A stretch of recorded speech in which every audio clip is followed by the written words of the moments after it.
4 states' most watched news starts now. We're looking at changes of more severe weather this evening, and water in some flooded areas continues to rise. This is KOAM News at 5. We're going to start with meteorologist Doug Heddy. Yeah, we are most of us under a tornado watch. This is a PDS watch, a particularly dangerous situation. I've been here 16 and a half years. This is our third one. Ironically, we haven't been in one since 8 years ago today. Doesn't mean we are going to have a big, dangerous tornado. It doesn't mean that by any means. It just means the environment is favorable for supercells and tornadoes. So that is why we are under this watch. Hopefully, we don't have any in the viewing area as we work through the evening. Right now, we're starting to get showers, thunderstorms popping up, mainly in our northwestern counties. These aren't severe. I'm a little bit more concerned about these guys, which are developing central northeastern Oklahoma, as this starts to roll into the environment, the very unstable environment that we are in. That's when we are going to have the chances for possibly severe thunderstorms with large hail, gusty winds, and tornadoes. I think our prime timeline is really from 6 p.m. until 10 p.m. That is when we are going to have the highest threat for tornadic activity across the region. So, of course, we're going to be talking much more about this here in just a bit. All right, we'll see you then.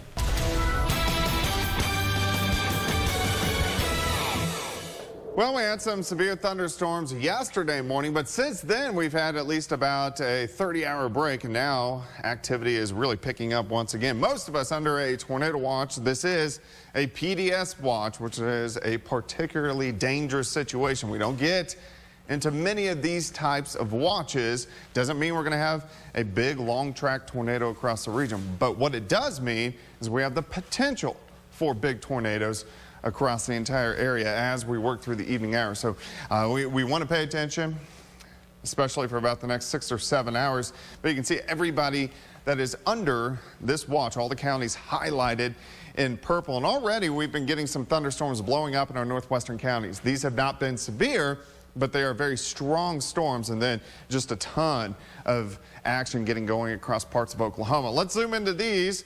Here's our northern counties. So we're looking at Iola, and then over toward Moran, and then back toward Yates Center. These are very powerful storms, but these are mainly strong storms. They haven't been severe as we have gone through about the last hour or two. Now, northeastern Oklahoma and central Oklahoma is just really blowing up. You can see all the supercells, numerous tornadoes on the ground just to the south of Tulsa. And look at all the supercells that continue to get going near Stillwater, north of Oklahoma City. It's all of this that is going to push in over the next hour or two. And as the air mass gets even more unstable, that's when our severe threat is really going to increase as we work through the evening hours. Let's go through time. Here's 6 p.m. You can see the severe thunderstorms in central and northeastern Oklahoma starting to press in. We still have these storms in our northeastern counties, and then it just really lights up. 7, 8, 9 o'clock. I think our prime time for our biggest storms is between 6 p.m. and about 10 p.m., but we're still going to have a severe threat lasting into the overnight hours. Here's 9 p.m. You can see the clusters of severe storms, and again, our tornado potential continuing after dark. Here's 11 p.m. Still showers, thunderstorms, severe potential, heavy amounts of rain, which is not good because we still have the creeks, streams, rivers, which are rising from our 5 to 10 inches of rain we had just a day and a half ago, 2 days ago. So this is going to cause more flash flooding, and it's going to cause more issues for the creeks and the streams and the rivers. So we're looking at midnight. Let's go through the overnight hours. Here's 2 a.m. Still severe potential. I think after 1, 2 o'clock, our severe potential will start to drop just a bit. Even 8 o'clock in the morning, we're still going to have scattered showers and thunderstorms around. We've really heated up today. We're up to 85 in Joplin, 84 in Miami, 84 in Anderson. A little bit cooler where those storms are going in northwestern parts of our viewing area. Looks okay in Joplin right now. Currently, we are sitting at 83, south winds at 15, humidity is at 65%. So storms increase through the evening hours. We slowly drop back through the 70s. And as we see this entire band continuing to work through, by morning, I think most of the storms are going to kind of die down. We're going to have some scattered storms early, and then we'll do it again tomorrow afternoon. But I think most of the storms will stay to our north and to our west. So a very slight chance for thunderstorms for us tomorrow and then on Friday. But still, we have the chance there. Also, heavy amounts of rain. You can see a lot of areas are going to pick up an additional 1 to 2 inches of rain with the storms rolling through tonight. So we need to pay attention, especially in the next 5 or 6 hours. But look at all the thunderstorm threats and severe threats sticking around for the next week. As always, you and the weather team will keep us posted as necessary. People need to just keep it here and be aware. Got it. Now we recognize you might find just the thing. Need to be very aware of what's going on weather-wise tonight. Yeah, definitely. We have a severe or a tornado watch across the region. Let's go to max 2 for us real quickly, and we'll pop up. Here we go. Look at the supercells exploding in northeastern parts of Oklahoma, about ready to roll into our viewing area. And this is the main area that I'm watching as these cells continue to push in over the next couple hours. That's when we're going to have the highest potential for severe thunderstorms and even tornadic activity. I think our prime time is about 6 p.m. until about 10 p.m. Also heavy amounts of rain, which is not good news because we still have the creeks, rivers, streams that are still rising from the rain a day and a half ago. Right, and it will be for a while even if we don't get any more rain. Exactly. Thanks for joining us. Please be careful out there. We'll see you right back here at 6, and let's make it a great evening.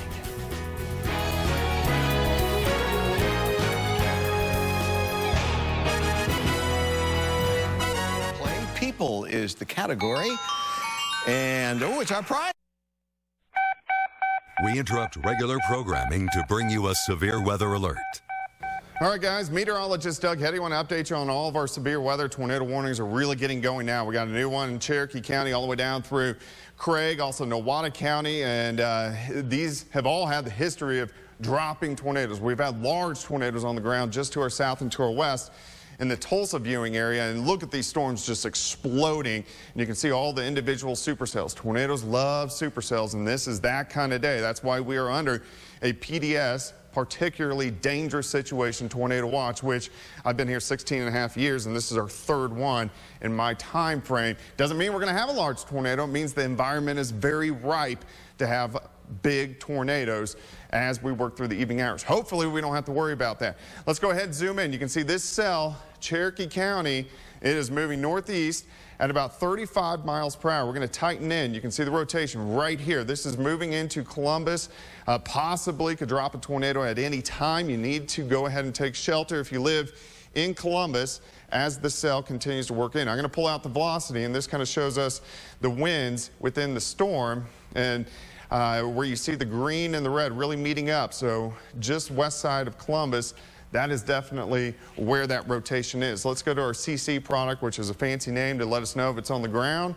And I'm going to actually widen that out just a little bit so we can get at least a little better look on that. And it doesn't look like we're seeing any big signature. It's on the ground. I bet it definitely has a wall cloud or even a funnel cloud with it. So we got to watch this cell as it continues to work through. Oh, let me pull that off.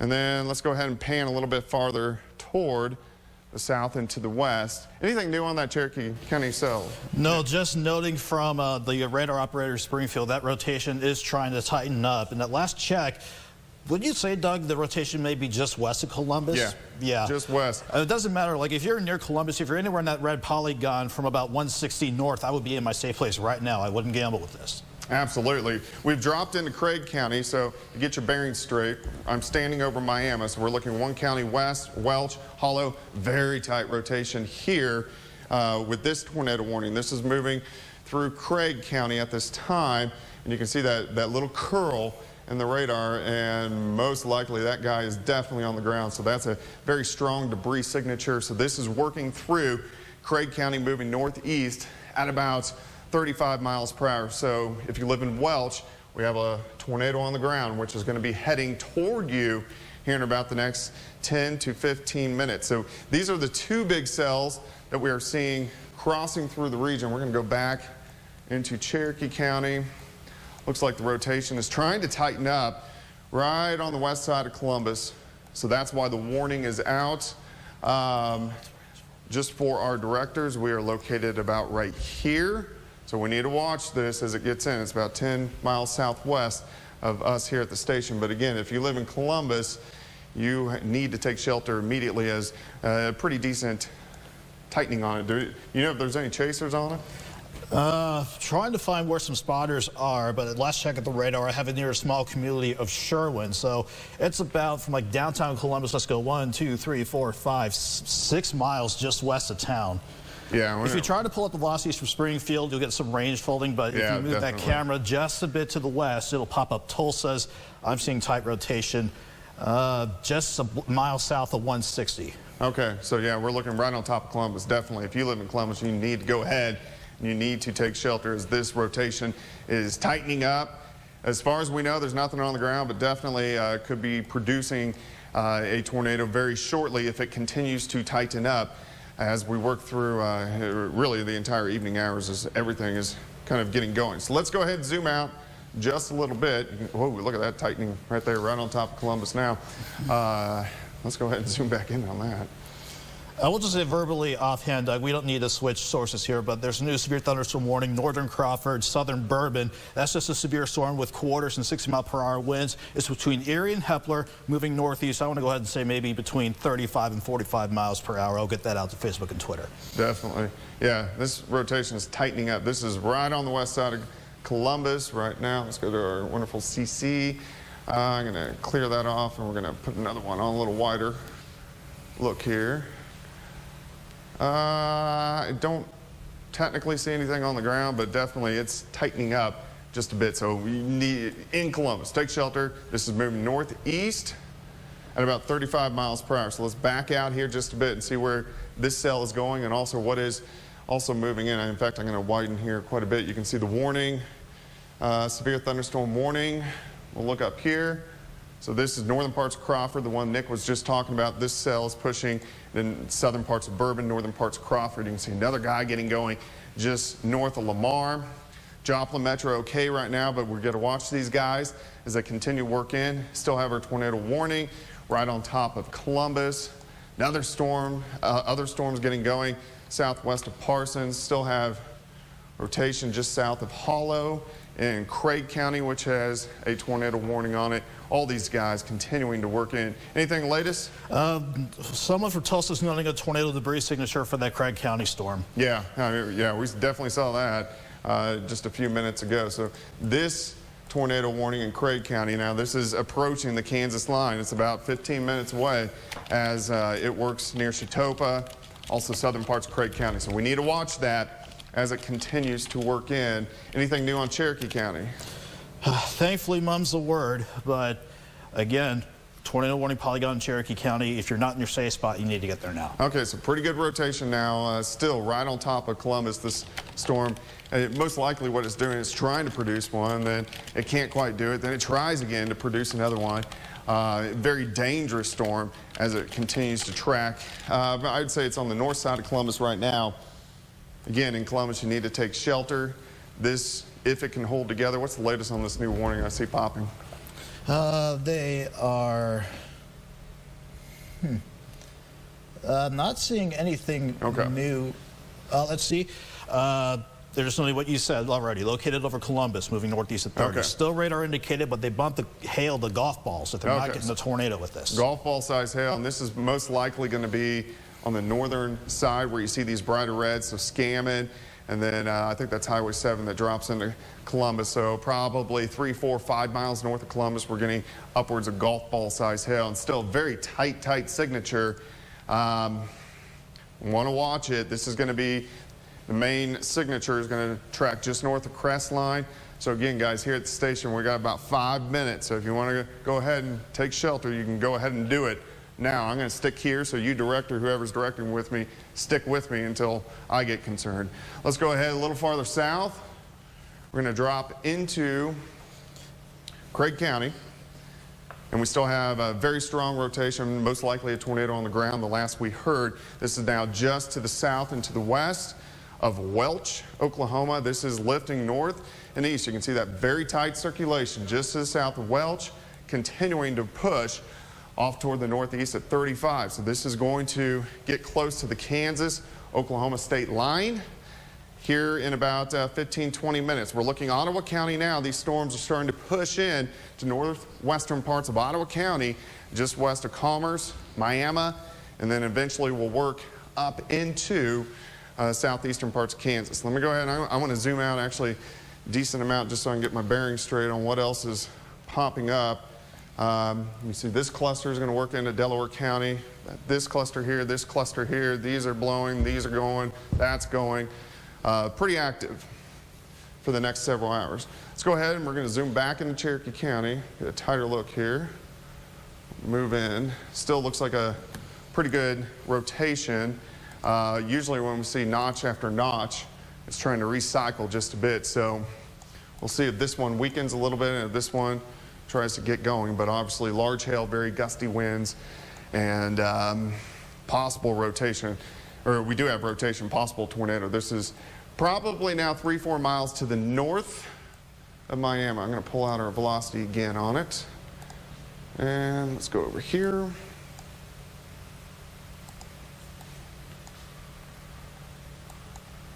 Oh, that tightened up. Okay, let me clear that off. Let's do this again. Yeah, the signature tightened up. I'm not seeing much on velocity right here. What do you got? Anything new on this, Nick? If you don't mind me, Doug, on your thing here, I want to just quickly adjust the camera a little bit so we get so you can at least see the velocities from Tulsa and see how those look. Yeah, much tighter there. We're getting so much range folding here. And let me just double check the CC for you. Nothing sticking out at this moment. Okay, good. Velocity is very strong. Oh, hold on.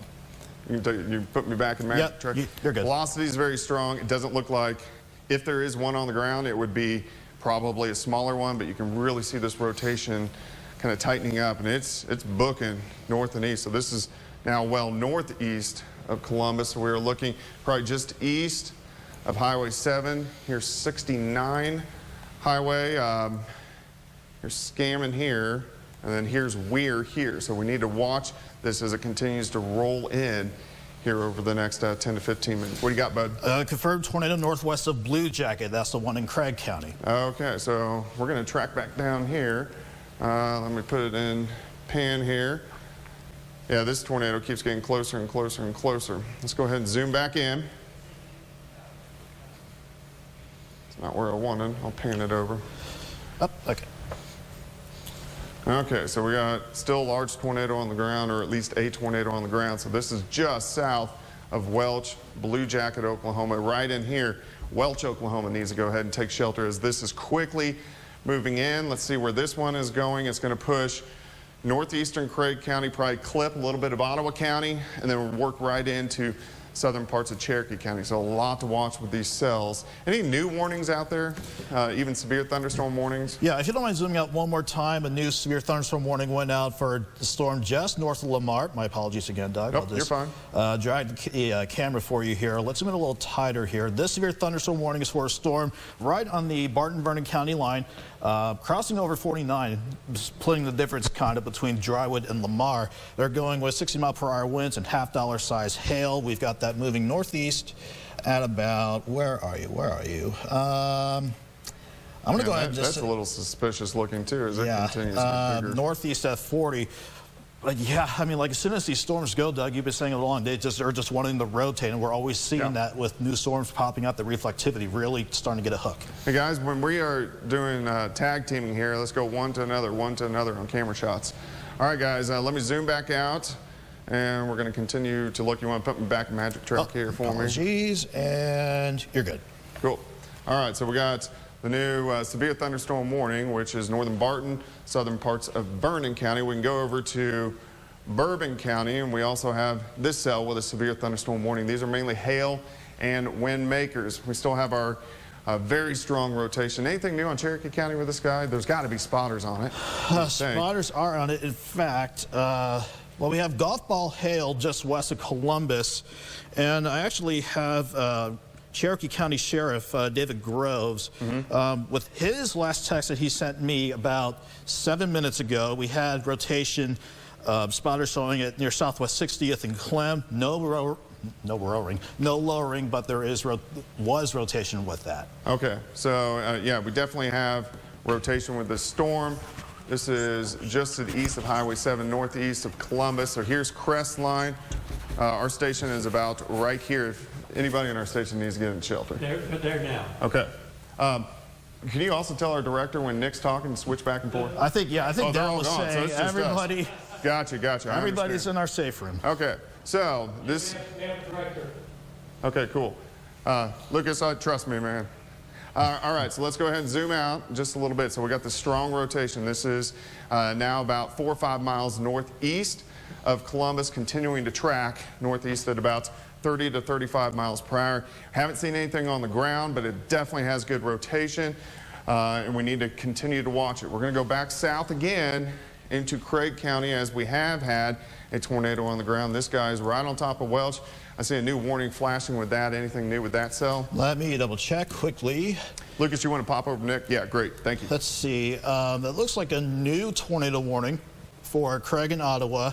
Still saying radar indicated, so maybe that tornado was just briefly on the ground, but it's lifted, but still capable of producing a tornado. It's near Welch, moving northeast at 35. Yeah, it looks like from what I see behind you, pretty good velocities on it. Yeah, well, actually, behind me, that was looking at Tulsa into Cherokee County. Okay, cool. Which had that rotation maybe 2, 3, 4, 5 miles out or north of Columbus along crossing over 7. Gotcha. Great. But then again, the beam's shooting a little bit high up, so may not be exactly there, but we're still seeing rotations. More reason enough that you should be in shelter.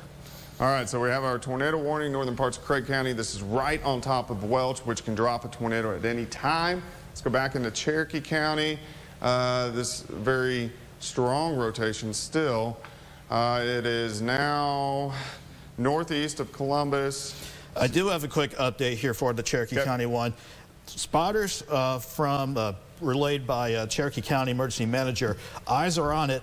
No funnels right now. Okay, good. So we just have rotation. We probably have a little bit of a lowering, but we're not getting any funnels. So this is really now a good 10 miles north of Columbus. And then here's Crestline up 69. Then Weir, here's Scammon right there. So it is about 3 or 4 miles southeast of Scammon. And this is going to track very close to Weir as it continues to move off toward the north and to the east. Again, even though we don't have any tornadoes on the ground with it, it can still drop one. So this will track just to the south of Weir and then eventually across 69 Highway, probably due east of Weir here in about the next 5 to 10 minutes as it continues to race north and east. Let me go ahead and zoom out. We'll get our kind of bearing straight on all these cells that continue to work through. Anything new? And just a quick update for you, Doug. We could stay with Doug on there if you want to. Just a quick mention here.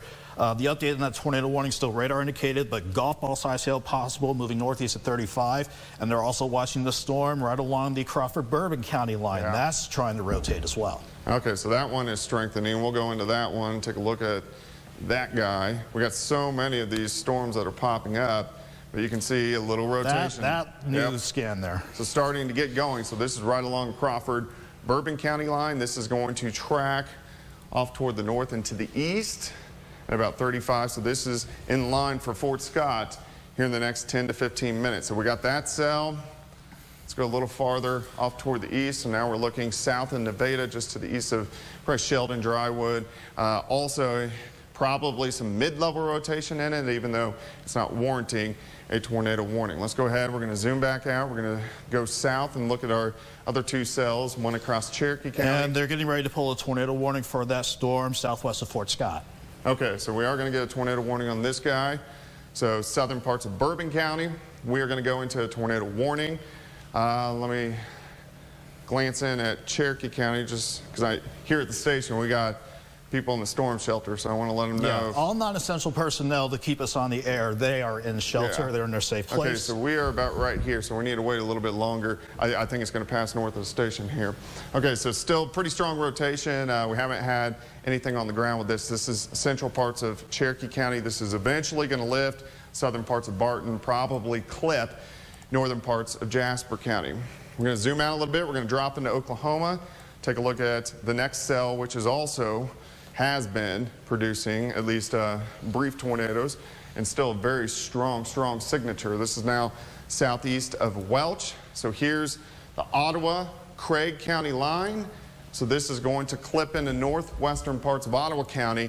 And that's why the tornado warning is now out for northern parts of Ottawa County. The sirens may be going even in Miami and Commerce, even though you're on the edge of it. The main rotation should stay just northwest of Miami and also Commerce, and then eventually lift into southern parts of Cherokee County again, where obviously we've been dealing with this storm that still has pretty tight rotation.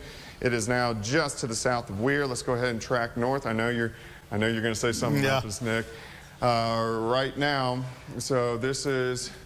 My eyes are too bad. What highway is that? That is Missouri, Kansas Highway 3. That rotation is about to work over Hepler. Hepler, okay. And this is moving east, northeast, so Fort Scott and then 69 Highway. Do they have anything, nope, any lowerings with it? No, it's radar indicated for now. Okay. Golf ball size hail. But in that polygon, from Hepler to Pawnee to Cato to Godfrey, just north of Girard, Farlington, up to Fort Scott, all of you may not get a possible tornado with this, but you're in that polygon. We want you to be in a safe place. And I'm going to go ahead and just say out there for now in general, I don't think we should advise anybody to be on 69 between, let's just go Crestline all the way up to Fort Scott. Nobody should be, because we have two cells trying to cross over 69, and both of them tornado warned. But for now, Doug, that latest warning at 7:45, that is just radar indicated, but the structure on that just looks like it just looks nasty. Yeah, it's definitely starting to crank up as it works through southern parts of Bourbon County, northern parts of Crawford County. So Fort Scott, just south of Fort Scott along 69, you need to go ahead and take shelter, as this can drop a tornado at any time. I want to track a little bit farther south, and this cell now in Cherokee County is south along 69, south of Pittsburgh. We're going to go ahead and zoom in a little bit tighter on it. You can see a new severe thunderstorm warning is popping up for Cherokee County or Crawford County. So we just have warnings really kind of all over the place. Let me go ahead and zoom in. I saw the latest. That is for 60-mile-per-hour winds and $half size hail. Okay, for that warning. All right, let's go back here. You can see our rotation here. So we're just south of Weir. So Lawton Road's about right here. So really, this guy's just crossing just north of the station. Scammon, it's east of Scammon now, so it's mainly Weir, and it's going to cross 69 Highway here very quickly. Still has a pretty good signature. We haven't seen anything drop with it, which is good news, but doesn't mean that as it continues to cycle, as we work through next 10, 15 minutes, it can't drop something. Let's drop it south again. We're just going to have to kind of rotate from storm to storm to storm as we work through this event. Let's go back down into, this is going to be northeastern parts of Craig County, northwestern parts of Ottawa County. This signature, it seems to have, it still has a signature, but it seems to have kind of weakened just a bit. What do you got, Nick? On that mesocyclone in there, Doug, it's tracking near just southeast of Wells, but they're saying it's trying to tighten up again. So it could try to spin something up once again, which you said over the years that you've been here, well, like 16 years. Anytime a storm could drop a tornado, it can always drop another one. We had one on the ground, and it may be trying to cycle again. Yeah, absolutely. So we got the three main cells that have the tornado potential right now. This is northeastern parts of Craig County, northwestern parts of Ottawa County. I think we're good in the shelter here. Yep, you can let them out. This is going to track just north of the station, so we're going to let them out. Second cell, let's go north. We're going to go, this cell now is just to the east of Weir, and the rotation, still decent rotation, but is tracking northeastern parts of Cherokee County and is passing on the south side of Pittsburgh. Let's go a little bit farther north. This guy's been tightening up just north of Hepler, and then also just to the southwest at Fort Scott. That's why this tornado warning is warranted, southern parts of Bourbon County. I see Nick's putting a storm track. Go ahead and pop up Max 2. Or yeah, Nick, let's just get Max 2 up in front of Doug, and we'll just walk through what we're seeing here. I just put a storm track just for the whole storm in general. So from Pawnee to Fort Scott, Godfrey, Eve, Deerfield, Ellis, you may not exactly see the tornado, just the whole storm in general.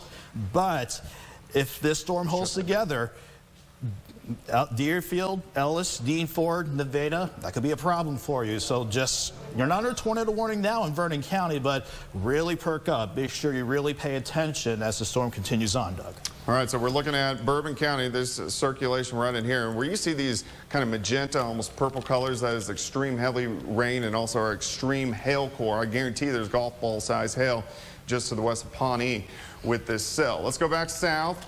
Severe thunderstorm warning. This is Crawford County, also eastern parts of Neosho County. Let me look out into Neosho County. We got more cells which are developing.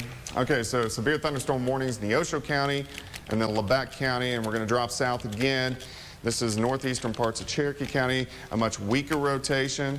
Still needs to be warranted in northeastern parts of Crawford County. So this is now well north of Crestline. This rotation is passing on 69 just to the east of Weir, right across 69 highway. Let's go ahead and drop south. I'm going to go into our other tornado warning that we have had.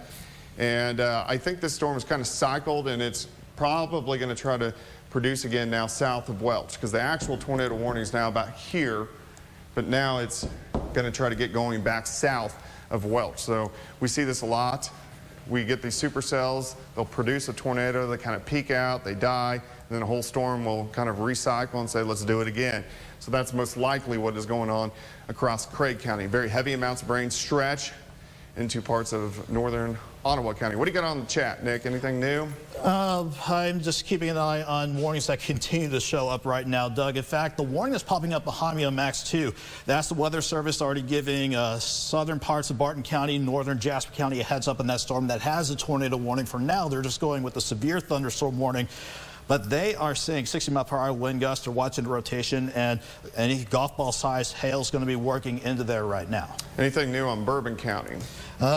Still nothing out of Bourbon County right now. So at least the rotation has weakened enough, that is in Cherokee County, that is now pushing northern parts of Jasper, southern parts of Barton, that it has weakened enough that it doesn't warrant a tornado warning, but still some mid-level rotation. So it's kind of on the beginning stages. They're just going to continue to watch it. We're going to watch this storm kind of try to recycle, which is down across Craig County, pushes into northern parts of Ottawa County. This circulation, eastern Cherokee, has weakened enough, but is now pushing. You can see the severe thunderstorm warning, northern parts of Jasper County, and then southern parts of Barton County. I want to go north. Looks like it's getting going near Nevada, too. Let's go north into Bourbon County. You can see very strong hail core and also the very strong rotation, which is probably about 12, 13 miles due southwest of Fort Scott. Most likely will pass on 69 highway just south of Fort Scott. I can see Nick's got something new. Well, just to be sure that we're not leaving anybody else out here, Doug, not that we're neglecting anybody by any means. Warnings. Yeah, we just have, look at all the severe thunderstorm warnings stretching from eastern Neosho County, working back down through central Labette and eastern parts of Montgomery County. Those are clusters of severe thunderstorms. No rotation with those, but they are all capable of producing ping pong ball size hail, 60-mile-per-hour winds. I don't know if you agree with me, Doug, but at least if those storms are clustered together, I don't think any of them will have a good ability to rotate, at least for now, at least low-level rotation. But mid-levels, it's out there to at least get some, I would believe, ping pong ball size hail down to the ground. All right. Yeah, what I'll do here is I'm going to zoom out and we'll kind of get a look at the entire viewing area, and this will give us kind of an idea of what has developed over the past 30 minutes since we've kind of been on. And you can see these clusters of storms working through. These are all severe thunderstorm warnings. These are more individual supercells just to the south of Ponca City, but the air mass is unstable enough that any of these guys can produce warnings. I mean, look at all the warnings from Cedar, Vernon, Barton, Jasper, Ottawa, Craig, Nowata, Montgomery, Labette, Cherokee, Crawford, Neosho, Bourbon County. So we just have tremendous amounts of severe thunderstorm warnings, and then obviously still tornado warnings. Do you have anything new, or have you seen anything new on this Craig County? I see even another tornado warning just east of Tulsa again. Yeah, they're all trying to. Not seeing anything new, but as that storm goes out of northeast Oklahoma, that's coming closer to, let's say where, what am I thinking here? Wichita and Springfield, their offices come together. I know we got Springfield watching that storm. It just, I don't see anything confirmed on the ground at the moment. But again, we got more warnings popping up, including that newest one for southwestern Jasper, northwestern Newton, let's say from CJ, Joplin, Loma Linda, almost down to Seneca. Yeah, as that cluster continues to expand, it's producing now additional warnings in parts of Newton and then also Jasper County as it continues to stretch northern parts of Ottawa County. So here's Miami, here's Commerce, Quapaw, Wyandotte. The storm is continuing to rotate through. But still, we have some rotation, mid-level rotation, not a lot to at least warrant anything huge with this, which is good news. And then we have all the warnings which continue to pop up. Now southwestern Missouri, so we're looking western Jasper, Newton County, northern Jasper, and then all the way up into Barton County. Let me go ahead and track a little farther north. We're going to go up to Pittsburgh. Still have this cell, southern parts of Bourbon. I'd say the southern Bourbon County cell is probably our most impressive right now as it continues to work just to the south of Fort Scott. But you can see all the cells just lighting up the radar screen. As of right now, we don't have anything on the ground, which is good. Numerous severe thunderstorm warnings across the region, but and we still have the 2 tornado warnings, but at least we aren't getting anything on the ground. But we're watching them very closely as these storms continue to work through. But you can see the numerous severe thunderstorm warnings. This cluster, all these guys are pretty much moving northeast at about 30 to 35 to 40. You can see a new one popping up near Stockton Lake, or north of Stockton Lake. These are going to work into the Joplin Metro. These are working in toward Lamar, more developing near Nevada. This guy just south of Fort Scott, this big cluster all the way back. Also, another big problem with all these is the rain. We have so much flooding across the region. We have 5 to 10 inches just a day and a half ago. So this is going to get those creeks, rivers, streams really roaring up again. And we're going to also get very quick flash flooding because the ground is extremely saturated. So any bit of rain that we get, it immediately is going to give us some flash flooding. So I think that's going to be a big issue as we work through the evening and the overnight hours as well.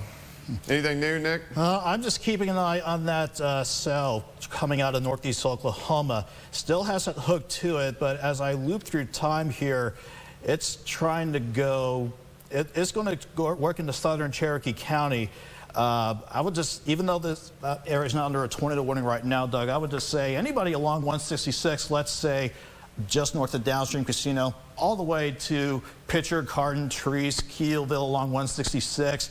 If you're not getting the heavy rain and hail, now you will within the next few minutes, but we need to keep an eye on southeastern Cherokee County because if that rotation holds together, I would not be surprised if a tornado warning goes out, and we'll need to keep a close eye for areas like, I hate to say this, but Baxter Springs and potentially close to Galena and Riverton too. Yep, so that signature has been tightening up in just a little bit as it continues to lift out of really Craig County, and also in the northern parts of Ottawa County. So we got to watch those. We got more cells which continue to pop up as we work toward Tulsa and then also out toward Ponca City. So these are just going to continue to light up over the next several hours. We're going to do a quick tour here again into some of these storms.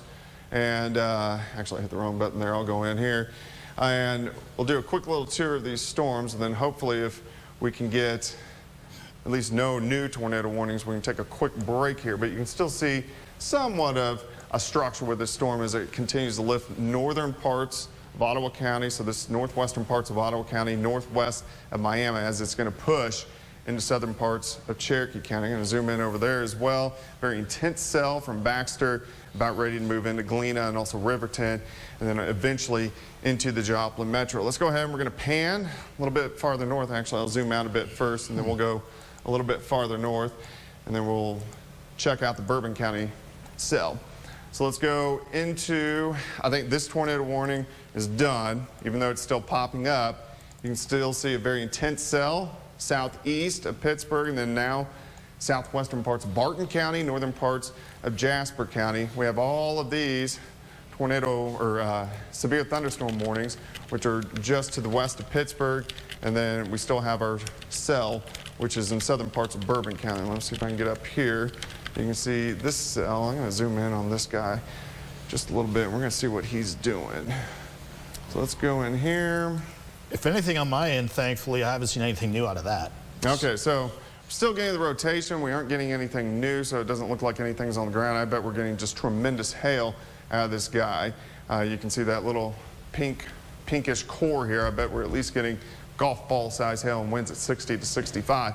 Still go ahead and take shelter if you live in southern parts of Bourbon County as this storm continues to cycle through, and we'll watch it and see if we get any more tornado warnings. But again, right now it's just scattered storms everywhere. We're going to continue with this tornado threat, at least a decent threat over the next 2 to 3 to 4 hours, and then it will start to go down just a little bit. Nick and I are going to continue to watch these. We're going to kind of regroup here, and then we'll break back in as necessary. For now, we'll throw it back to programming.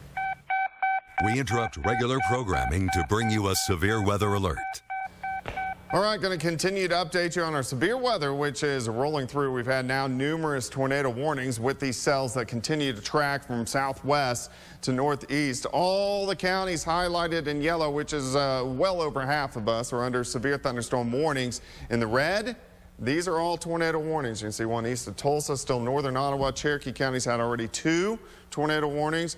This guy now, southern Bourbon, also northern parts of Crawford County. So we're going to take kind of a tour of all these storms. Look how they've just exploded over the past several hours and continue to regenerate near Tulsa. So as some storms work out, then you can see how they continue to move back in. And these are all supercells, so that's why we have that potential for tornadic activity. Let's go into this guy. You can see the rotation. He is just north of Miami, but tightening rotation right along the state line of Kansas and also Oklahoma, and the county lines of Ottawa and Cherokee County. So the sirens are going in Baxter, most likely probably soon, Riverton and Galena, as well as this continues to track off toward the north and to the east. But you can see very tight rotation. Let's go ahead and we're going to look into this cell as it's moving northeast at about 35 miles per hour. So I'm going to pull out velocity here. These are kind of our storm winds. And you see right where my fingertip is, you can see the green and the red very tightly kind of banking up. This is about 7-8 miles north of Miami. Switch it over to CC, which kind of tells us if one's on the ground. We don't see anything on the ground here, so that is good, but it does mean that it can drop one at any time. So this is going to continue to track through southern parts of Cherokee County. It's been kind of working at this angle, so Baxter, Galena, Riverton, this is right on your back doorstep, and heading in the west side of the Joplin Metro, which is Baxter, Riverton, and Galena. You probably have about 10 minutes before it works in, and we still have the other storms out across parts of Bourbon County. I'm going to track up north. We're going to look at Bourbon County, and then we're going to throw over to Nick here, and he's going to give us any updates he's seeing. Nick is looking at all the storm chaser reports, National Weather Service, anything like that. You can see very tight rotation just south of Fort Scott. Let's go into this guy here. So here's our other tornado warning. So this is southern parts of Bourbon County. Very tight hail core here. Godfrey, which is just south of Fort Scott, but this is a tight rotation. So we got to watch this. I'm going to pull out the velocity product on this and see how the winds are kind of circulating within this storm. And we'll be able to see where the green and the red meet up. So this is right along 69 Highway, just east of 69 Highway, as this storm continues to work through. That, to me, I'm going to throw to Nick now. Looks interesting. Yeah, that certainly does. Not seeing anything confirmed yet, but in the meantime, I'm not going to go back to you yet, but I wanted to at least send that note to Springfield, we're noticing interesting CC return there. But behind me, just got word that report of a tornado now just outside of Commerce. And I'm going to go ahead and tell you, if this continues north and east, and you see that latest scan there, it's going to be crossing over where 69 runs into Cherokee County. So where old Treese Pitcher Cardin used to be, areas along there need to be in their safe place now. And if this continues, it's going to cross over 166 between Melrose and maybe coming close to Baxter Springs, and then beyond there, Spring Valley, Galena, and the latest track that I sent to Facebook and Twitter, Doug, so if it continues on that track, it may clip the far northwestern sides of Joplin near Airport Drive and maybe the Joplin Regional Airport and maybe Carl Junction too. But last report, this is on the ground according to law enforcement. We're keeping a close eye on this one. So we do have a tornado on the ground, which is right along the state line of Oklahoma, and then also the Kansas state line. I'm going to pull out one more time here. I want to look at this guy here, and I would say just east of 69. I wouldn't be surprised if that guy is very close to being on the ground as well. We're going to go ahead and we're going to zoom back out. We're going to track. You got something? Like, as you do that, Doug, let's just stick with you at the wall. Confirmed large dangerous tornado near Commerce moving northeast at 30. So we're going to go down here. Thank you, sir. So we're going to track south. So first off, if you live in Bourbon County, just south of Fort Scott, I wouldn't be surprised if that's on the ground just due to the products that we are seeing. Now we're going to track south. We're going to go all the way down. So now we have a dangerous large tornado on the ground. This is wrapping up just to the southwest of Baxter. Let me go ahead. We're going to get a tight view of it. So we're going to go in here, and I'll talk about who needs to take cover. Okay, so this is moving into Baxter Springs right now. Let's pull out the velocity. We'll get the exact track of where it is at, and we should be able to, actually I want a little wider look here. I'm just going to tell you off screen here, Doug. I'm moving that camera southwest just to see if I can see anything from 7th and range line. Okay, let me zoom out here just a bit. Okay, so Baxter Springs, you need to be in your shelter. This is on the ground. As of right now, the latest reports, we have definitely storm chasers that are on it, and it is moving northeast at about 35. You can see that tight little, the green and the red. So this is right on the county line, so just probably 4 or 5 miles to the west of Baxter. Go ahead and take shelter if you live in Riverton, Galena, Baxter Springs, as we do have a tornado that is on the ground moving into, there it is, there's our intense debris signature. So that's means on the ground. When we see that little dot there, that means it's throwing debris up in the air. And the way our radar sweep here is pretty high, so that's probably 10, 12,000 feet. So that is sweeping very high, especially from the Tulsa radar. So this is on the ground. This is working in the southern parts of Cherokee County. Very dangerous situation. Whenever we have a tornado on the ground, it can definitely cause damage and also take life. So this isn't something that you want to play around with. Anything new on it? No, I'm just keeping an eye on that. And I just wanted to give a heads up to everybody in general, like behind the scenes here in the newsroom. Unless this decides to take a hard turn north, this is going to be passing south of us. We'll get maybe some rain and hail, but the tornado should stay south of the station. So unless I see otherwise, Doug, or you see otherwise, we should be okay here. All right, so we do have possibly a large tornado on the ground. This is right along the state line of Kansas and Oklahoma. It is just outside of Baxter Springs, just to the northwest of Quapaw, just to the north of Miami and Commerce, but most likely is doing damage at this time. This rotation is wrapping up, and we're looking at Baxter right here. So, I mean, this is just west of Baxter. Riverton, Galena, you need to go ahead and get in your shelter immediately, as this is all heading into a more populated area as it works into Baxter, Riverton, and Galena, and most likely will track on the northwest side of the Joplin Metro as we work through the next 15 to 20 minutes. So we have this guy. We're going to go ahead, and we're also going to look at our other tornado warning. Anything new, It's just Nick? more further combination spotters at 166 and 69 saying that is a large tornado on the ground. And again, continuing north and east. We don't want anybody on 166 between Baxter and Keelville. We want everybody in Baxter to be in your safe place now. And we'll just go ahead and say Galena and Riverton too. It may not hit directly close to Galena and Riverton, but as long as you're in that polygon and this is on the ground, we don't want you to gamble with this. Safe place now if you haven't gone already. Doug. All right, Nick. Yeah, let me know if you see anything new pop up. I'm on it. But, so we still have this large tornado on the ground. This is southern parts of Cherokee County. We're going to go north. New tornado warning there for Vernon. For as Vernon you're County. Okay, heading so we're north. going to look at this guy just southeast of Fort Scott. Let's go ahead into him. And we still have a very tight rotation. So this is another tornado warning. This is now just to the south and to the east of Fort Scott. So the main tornadic activity, say, just to the south of Fort Scott, which is good. We're going to pull out the velocity on this, take a look, see what he is looking like. Let me move this around, and you can still see where the greens and the reds are really lining up. We're going to pull out our wonderful CC as well, and definitely we got one on the ground there just to the south and to the east of Fort Scott. So this is right on the state line of Kansas and also Missouri. So it is pushing into western parts of this tornado on the ground. It's moving into western parts of Vernon County and is going to continue into western Vernon. It's definitely on the ground. Now we got two tornadoes, two possibly large tornadoes on the ground. We're going to zoom back out. We're going to go back into Cherokee County. Let me pan south. And you can see all the severe thunderstorm warnings.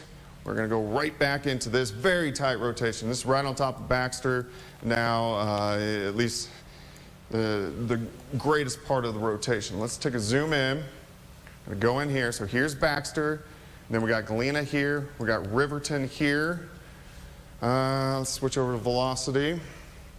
See exactly where this is at. And pull this out.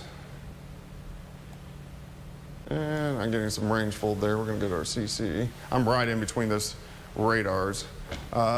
See if you can get the latest CC on Max 2. Sure. Oh, actually, yeah, I do have it on Max 2. So let's switch over to Nick so we can see. I'll pop that up in the scope here. It is right. Yeah, right there. Okay. That is heavy debris, still confirming a large tornado on the ground there, Doug. All right, so that is very close to Baxter Springs. So Baxter, Galena, Riverton, you need to take shelter. This is a large tornado. This is a large tornado on the ground, so it is doing damage. And with the debris signature that we keep getting popping up, that is the radar actually picking up houses, trees, debris that tornado is throwing as it works through.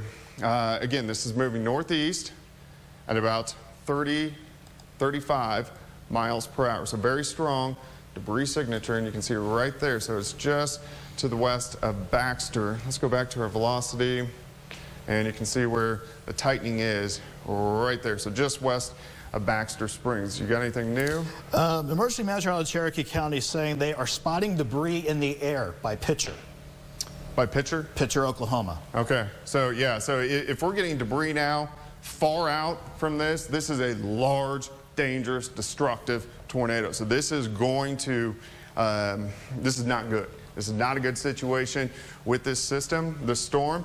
Large tornado on the ground. You can see the very tight rotation. It looks like we're starting to get a little southern flank on here, so this may try to regenerate. Hopefully this is at peak strength, but very dangerous tornado on the ground. This is north of Miami, north of Commerce, right along the state line of Kansas and also Oklahoma near Baxter Springs, Riverton, Galena. Baxter, you need to be in your shelter. I know we got some storm chasers on it. I'm going to see if Nick has anything new. They're reporting sheet metal falling from the sky, southwest 30th and the state line. Okay, so if we're getting sheet metal falling from the sky, we got a problem with this guy. So this is southeastern parts of Cherokee County, large, destructive, dangerous tornado on the ground.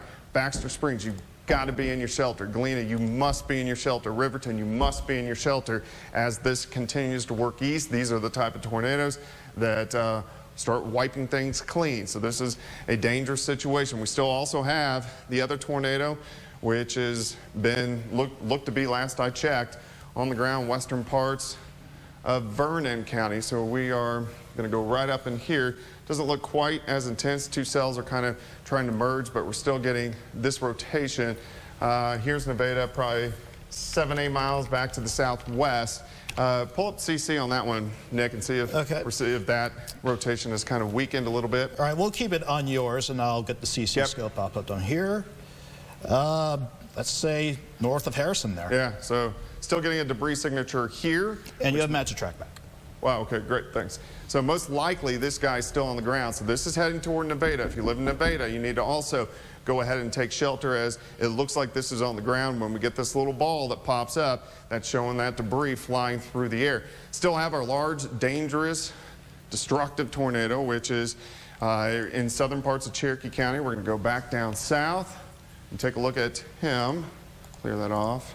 Let's go here and go back down into Cherokee County. You can still see that very tight rotation. Again, we have reports that we have debris flying within this cell, sheet metal falling from the sky. So this is definitely a very large destructive tornado right on top of Baxter, about ready to move into Galena and also Riverton. In Galena, in Riverton, you need to take shelter immediately, as this large tornado is now moving into the west side of the Joplin Metro.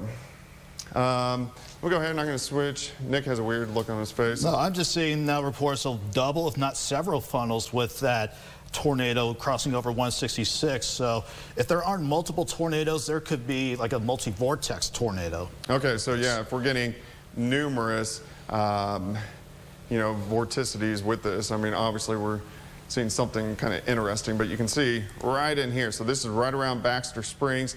Lucas, I just wanted to keep working the radar when Nick was talking, so that's why I had you send it back. But again, this is Riverton, Galena, Baxter Springs. This is southeastern parts of Cherokee County. The storm really wrapping up.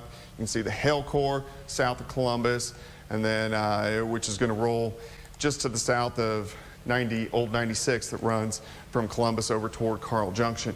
But again, large destructive tornado has been doing damage across northern parts of Ottawa County, now into southeastern parts of Cherokee County. I'm going to pull out. We're going to look at the velocity winds once again and see what we see in here. We're still getting kind of, not quite as strong. Let me pull out the CC. It's most likely, if we're seeing multiple tornadoes, we're seeing this trying to regenerate a little bit. So usually when we get multiple vorticities, because we have tons of storm chasers on this, usually that means the one big tornado says, all right, I'm about done, still produces some smaller ones. It kind of tries to regenerate. The structure of the cell doesn't look as strong by any means. Are you getting anything new on this? Because it doesn't look near as impressive as it did 2-3 minutes ago. Just to be sure, you're talking about the Cherokee County storm? Yeah. Last I checked with CCs, I'm still showing tornado debris. In fact, I'm going to quickly just double check, and I'm still seeing it.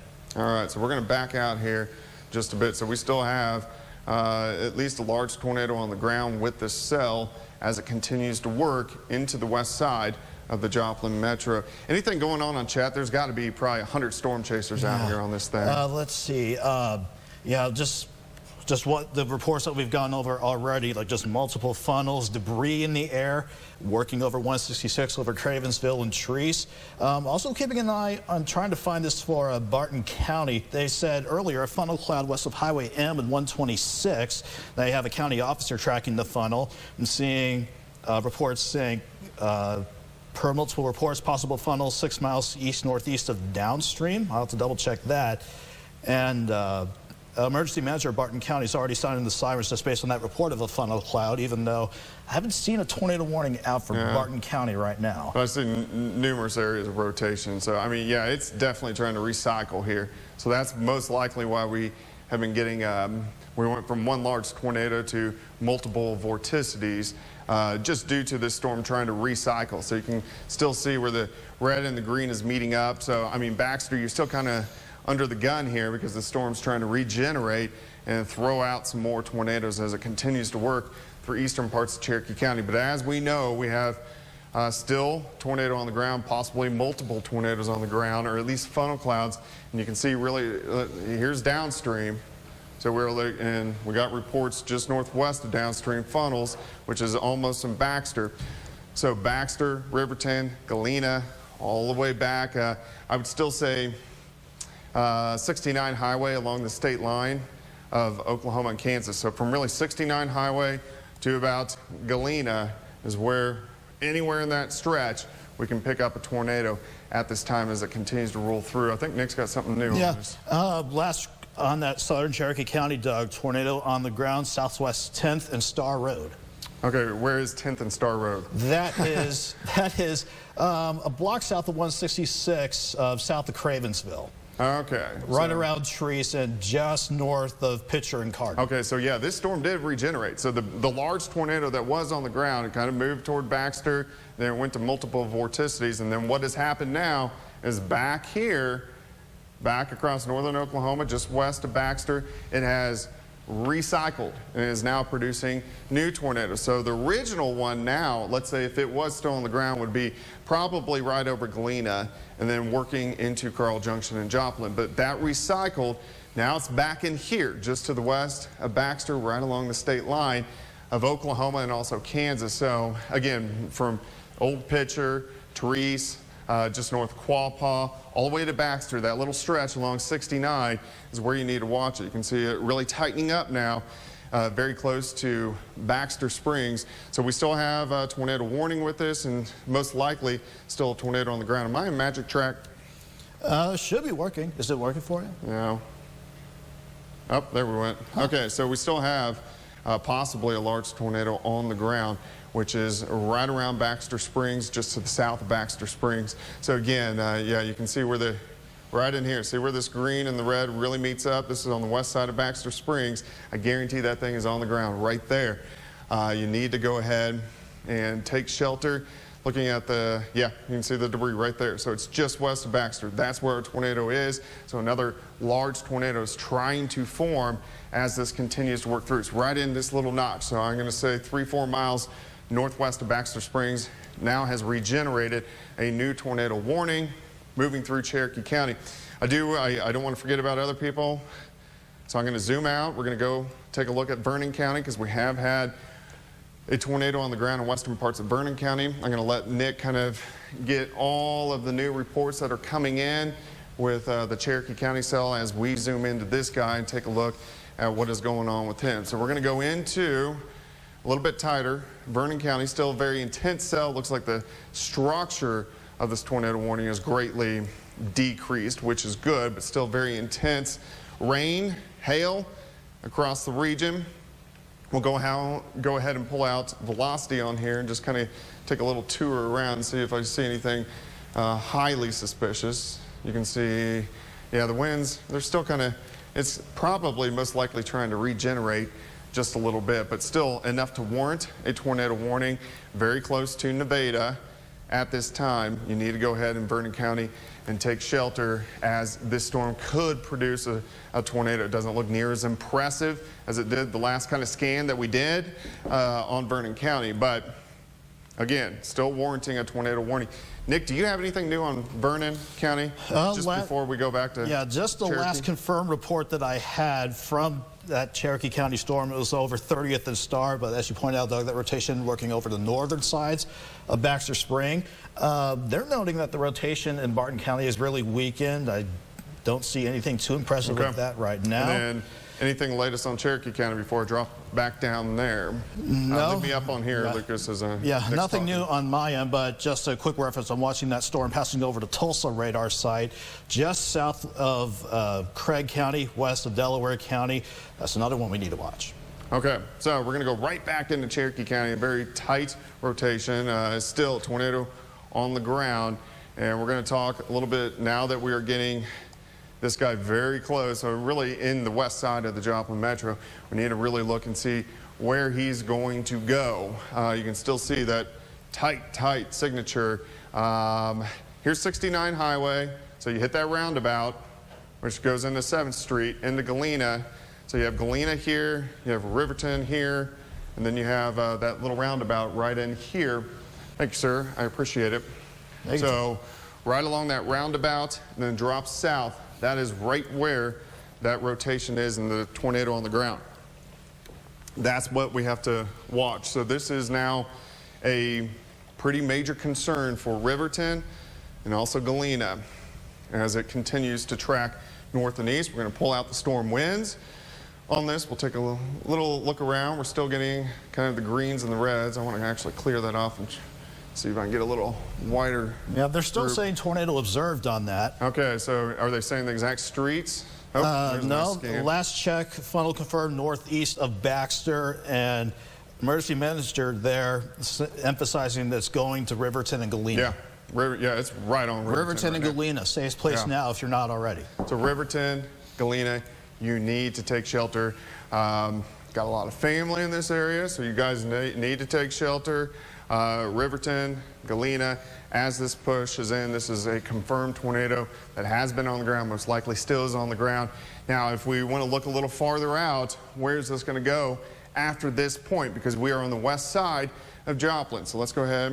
We're going to zoom out just a little bit, and here's western parts of Jasper County. So as this tracks over Riverton, Galena, this is going to push into the west side of Joplin. 7th Street North, let's say Central Avenue, JJ, up toward Carl Junction. That is kind of what's in line next. Black Cat Road, those areas, west side of Joplin, that's where we're going to have to watch as this storm continues to push in. If it takes the continuous track that it is right now, it's most likely going to work just north of 7th Street. And then here's JJ, so kind of between 7th Street and Carl Junction. So that's the next area that we're going to have to watch as it continues to work east. Right now, still have the confirmed tornado, Galena, Riverton, very close to Riverton and working in. This is really the second one this storm has produced. It had one, moved in, large tornado on the ground near Baxter, just southwest of Baxter, and then it regenerated. Here's the regeneration of it, and it also has been producing a tornado warning as well. Continuing to work off toward the east at about 35 miles per hour, but again, the storm has been regenerating. We're going to zoom out and take a look at everything else going on because we got all kinds of storms that have been blowing up. In fact, let me back up here. You can see how they are now another cluster near Tulsa. I know Nick was talking about that, a tornado warning. So this is going to work into Delaware County, probably southern parts of Ottawa County. We also got guys blowing up north of Oklahoma City, Ponca City. It's going to move into Bartlesville and eventually southeastern Kansas. So just a ton of action going on, and this is going to continue for the next several hours. Again, still, we have our tornado warning, which is in southern parts of Cherokee County. There we go, and you can see that very tight rotation. Southeastern parts of Cherokee County. This is Riverton, this is Galena, this is on the ground. You need to take shelter, and it looks like it's going to move northwest side to Joplin, I'd say 7th Street, toward Carl Junction, kind of that stretch, that JJ stretch, and then we're going to hit the Fur Road area. So in that area, those are the next in line with the storm as it continues to work north and east, but it has been producing tornadoes. Anything new on it? No, Doug, but if you don't mind, I want to take a camera 3 if we could, because I actually put this track up for everybody just to give a general timeline of not when you need to take shelter, but when that confirmed tornado is going to try working north and east. Galena, you have 8 minutes. Galena, be in your safe place right now. And even though there isn't a tornado warning out for southwestern Jasper, I guarantee you Springfield is at least thinking really hard about putting a tornado warning out for Jasper County. But it's a heads up around Smithfield, Carl Junction. I was even argue close to the Carl Junction Middle School, High School, Joplin Regional by 817. And if it tries to clip Webb City or really close to Webb City, it could be near the high school by 820. So that's just a general heads up for everybody out ahead of that confirmed tornado, Doug. Great information. Again, tornado warning. Tornado has been on the ground. This is right on top of Riverton and Galena. You need to be in your storm shelter if you have one, if you're in your basement, if you have one. If you don't, interior closet or bathroom away from windows. I always tell my son when he's at home alone, get in the bathtub and pull couch cushions on top of your head. I think that is the safest thing to do. So it's still confirmed tornado, eastern parts of Cherokee County. This is right on top of Riverton. This is right on top of Galena. See if you can, man, the tower cam is lighting up. Do you want to go ahead and pop up in the control and pop that up behind pull Doug? up the tower cam for me. You can see, so we're at, so you can see the intense lightning, but we are looking due west, so we are probably 10, 12 miles to the east of where this tornado is right now, but you can really see how the clouds are just lighting up. What do you got, Nick? No, I'm just wondering, any particular way you want that looking? We're looking due west right now. Let's tilt it a little bit farther north as it is going to start to track into the west side of Joplin. You can definitely see the very intense rain core, hail core that is going through, and very electric storm. All right, let's go back to the wall here, and we're still looking. I'm going to go ahead and we're going to zoom right back in for you. We're going to go right into the storm. Still very nice signature, so we are looking, we're going to go in even tighter here on this guy. So here's where our tornado is. So here's Riverton, so here's 7th Street, here's Galena. So this is just north of Riverton. What's the new warning? I see a new one popping. Is that going to go for? They have gone ahead with throwing in Jasper and Newton County now. In fact, if you don't mind, Doug, let's just take camera 3 full. I'll have that new warning up behind me from Max 2. Have you gotten anything new on visualization? No, they are still saying observed located over Galena or near Baxter Springs, moving east at 25. Okay. So that could take it just north of 7th Street, but definitely everybody in Joplin now, you need to be in your safe place. All of southwestern Jasper County needs to be in their safe place right now, Doug. And I'm definitely going to be keeping an eye on that tower cam. Yeah, definitely. So you can see the latest radar sweep. So this is now past Riverton, Here's Galena. It is right in here. I mean, we are talking 2 miles northwest of Galena.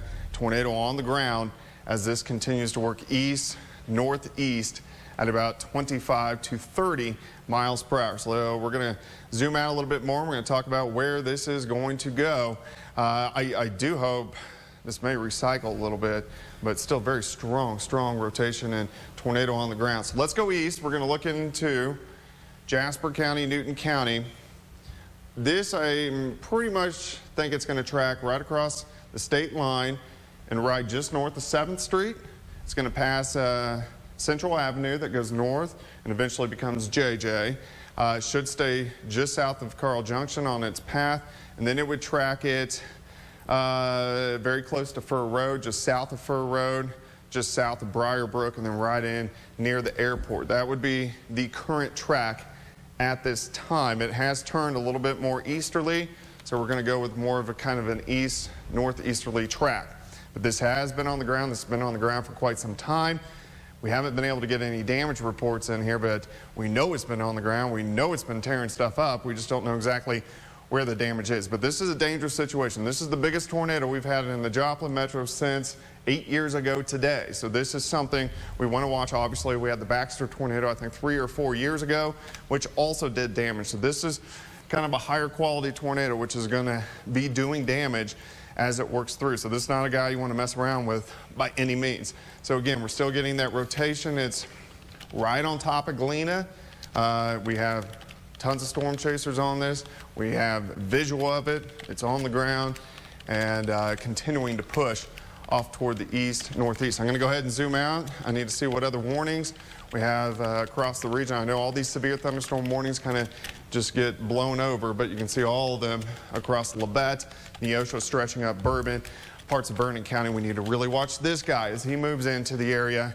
He is now probably 10-15 miles southwest of Grand Lake. Still have the tornado warning in parts of Vernon County. Last time I looked at that looked to be a little bit weaker. We're going to zoom into him briefly, and we're going to go right back down into Joplin. But yeah, still rotation right in here. It looks like it has tried to regenerate just a little bit south of Nevada. What do you got? In fact, on that one, last time we checked in with Vernon County storm spotters, they did have a possible funnel, but it receded back up. Still trying to rotate, though. Yeah. There's nothing on the ground right now. It's recycling. So this was also a large tornado on the ground as it passed the state line of Kansas and then also Missouri. So now it's kind of in that recycle mode. It still wants to drop tornadoes. It's just got to kind of regenerate to do it. All right, so we're going to leave him be for now. Yeah. We're going to go drop back south. And I got to say, I'm looking at the chats. I'm seeing Joplin sounding the sirens, Carthage sounding the sirens, they better be. Webb City, Brooklyn Heights, Avila. Every community in Southwest County, if anybody's outside, because that's how the sirens work best if you hear them outside, they are going off. Last check, it's still on the ground. We can't emphasize this enough. You need to be in your safe place right now in the Joplin Metro. Yeah, this is right on top of Galena. So we have a tornado right on Galena, or maybe a mile north of Galena, but this baby is on the ground, and it's obviously doing damage as it continues to roll east. Now pushing very shortly here, it's going to be pushing across the state line of Kansas and Missouri. So this is riding right along Old Route 66 or 7th Street, depending on how you know it. So very close to the state line now. I'm going to zoom out. I'm going to pull out the velocity on it, and we're going to look and see how strong this guy is. Still very good rotation within it as it continues to roll east. But again, we have a lot of spotters on this. This has been on the ground for quite some time. I think it's probably produced several tornadoes. Yeah, on and off since it came out of Craig and Ottawa County. Yeah, and you can see where the green and the red meet up. This is right on top of Galena. So this is a tornado on the ground, Galena, Kansas, almost to the state line of Missouri, continuing to track in into the west side of the metro. So this is not something you want to mess with. See the debris signature? Yeah. I mean, that means it is tearing stuff up. So when you see this ball, what that is showing, and that is the radar picking up the debris. So houses, trees, sheet metal. That is why this little ball is popping up. So that is definitely very intense signature. You don't want to mess around with it, in fact. Yeah, just more confirmation that tornado is around Galena, if not on the very western side of Galena. Yeah, it's right on Galena. Just I mean, I would say a few blocks north of 7th Street, but there's that signature. So again, it's now past Riverton. It's on Galena. It's going to move right down 7th Street, maybe a jaunt north of 7th Street as it works in the western parts of Jasper County. But again, I can't reiterate enough, especially today being the anniversary of the Joplin tornado, and we have another tornado on the ground, really, which formed in the exact same spot. Doesn't mean it's going to do the same thing, but it is producing some damage, and you need to take shelter, as this is one of our bigger tornadoes that our viewing area has had in the past several years. It's continuing to work now. It should be migrating past Galena, probably right on Galena, just north of Galena, and is about ready to press into western parts of Missouri as this tornado continues on the ground. So again, dangerous situation. Make sure you take shelter. Don't go outside. Don't look. I'm looking for you. I'm looking at the tower cam. You can see it now really wrapping up. So now I'd say the tornado is maybe a half mile north of Galena. So that is good news as it continues to wrap up. You can see this cell right there on our tower cam in the bottom of your TV screen there. So this is continuing to wrap up. It looks like it has a little more of a northerly jaunt to this. Let's take this guy off now, but with a little bit more of a northerly jaunt. What do you got anything new? Anything coming in, Dow? I see Dow's coming down. Yeah. Okay, Yeah, Doug? Yeah. I just got off the phone with the Cherokee County Sheriff's Office, and they say they do not have any confirmed reports of damage yet in Cherokee County. That was as of about 2 or 3 minutes ago. Okay. And I talked with the Ottawa County Sheriff's Office. They say have they reports of some structural damage and some power lines down. This is in the Commerce area near State Line Road. But they do not know the extent of that damage at this point. They do have some officers who are ready to move into that area as soon as they can safely do so. So we know as it's worked through northern parts of Ottawa County, southern parts of Cherokee County, we know it has been on the ground. We don't know the extent of any damage. At least it doesn't look like there's any glaring damage, but we also have had reports of sheet metal flying through the air. So we know it's hit some structures. So that is definitely dangerous situation. You can see the radar. I got it right on top. It's just north of Galena, the very tight circulation there. We're going to run back to our wonderful CC. This looks to weaken just a little bit, but the structure is still pretty tight. It's right on the state line now. I'm going to say a mile and a half north of Galena, right about the state line of Kansas and also Missouri, continuing to track east. You got anything new on this with storm chasers? Last I checked, they just updated that. They still have it confirmed on the north sides of Galena, and that's why that red polygon is popping up. I just have the velocities on here, Doug, what you were trying to pop up earlier. It is right over Lowstein Road and north of Galena, where Maine kind of diverges from there. It's trying to move east, but also jaunting more northeast, so this may not hit historic downtown Joplin, but I would say anybody from 7th Street North needs to be in their safe place, not to mention areas as far north as Carl Junction, Oronogo, Webb City. We've got, I would even go ahead and say MSSU, North Park Mall, a lot of businesses along Range Line. They want to be implementing their safety plans right now, too. But that's all new I have right now, Doug. It's still confirmed, and we want everybody in the Joplin area to be in their safe place now. Okay, even though that Dow, even though he just called Cherokee County and they aren't reporting a lot of damage, we know it has done some damage. We don't know the extent of it, but we know it has done some damage. We'll obviously find that out a lot more as the storm pushes through. But we've had confirmed tornadoes on the ground. We have visual, it's still on the ground. It is now just to the northeast of Galena. So Galena proper, you're getting closer to clear. Not clear yet, but you're getting closer. And it looks like it is now just working into western parts of Jasper County. So again, this is along 7th Street, north of 7th Street, Central Avenue, which becomes JJ, between Carl Junction and 7th Street. So this category right in here. And then it will work through the southern sector of Carl Junction, along Fur Road, Briarbrook, over toward Harps, and then right by the airport. So that is the main concern of where this is going over the next 5 to 10 minutes. Again, we know we have one on the ground, or at least is continuing to produce ones that are reaching the ground. So that is a very dangerous situation as it continues to roll east. I am seeing Galena Fire Department advising that a tornado is still on the ground north of Galena, near the state line, about, what was that state highway?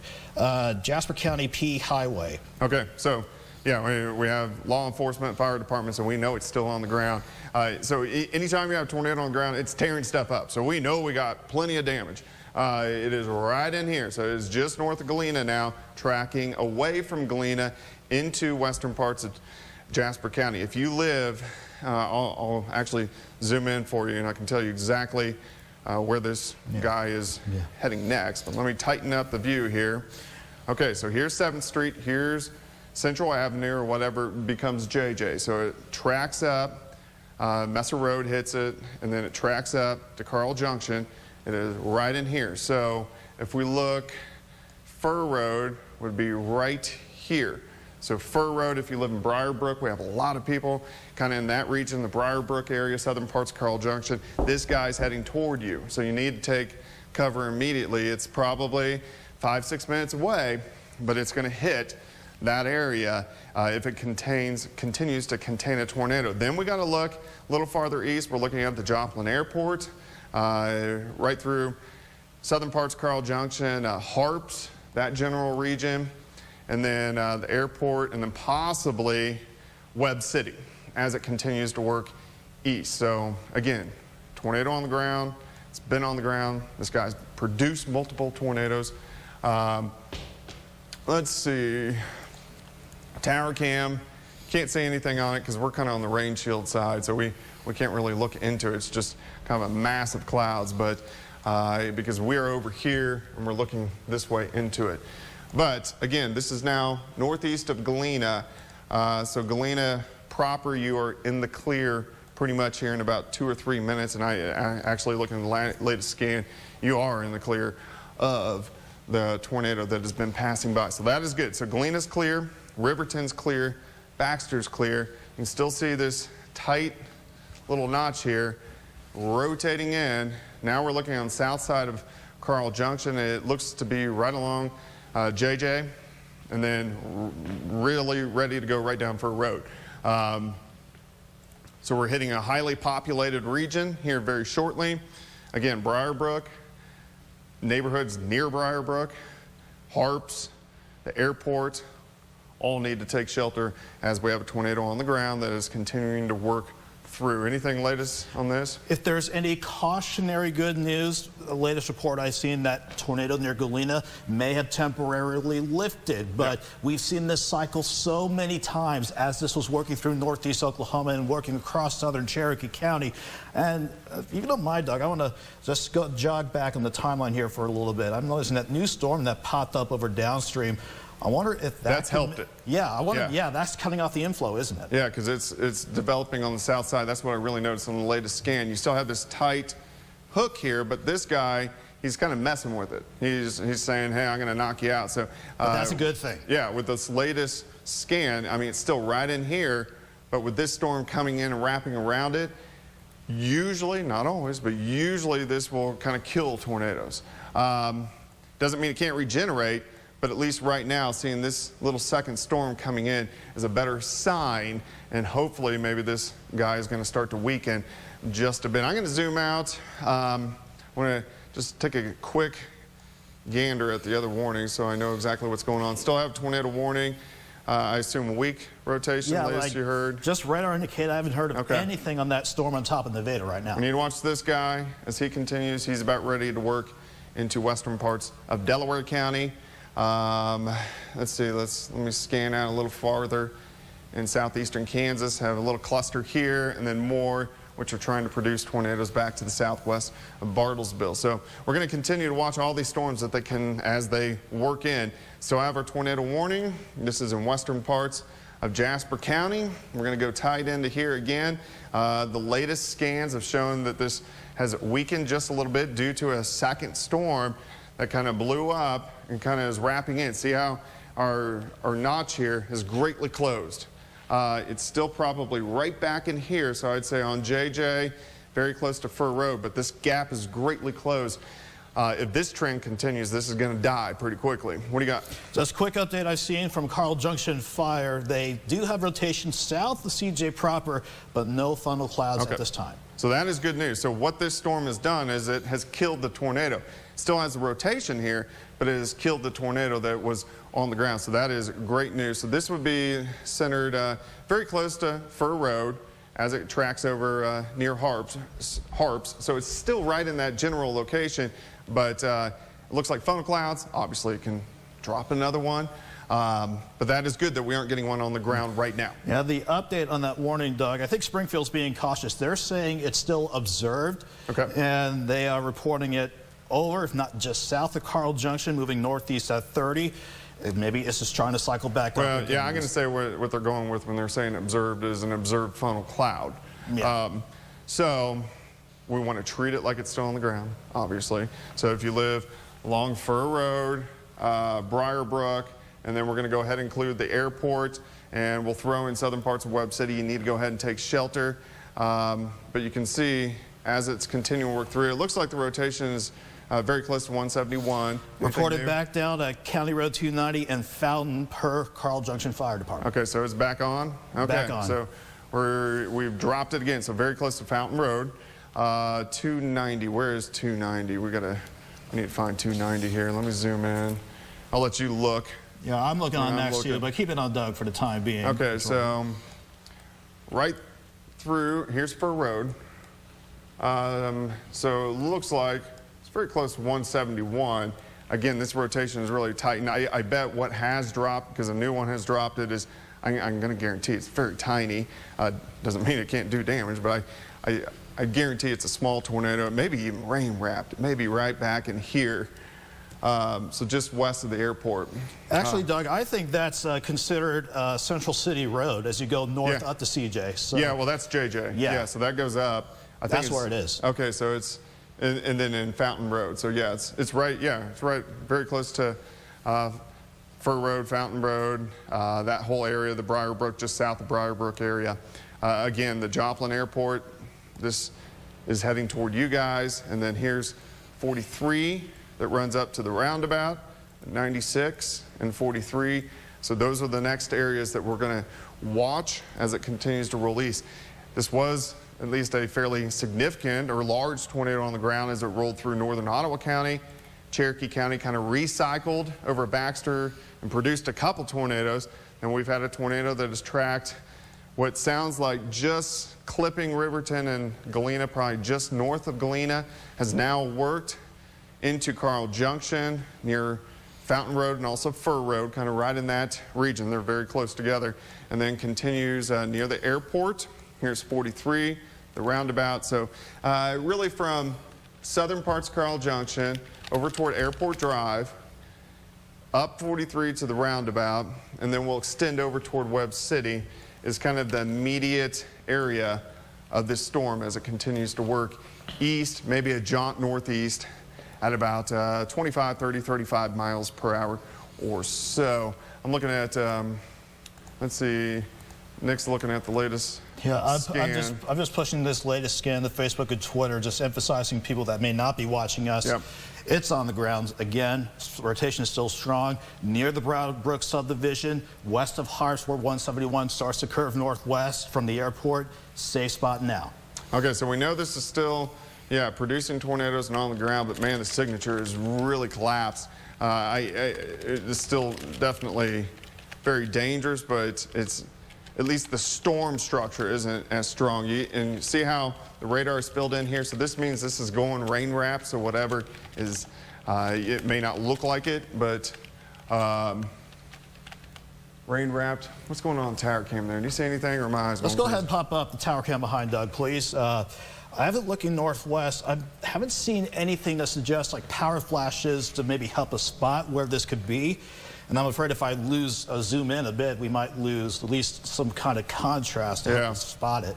Okay. Any particular way you want that camera, Doug? No, that's pretty good right now. We may crank it a little bit farther north as this cell continues to roll through. I'll give it a few clicks right now. Yeah, let's go back here. So see the structure here now pushing east of Carl Junction right in here. So it is probably right on the southeast side of Carl Junction. These storms have kind of combined together. It killed the tornado, but then it has regenerated a little bit. So we are probably getting smaller tornadoes with this as it continues to work through. I'm going to say right along 171, maybe just east of 171 between the airport up toward the roundabout at 96 and 43. So that's kind of that general area of where it is located. What do you got? Webb City officer has eyes on it north on the tornado. I think he's located northeast. But Okay. actually, they have it crossing over 43 So he's looking now. into it like this. Yeah. Okay, now it's tightened up a little bit. Okay. Let's go back into this. So does he give roads where he's got it? It says crossing over 43 highway now, moving northeast. Okay, so yeah. So here's the airport. Here's 43. I guarantee it's right here, right about where the roundabout is of 43 and 96. That's about where it is. So now we are looking North Webb City, Orinoco. I'm going to bank this is going to stay here north of Orinoco right now, but Orinoco, you need to go ahead and take shelter. That means Alba, next city as well. So that means the worst of it is now out of Carl Junction. If you feel safer, stay in your safe place, but at least the tornadic part of the cell has now pushed east of Carl Junction, Missouri, but you can still see it's right in here. That is where we have been seeing the rotation. I haven't messed with the velocity with you guys because I've been watching Nick behind Nick on the screen over here. I've been looking at the velocity at the same time. It's just remarkable, the velocities on here. That is looking very strong. Back it up, please. Yeah, so we still have pretty good velocity with this, which is showing, when we say velocity, we're talking about the winds toward the radar and away from the radar. So when you get this action, that's when we're getting rotating debris. Pull up a CC back there. Okay. It's just easier for you to do it. Yeah, and while I do that, quick update. Springfield suggesting it's heading to Orinoco now. Yeah. And we do have trees and power lines down Fur Road and Highway JJ south of Carl Junction. Here, pull me up. Yeah, that's where I wanted to look. That's right there. where it is. Okay, so it regenerated. I saw it collapsing here, and I saw that pop up, and I was like, dang it. Okay, so it regenerated. Yeah, crossing 171 just south of Gum Road. Okay, so this is on the ground again. So, yeah, not good. So this is where our tornado is on the ground. This is now just to the west of Orinoco. Orinoco, you need to go ahead and take shelter immediately as this is on the ground and heading toward Orinoco, Missouri. Let's tighten up, and I'll give you, I live right here, so I know the roads very well. Okay, so here's 96, and then here's 171, and so here's Ivy Road that comes out of Orinoco. So we're taking Ivy Road over to 43, which is right here, and then the roundabout is right here. That is right where the tornado is. So it's right along Ivy Road, and then just south of 96. So really on the west side of Orinoco, and this is going to track right through Orinoco. So if you live there, you need to take shelter. You need to take shelter as this is on the ground. It has been doing damage, long track damage all the way back from Ottawa County. We have spotters on it. You can see right there now. It is moving into Orinoco right now. So this is tracking 25, 30 miles per hour. Tornado on the ground, moving into Orinoco, Missouri. Has done damage. We have visuals of this. This is a dangerous situation, of course. Orinoco's population has greatly expanded over the past 10, 15 years, so there's a lot of people here. You need to go ahead and take shelter if you live in Orinoco, Missouri. It looks like this is going to stay probably just to get your bearings straight, a lot of people in Webb City. I'm going to say 4 miles north of Webb City High School. So it's kind of north of Webb City High School. This is right along, just south of 96, Ivy Road. Trying to think of the addition that is right there. It's not Briar Brook. Sounds just like Briar Brook, but is moving right into the western side of Orinoco. So anybody in Orinoco, Greystone, that neighborhood addition, you need to go ahead and take shelter as we have still a tornado that has been on the ground, has been producing damage, continuing to produce damage. Actually, it looks like it's going to go right over my house, which, yep, right there. It's right on top of Oronogo right now. So this is on the ground in Oronogo. What do you got on CC there? Anything new? It's still there. I mean, the latest scan may suggest it's a little behind. Yeah, between 171 and 43, but and behind the scenes, I'm trying to see if I can find anything on that tower cam, but I'm honestly... Yeah, it's getting too dark there. They're going tornado emergency for Oronogo. So we got a tornado emergency. When we get a tornado emergency, this is a large destructive tornado on the ground. When you get a tornado emergency, this means it will take lives. So if you are not in a central bathroom, central closet, storm shelter, or a basement, your life is at risk. You don't want to be in your car. This is a tornado emergency and will take life as it rolls through Oronogo, Missouri. So this is going to do major damage. It's going to wipe out houses, wipe out trailers, mobile homes as it continues to work through Oronogo. So the biggest tornado this area has seen since May 4th of 03. So this is a large, dangerous, destructive tornado. I don't know how any better to really we can't put make it out. more simple than that. Yeah. So this is right on top of Oronogo, maybe on the west side. Again, it's moving east, 25, 30 miles per hour. It's doing damage.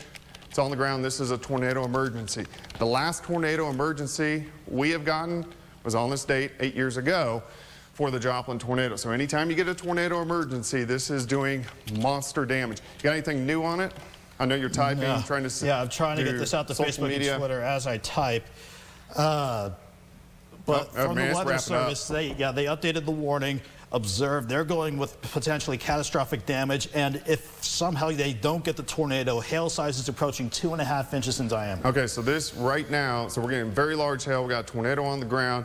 Here is 96. Let's see, my eyes are getting worse with age. I'm going to go in a little bit tighter here. So here's D. Of course, D goes across the bridge that has been closed for about a month.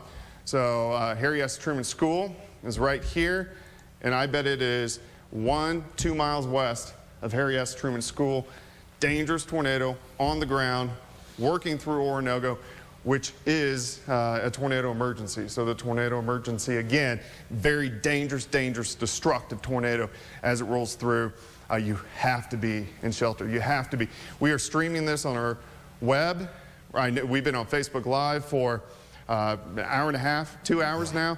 So just take your phone in there as well as you got to take shelter. But you must take shelter in Oronogo as this is large, dangerous tornado, which is working through. I'm going to zoom back out just a little bit.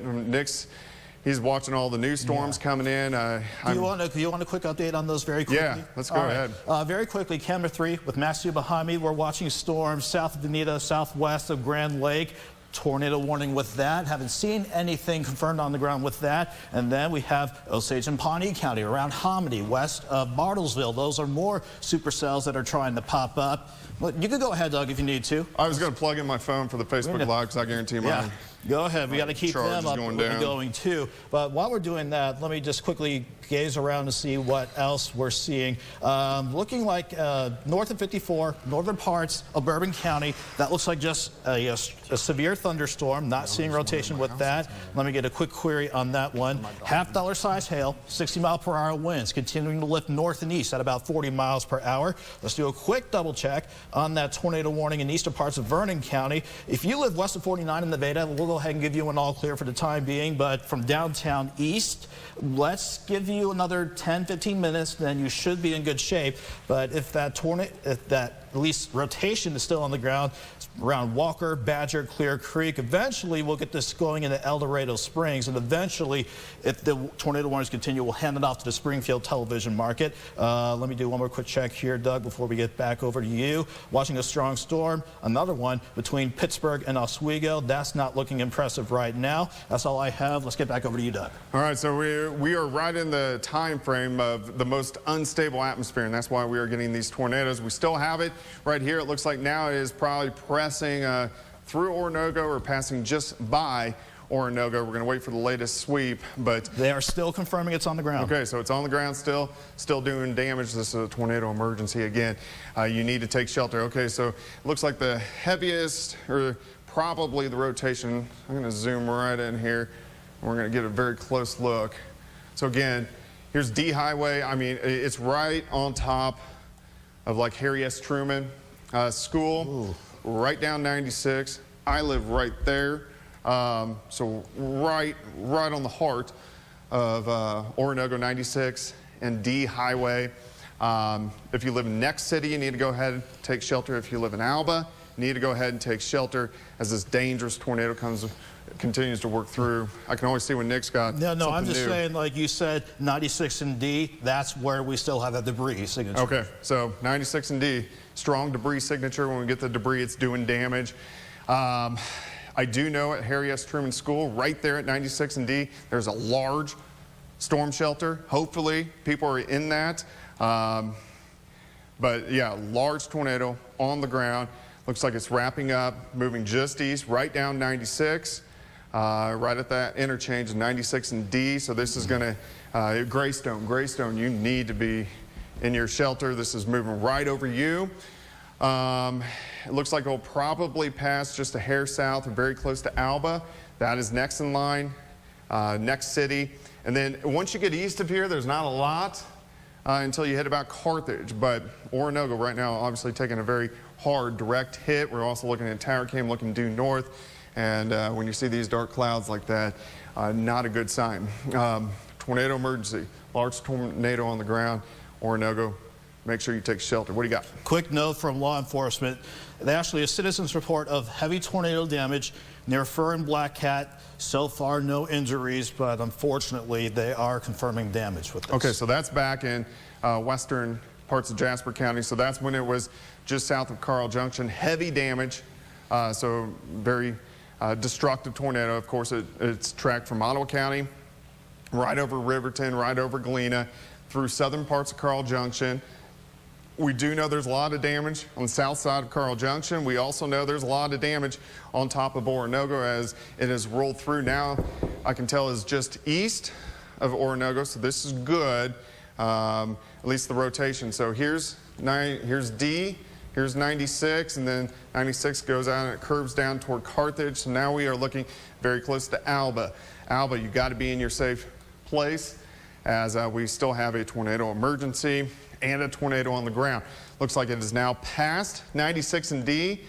Again, we're gonna be getting damage reports in. We know it has done damage as it has worked through Oronogo. Very large, destructive tornado has worked through. Again, tornado warning continues to track east. I want to zoom out a little bit farther for you. I didn't mean to do that.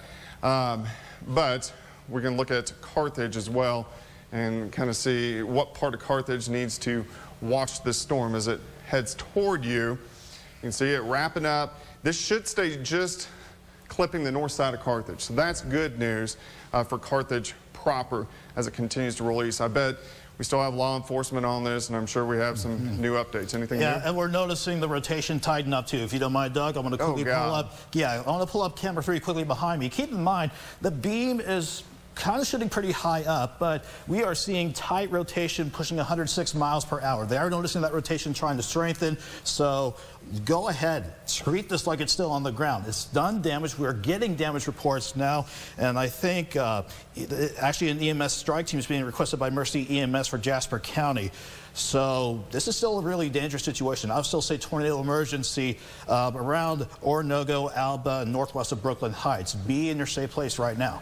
Yeah, when you're getting gate-to-gate shear over 100 miles per hour, I mean, obviously you can't tell what size tornado it is, but that's usually more on the lines of an EF3 or stronger tornado. That's just kind of taking statistics with history. Obviously, we can't see it on the ground right now. So here's Purcell, next city, Alba. It is right on top of you guys now. Dangerous tornado. Is anything new with that warning coming out? Or is that what you were just talking about? They are saying that rotation over Oronogo, 8 miles west of Carthage. Yeah. Carthage, if you are not in your safe place, this is the time to get there. It's just to your west, and hopefully this lifts or cycles before it does Carthage, because the storm has already done damage, and heaven forbid we don't need any more, Doug. Yeah, and I actually think the tornado itself is going to stay north of Carthage. When we look at Carthage, we're getting very close to I-49 now. But Carthage kind of loops around. You got all this action here, and then you got downtown Carthage here, and then it curves up. And once you get to about here on I-49, there's not much until you hit Jasper. And I think the brunt of this is going to stay just north of Carthage. Still, I mean, this is right on top of Alba right now. So large tornado, Alba, Missouri, continuing on the ground. This is going to track, and there are still a lot of houses out here. Alba, and then all the way over toward I-89, which is going to stretch north toward Jasper. But again, we've been watching this cell for, I don't know, what time is it, 8:30? So for 2 hours, it has been producing a tornado all the way back in the northern parts of Oklahoma, continuing to track off toward the north and to the east. Very strong signature, Alba, Missouri tornado emergency, large destructive tornado on the ground. Now, if you live in Oronogo, we don't know exactly what the extent is of damage. We are getting reports in of Carl Junction having some damage. We're also getting reports all the way back through Cherokee and Ottawa County.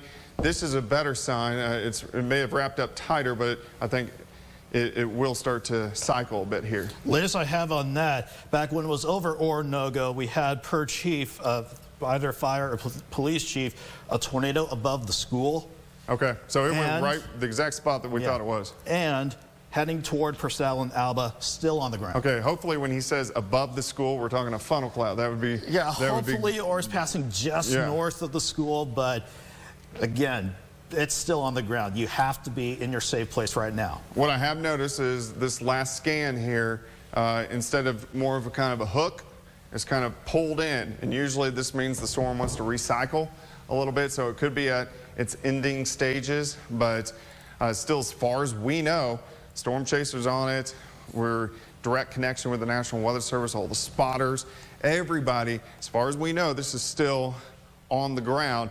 It is moving just east of Alba. Again, I'll zoom out. I'll kind of show you where it has tracked and where we are getting damage in from the cell. But okay, so it's gone right through Oronogo, south side of Carl Junction. We know Central Avenue, Black Cat Road. It has produced damage. We know there is some damage north of Galena, and then some damage as you work into northern parts of Ottawa County. So this has been a long track tornado and a long track storm that has produced a tornado across the region. I do like this little last scan. It seems to be trying to recycle. I mean, when it recycles, it can produce another one, but it may be a better sign for this one. I see a new severe thunderstorm warning, probably some pretty large hail. It's a $1 to $50 in Pittsburgh. Yeah, you hit the nail on the head. 60-mile-per-hour winds, $50 size hail. And just fresh confirmation, tornado still on the ground northeast of Oronogo. Again, heading for maybe close to Jasper, but definitely Purcell and Alba. Yeah, we'll get a tight little look on this and we'll figure out exactly where it's going to go. All right, so we're now east of Alba. We're looking probably right in here. Still tornado on the ground. So if we look at where it is going next, again, I think immediate Carthage is going to be okay. I think this is going to stay just north. Here's Carthage. Here's kind of I-49. It loops up and then goes. Here's Carytown. Jasper is about right here. So kind of that stretch from Jasper 10 miles south. That's where you really need to pay attention. And they're going to extend that tornado warning to the east to cover more of Jasper County within the next minute or so. Okay. I still think it could be recycling, so we're going to have to watch that. It's right in here. So this is, I'm going to say three miles west of I-49, north of Carthage. I mean, if you feel inclined, go ahead and take shelter in Carthage, but I guarantee this rotation will stay north of you. This is going to pass in this stretch of I-49 from Carthage up toward Jasper and a little bit closer toward Jasper. So Carytown up toward Jasper, that's where you really want to watch this as it continues to push east. But we've had tornado on the ground. We still have a tornado on the ground. We know it has at least produced a possible tornado through Oronogo, Alba. Law enforcement has been on this. Spotters have been on this. Chasers have been on this. That latest scan, it looks like it may try to recycle. Definitely try to recycle, which means could be greatly weakening, but it could try to re-strengthen once again. It kind of goes through a full 360 little turn. Let me go ahead and I want to zoom out and see what else we got here in the entire viewing area. Thankfully for now, Doug, that is now the only tornado warning we have. They're going to cancel that tornado warning in Vernon. Great. So Vernon County is going to cancel. That has mainly been rotation as of late. We're still going to watch this guy as he continues to move into parts of Delaware and also Ottawa County. Little tiny storms popping up. Well, they just reissued for it again. Yeah. Doesn't want to go away just yet. Kind of that day. So let's go up into eastern Vernon. This is eastern parts of Vernon County. This is just to the west of El Dorado Springs. Nice little couplet there. So El Dorado Springs, you need to go ahead and take shelter as it continues to work in. You got anything for us, Dan? No. Okay. Great. All right, so we're going to drop back south. We're going to go into back into northern parts of Jasper County. We know this guy's strengthening near El Dorado Springs, so a possible tornado there. That is eastern parts of Vernon County. Let's go ahead. We're going to drop south. We're going to go back into Jasper County. Look at this guy, still very intense cell and still has that little hook right on the south side. We do know this has produced multiple tornadoes, really from Alba, Oronogo, south side of Carl Junction, Galena, Riverton, Baxter, all the way back toward Treese, Pitcher, Commerce. So this has been a long track storm. This is definitely recycled here. It's lost its hook, but it's also trying to regenerate just east of Alba. So it's trying again. I'm going to say most likely, if anything's on the ground, it's very small or just a funnel cloud right now, but this is going to try to recycle and drop again as it works toward I-49. You got anything new on it? Just to double check, I'm looking at the latest warning that they put out. Moving northeast at 40 now, and if that's true, thankfully this will stay north of Carthage, but still, like, you can't gamble with this. You got to be in a safe place if you're anywhere in that flashing red polygon. Yeah, and you can see how they're extending it now, the warning, because we're still getting pretty good rotation with it. We can't guarantee it's on the ground right now. We're going to go ahead and treat it like it is. Yeah, they're still noting it as observed. Okay, and it is trying to recycle right in here, so just to the east of Alba. So it probably moved east and died, and now it's trying to regenerate back just east of Alba. You can see the green and the red, which are matching up for us. Let me go ahead and clear that off, and let's try this a little bigger here. Yeah, it's... Look. The National Weather Service. Okay, yeah, so it's still trying to regenerate on the ground here. Yeah. Yeah, and it is cycling. A new circulation is trying to form west of the original one. Yep, so, yeah, it's recycling, trying to reform right back on Alba right now. So, still Alba, you need to be in your shelter, safe place, as it is trying to recycle just to the east of Alba. And when I say that what has happened is the tornado that has gone over Oronogo and then into Alba has now kind of collapsed, and the storm is now ramping back up. Now you can see more curvature on the cell here, so it's really going to try to recycle right in here, just east of Alba. So this kind of puts the brakes on the storm moving east for just temporarily until it drops again, and then it starts plowing east. Just to the west of I-49, 3 or 4 miles, it will pass between Carthage and also Jasper, Missouri. Sorry to interrupt you again, Doug, but new tornado warning now. So unfortunately, we have 2 tornado warnings to track. It's actually clipping southeastern parts of Craig County. Let's give Doug a little breather to just let him regather, and I'll walk you through this latest tornado warning that is out for extreme southeastern Craig County, but it's covering a lot of Mays County in Oklahoma. Mays County technically is covered by the Tulsa television market, but I wouldn't be surprised if some viewers out there are trying to get like a reception from us or a signal too. Last check I had with this, thankfully there's not a tornado on the ground, but we do have strong rotation right around Pryor Creek. Between Choteau and Locust Grove, north of 412, which I think is the Cherokee Turnpike in that part of green country in northeast Oklahoma. It is moving to the east at 25 miles per hour. So if anything tries to clip southeastern parts of Craig County, it might just be heavy rain and hail, maybe pushing, let's say, quarter to golf ball size, so between 1 inch and 1 3/4 inches. So for the time being, in Craig County, south and east of Bonita, south and east of the Turnpike, you're not going to get the tornadic rotation, but you will definitely pick up on quite a bit of rain and some hail too.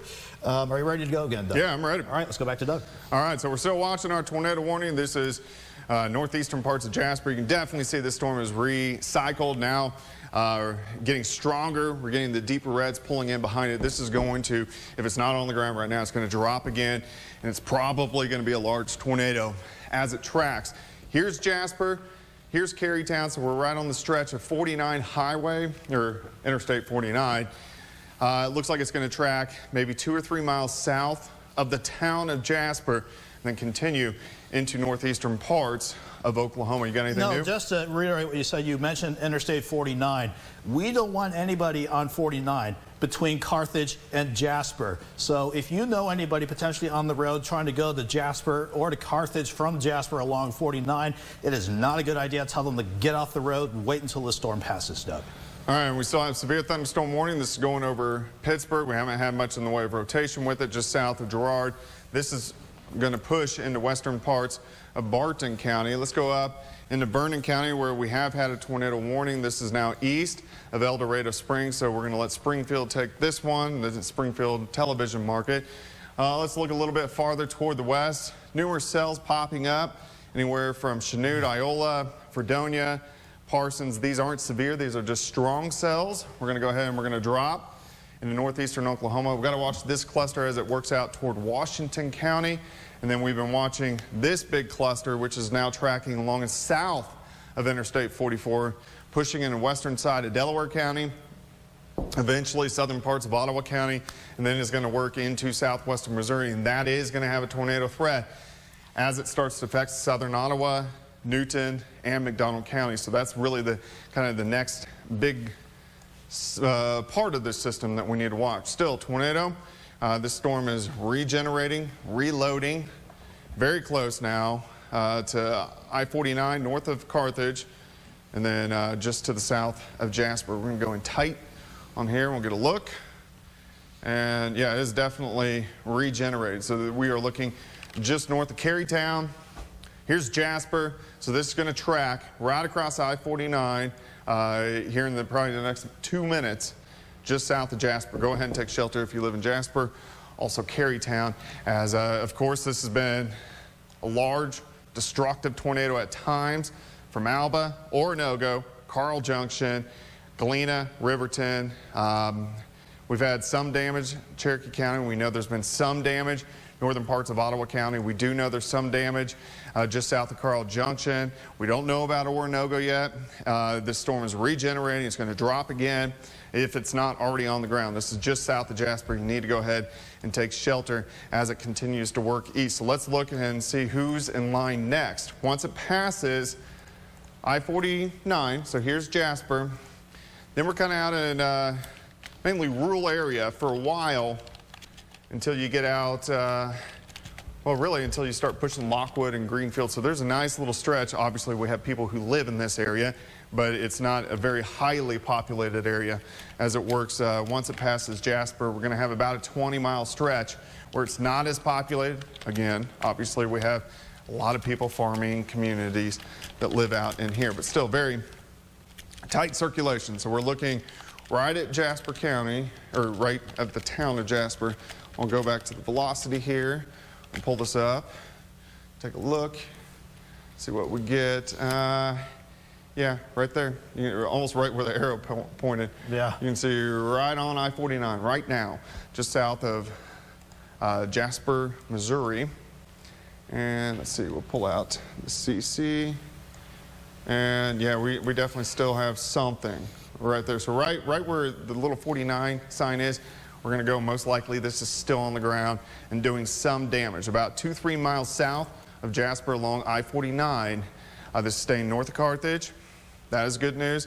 Carthage, you don't need to worry about this. Jasper, you're going to be in the hail core.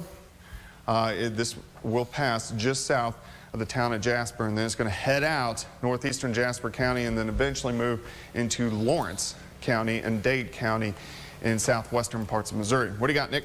Just an update on that storm for extreme northeastern Vernon, but St. Clair County too. Even though it's technically moving out of our area, they have observed a tornado with it near El Dorado Springs and moving northeast at 35. So even though we don't quite have the signal going out to St. Clair County for most of the county, if you know anybody out in St. Clair County, give them a heads up. A tornado was observed with this, so they need to get to their safe place right now. Okay, so this would be an observed tornado just to the north of El Dorado Springs in west central parts of Missouri as it continues to track off toward the north and to the east. But again, at least it is out of Vernon County, so in Vernon County you can go ahead and get out of your shelter if you were kind of in that part of the storm. So as of right now, I'm going to zoom out and we'll kind of get our bearings here. We got the one moving out of Vernon County. Bates County is pretty active. Looks like we have some tornado warnings near the Lake of the Ozarks. We're going to go back a little bit farther to the west. We have numerous cells which continue to develop. These are just strong guys. We aren't seeing anything on the ground, any tornado warnings at this time with these cells or even severe thunderstorm warnings. Very intense cell near Pittsburgh. The air mass is most ripe right along I-44, at least right now. Let me go ahead and zoom in. We're going to look at Crawford County. Pretty intense cell, severe thunderstorm warning. This is from Pittsburgh, Frontenac, Alba, and then heading over toward Liberal. Also push near Lamar as this cell moves east, northeast at about, I'd say 35 miles per hour. Let's go ahead and zoom out. We're going to drop back south and see what else is moving in. Let me pan off to the south here. We're going to look and see a tornado warning. This is just outside of Delaware County. So we got to start to watch this cluster as it pushes into Delaware County and then eventually McDonald, Benton, and Newton County here in the next hour or so. Still have our tornado warning, northeastern parts of Jasper County. We'll pan back up there. On that, didn't mean to interrupt you, Doug. On that storm, the southwest of Grand Lake, they had a GRDA, I forgot, that's some kind of like the Grand River Dam Authority. Yeah. I think that's what it is. They have confirmed a tornado that briefly touched the ground north of 69A and 412B near the Cherokee Turnpike. So it's trying to do something, and we're watching it. Yeah, and that whole cluster is going to be working in over the next few hours. This severe weather's not going anywhere anytime soon. It's going to be sticking around. Still very strong signature, tornado observed. This is now south, most likely southeast of Jasper by a very, very close margin, maybe 2 miles south of Jasper at best. Still, you need to be in your shelter in the small town of Jasper, and then as it continues to work, it looks like it's going to track eventually into southeastern parts of Barton County as it continues to work east, northeast. At least this is leaving the metro. Once we can get it past Jasper, then we won't be in as highly populated area. Again, we do know this has done damage, some damage. We do know we've had tornadoes on the ground. This once was a tornado emergency near Oronogo just because it was on the ground with a highly populated area. Still very tight. I actually lost it a little bit on that last one, but I would say at least a funnel cloud, if not one, is on the ground. Have you had anything new on northern parts of Jasper County? No, I haven't seen much. They have dropped a tornado emergency warning from the tornado warning, but they're still treating this as observed and potentially a dangerous tornado. It has been dangerous, as Doug has been mentioning, and would not be surprised if it's still on the ground, even though the reflectivity structure is making it look a little bit weaker. Just sifting behind the scenes here to see if I find anything new. I wanted to bring it to update as long as we have Max 2 up here. The severe thunderstorm warning from Pittsburgh and around Beulah, north and east. The hail sizes on that have dropped. It's 60 and quarters. And just a double check on that expiration time. Has that in effect until 9:30. No rotation with that. We're watching it closely. And let's see, we have seen Springfield, as I pan this back to the tornado warned storm in Jasper County, that rotation, it's trying to cycle again. So that rotation is, if it's weakened, it's trying to strengthen back up, and it would not be surprising, Doug, if it tried to put something on the ground once again, which it has done numerous times as the storm came out of Oklahoma. Yeah, pretty good rotation on it, north central, northeastern parts of Jasper County. Just keep the graphics up for now, Lucas. I'll run back over to the wall here in a second. But again, yeah, we've had, this went right through Oronogo. We had a tornado emergency right through south side of Carl Junction, and then it tracked Galena, Riverton, all the way back just north of Miami. So we'll find out a lot more about what this tornado has done as it continues to work east. Still have this cluster, eastern parts of Crawford County, western parts of Barton County, a severe thunderstorm warning. That's winds at 60. Oh, actually, if we could, let's switch to Max Storm, please, so we can see what Doug's looking at as well. There we go, thank you. Yeah, and then we saw the tornado warning, El Dorado Springs, and then all these little guys back, Fort Scott, Iola, Chanute. These are much smaller thunderstorms, but still stuff we want to watch as it continues to work in. In fact, I'll change up the radar here just a little bit so you can get kind of a better idea of what these storms look like. You can see they're strong thunderstorms, but we aren't seeing these severe. Yeah, Wichita, sorry to interrupt. Wichita's not impressed with those. They're trying, but they're staying below severe limits, so that's good. And then we're going to watch this cluster as it continues to work out. Into Delaware County, you can see a new tornado warning for this. This is northern parts of Delaware County, southern parts of Ottawa County. This is radar indicated. And look at it in your Disney moving northeast at 35, and yeah, there is a Disney Oklahoma, believe it or not. So this is going to head toward Grove. And actually looks like oh, sorry, go ahead. This is going to head toward Grove and then continue into southern parts of Ottawa County. I'm wondering if that was a separate storm, though, because the one south, closer to the Cherokee Turnpike, it's trying to put something on the ground, so I'm wondering if that's possibly a new storm or a separate storm. Well, let's take a look. Yeah, so we're getting such range fold. I bet they're going for that. I wonder where Disney is. I bet it's very close to that Langley. Yeah. So we're going to watch this cluster as it continues to work out in McDonald County and then eventually into Newton County. See, this cluster is continuing to produce warnings. So we're going to watch these as they work in. Really, the most unstable air mass from this point on, guys, is I'm going to draw a quick circle for you. Kind of going back through here. This is where the most unstable air is. Pittsburgh, Joplin, Nevada, and then all along the I-44 corridor. Okay, so let me clear this off. I'll walk back to the wall. I'm going to set this up, and we're going to go into northern Jasper County again. This guy's been kind of recirculating. I can definitely tell we have a very large hail core with this. Let's go ahead and put hail size. Yeah, east of Jasper, whenever you start seeing the yellows popping up, this is showing us probably golf ball size hail. We'll take that guy off. We're going to track a little bit farther north and east. So Golden City, it's kind of in line as this continues working. Golden City is very far eastern side of Barton County. So if you live in Golden City and then eventually Lockwood, you need to go ahead and at least prepare as this works in. It's still about 15-20 minutes away. Yep, that's severe thunderstorm warning for Pittsburgh, eastern Crawford, western Barton. That has weakened. That severe thunderstorm warning's gone for now. Yeah, it seems like the most unstable air is just, it's kind of right along I-44 and then kind of stretches up near Stockton Lake. We're having a hard time getting anything big in southeastern Kansas now, which is fine with me. Yeah. But look at this mess, which is going to roll into the area.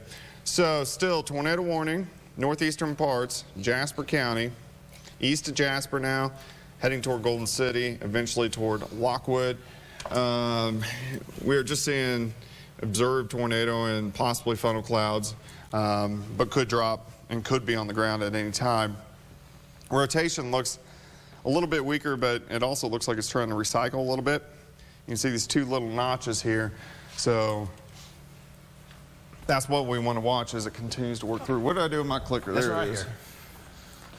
All right, so this may be trying to recycle just a bit, but you can see here's our rotation right back through here, maybe trying to regenerate. So most likely this is going to quit producing a tornado and then probably start again as it continues to work through. It's dark out now, so any storm chasers we have, any spotters we have out there are now working where it makes it 3 times as hard because you can't see if there's anything on the ground unless if you have a really good lightning strike. So from this point on, you have to kind of go away from the visual of chasers and spotters and just take, whenever you have a warning, whenever we're detecting it on radar that it is producing something and you need to go ahead and take shelter. So this is going to head toward Golden City, which is in far eastern parts of Barton County as it continues to track off toward the north and to the east. Here over the next, I took it out of Magic Track, bud. We throw that back in.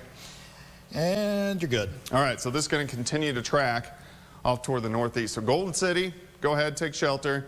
And then eventually, if you live in Lockwood, you need to also watch this as it continues to work through. All right, severe thunderstorm warning continues all the way down into Jasper County as we've had these clusters which continue to work through. At least the tornadic cell and everything is calming down in the Joplin Metro, but we still have these guys which are working in. So we're looking southwest of Seneca. These are still a decent distance away from really working into Newton County or McDonald County, but they've had the history of producing tornadoes. So we really want to pay attention as this works into McDonald County and also Newton County, as it obviously very unstable air mass could start to ramp up. Hey Nick, if you would for me when I'm talking here. Sure. Look at SPC, see if they've put any mesoscale discussions out, anything new, Actually, I'll of what they're kind right of now. predicting with all these clusters over the next hour or two now that we've lost kind of the heating of the day. I want to see if any of these storms have overworked the atmosphere at all. The problem is these areas, northeastern Oklahoma, southwestern Missouri, really haven't had anything. So the atmosphere is very unstable.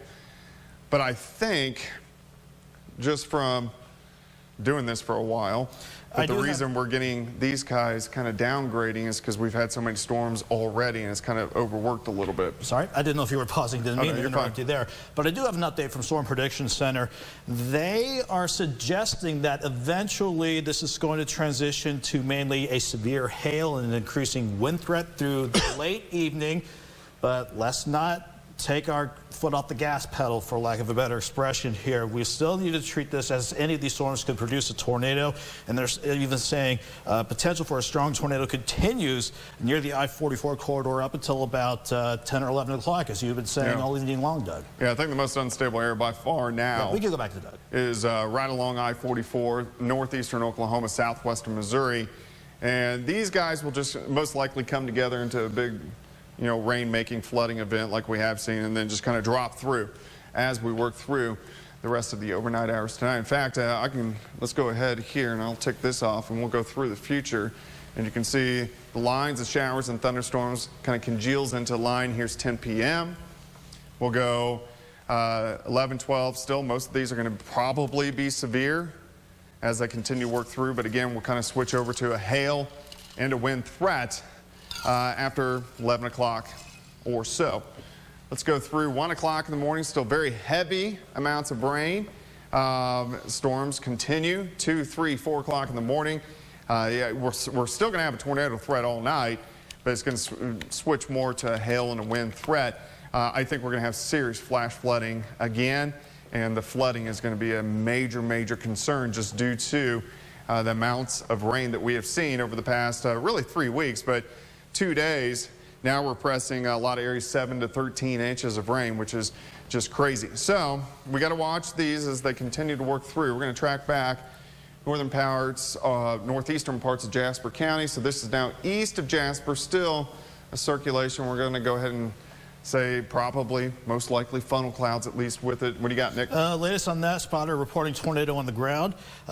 County Road 80 and Thorn Road, tracking northeast toward Golden City. Okay, so latest reports, tornado on the ground again. At night, it is very hard to tell if something's on the ground. You got to wait for really anything like a power flash or lightning to really give you an idea of what it's doing. This is still the same tornado that tracked through northern parts of Oklahoma, Riverton, Galena, Carl Junction, Oronogo, and then now east of Jasper. Most likely the tornado would be right in here. So now probably 5-6 miles southwest of Golden City. Still, Golden City, you definitely need to take shelter, as latest reports we have a tornado on the ground, northeastern parts of Jasper County, about ready to move into kind of clipping southeastern parts of Barton County. So that's what's going on with that. We still have our other cells, which are developing northeastern parts of Oklahoma, and these will continue to work through. Actually, let's go back there. Let me zoom out just a little bit. Okay, and you can see these clusters now. Grand Lake, southern parts of Ottawa County. So all these are starting to press in. That's why we still have the tornado warning in southern parts of Ottawa County. That guy looks impressive too, just to the southwest of Bartlesville. On their sky it took. Yeah, there's definitely one there, and then definitely one there. So yeah, these are all working in. I'm really watching, look at these storms just exploding now. Montgomery County, these are probably going to be more hail makers, wind makers, and definitely rain, but these guys are going to continue to blossom. I really think all this is going to continue to fill in.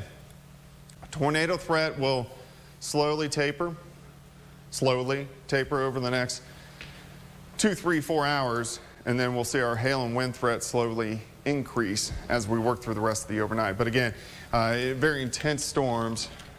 The guy in Jasper County is definitely wrapping up a bit. You can see that tighter circulation, so that's definitely on the ground. That's right along the county line of Jasper and also Barton County. Yeah, they're going to extend that tornado warning into Dade County any moment now. Okay, so we have this now pressing. It's right on the county line, Jasper, Barton County. This is, if you live in Golden City now, you definitely want to take shelter. So this guy's on the ground. It's only 2 or 3 miles to the south, probably 5 miles to the southwest of the city of Golden City, or the town of Golden City. And it's going to be working in, has had the history. You can see the new warning going out now for Dade County. Has had the history of producing large tornadoes, still has a tornado on the ground. So Golden City, you need to go ahead and take shelter as this continues to work in. And then we have all these storms which continue to pop up and blossom across the region. Have you seen anything on damage? I know so many people are trying to keep up with these storms. Have you seen anything on damage? I have seen at least a latest storm report come in. 2 miles southeast of Carl Junction, they had several large trees down, homes with roof damage on Lakeview Lane. Why don't you pull up storm reports on Max 2 there? Okay, yeah. Let's see what we get. Oh, I'm in the middle of pushing this latest warning here, but I'll get that in a moment here. Yeah, I could get that on here. And let's come back to Max 1.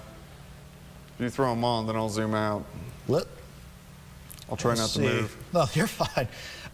Just want to be sure. Well, that's not what I want. I did storm tracks, not storm reports. Let me get the pan for you here. Let's venture south to CJ. All right, I'm going to zoom out just a bit. Okay, so we definitely have you can see the track. And I'll just query that on there for you here quickly. Here. Several large trees down, homes with root damage on Lakeview Lane west of 171 in Center Creek. And that's where we had the tornado debris signature as it was working over. So we know we've had touchdowns. It could have been funnel clouds as it went through Riverton, Galena. We did have a report at one time it was on the ground near Galena. We know it was on the ground here on the south side of Carl Junction.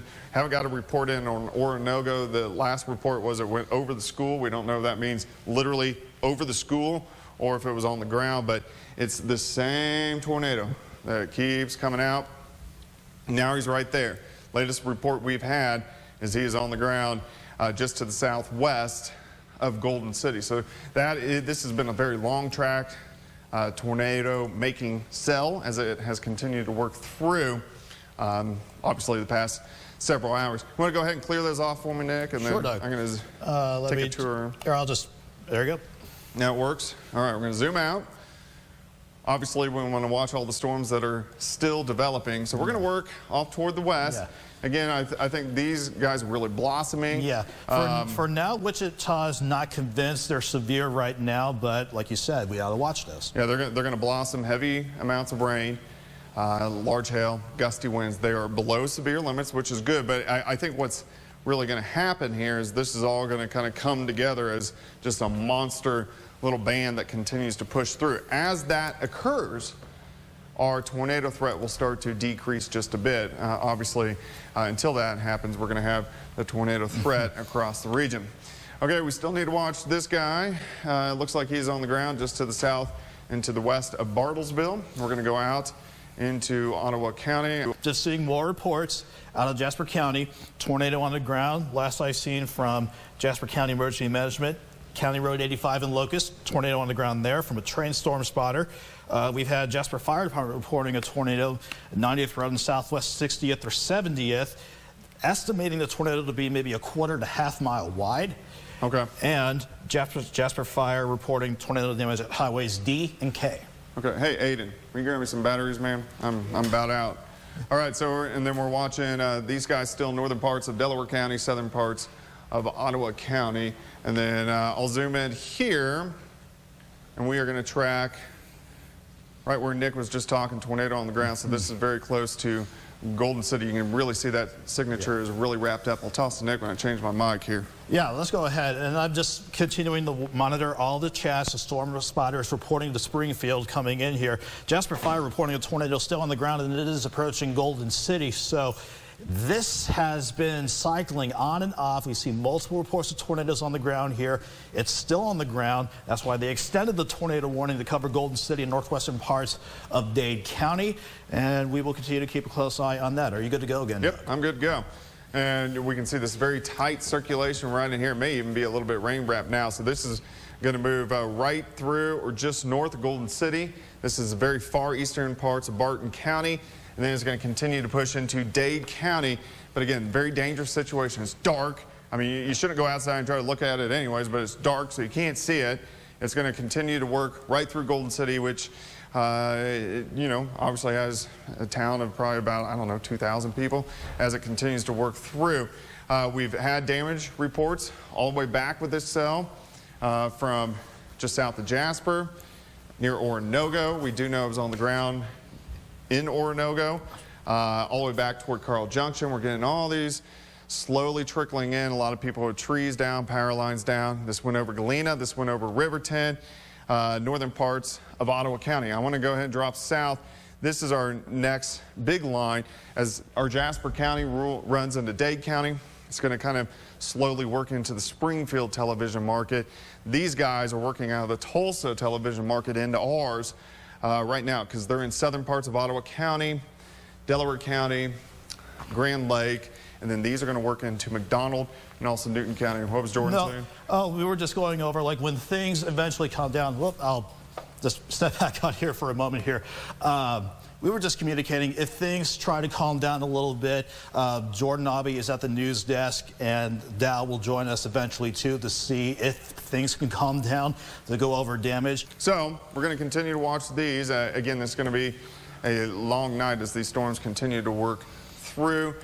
We still have our tornado on the ground. Again, this is in the extreme southeastern parts of Barton County. I'll go in and get a much tighter shot for you. You can see exactly where it is, as it is very close to Golden City, continues to work off toward the east, northeast at about anywhere from 25 upwards to 30 miles per hour. I'll put the storm winds on. You can see that very tight circulation where the green and the red meet up on the west side of Golden City. Go to our CC, which tells us obviously it's on the ground. You see this right here, that's showing us debris which is being thrown up in the air. So, dangerous situation, Golden City. This is extreme southeastern parts of Barton County. Need to go ahead and take shelter. Interior closet, interior bathroom, storm shelter or basement if you have it. Most people do not, as this continues to work through and then eventually into western parts of Dade County. So this guy's going to roll out. We have the new storms which are going to roll in the northeastern parts of Oklahoma. You can see this thing is wrapped up just a little bit. Let's try, actually, we're going to try. Let's see what we get here. And yeah, still pretty tight right around Golden City. So it is going to continue to work off toward the east northeast. And then, of course, we have our storms down in northeastern parts of Oklahoma, which are going to continue to work in. I'm going to pan south. We're going to look at these guys. These storms working in toward Indigo Sky. Very intense cells all the way back through Delaware County, southern parts of Ottawa. We've had tornado warnings on these. Kind of a mess right now with these storms. They look like they've clustered together just a bit. But they're going to work into parts of McDonald County and also Newton County as we work through about the next 30 to 45 minutes. So we're kind of, in a sense, hitting a little bit of a lull here once this guy works out of Barton County, which is great. But these guys are intensifying as I look back out across southeastern Kansas, northeastern parts of Oklahoma. Let's go back here and we're going to, okay, so you can still see warning, eastern parts of Barton, Dade, southern Ottawa, northern parts of Delaware County, and then stretching back into Washington County, northeastern Oklahoma. Look at these storms. They've been working through. This is over the past 2 hours, continuing to push north and east, continuing to develop northeastern Oklahoma, and then now kind of picking up in Kansas. This is going to become more of a rainmaker. Hail, large hail, and also very gusty winds as it continues to work through over the next couple hours. Let's go ahead. We'll zoom in here. We're going to go back into Jasper County. and also, well, I guess southeastern parts of Barton County now. We can see this cell. Actually, I'm going to have to track. Here we go. Still see the very strong rotation. This little couplet. This is right on top of Golden City. So again, Golden City, go ahead and take shelter as this has been on the ground. It's going to work into western parts of Dade County. Anything new, Nick? Looking at the storms in southeast Kansas, in fact, I'll quickly pan up here. There is a storm western parts of Labette County. It's trying to get its act together so far. Hail to the size of nickels, maybe 50-mile-per-hour wind gusts, staying below severe limits for now, but we're watching that. But like you said, Tug, I am keeping an eye on this. Surprisingly, I don't think there's anything on the ground with that storm west of Ramona about to clip southern parts of Washington County. Let me just double check that. Also check what you got in Delaware. Yeah, actually, let's go to that one, because at last check, I'm pretty sure it was still on the ground, or maybe it was, but then it lifted back up. But strong low-level rotation with that. Could drop another tornado at any time. This is a storm that's going to pass mainly south of Grand Lake, south of Grove, but working over Jay. And I'll tell you right now, you mentioned it earlier too, Doug, south of 44 in southwestern Missouri, around Neosho, McDonald County, Milnett, Cassville, they really haven't seen a whole lot lately, so that's untapped air for these storms to work with. Not saying this to scare anybody, but everybody south of 44, Newton County, especially around the Neosho Point South, McDonald County, Barry, Lawrence County, perk up. Be sure you're paying attention. All right, and we still have these cells, which are continuing to work through. Let's see. Oh, there we go. All right, always a little finicky. Let me get over here, but we still have this tornado on the ground. This is eastern parts of Barton County, now moving into Dade County, but you can see the tight little circulation here. This is now north. Looks to be just north, maybe a jaunt east of Golden City. It looks like it's going to try to recycle again. It kind of looks like it's maxed out its little hook.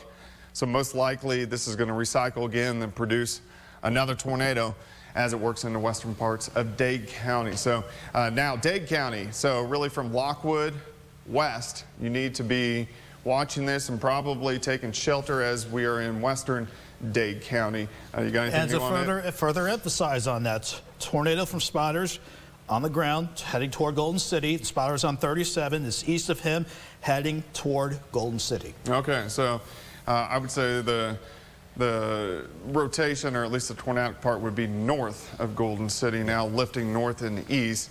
I think that spotter remark was probably maybe 5 minutes behind. Maybe just a slightly delayed report, but nonetheless, it's right on top of Golden City. So this is going to lift into western parts of Dade County, but again, same tornado, all we've been watching all the way since Oklahoma, Ottawa County, as it rolled actually all the way down toward Tulsa. So it's been producing tornadoes for about 3 or 4 hours now.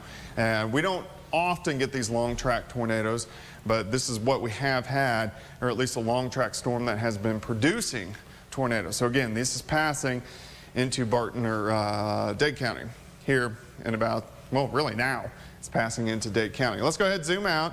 We got all the storms blossoming southeastern Kansas. We're going to go back down into northeastern Oklahoma. We got these storms which are working in. We still have a tornado warning. This looks to be just to the west of Jay, western half of Delaware County, and then this cluster is kind of pushing into southern parts of Ottawa County. So this is kind of on the outskirts of our viewing area. Now the one in Golden City is pushing east of Golden City. So if you live in Golden City, give it about 2, 3, 4 minutes and you should be okay. You'll still be getting rain, showers, and thunderstorms. These guys are going to work eventually into Newton County and McDonald County by the time we work really the next 30 to 45 minutes. And we also have to watch these guys, which are out near Bartlesville. So the most unstable air mass now, the best chances for anything tornadic is going to be northeastern Oklahoma, right along Interstate 44, and then into southwestern Missouri. Of course, we still have this guy in Dade County.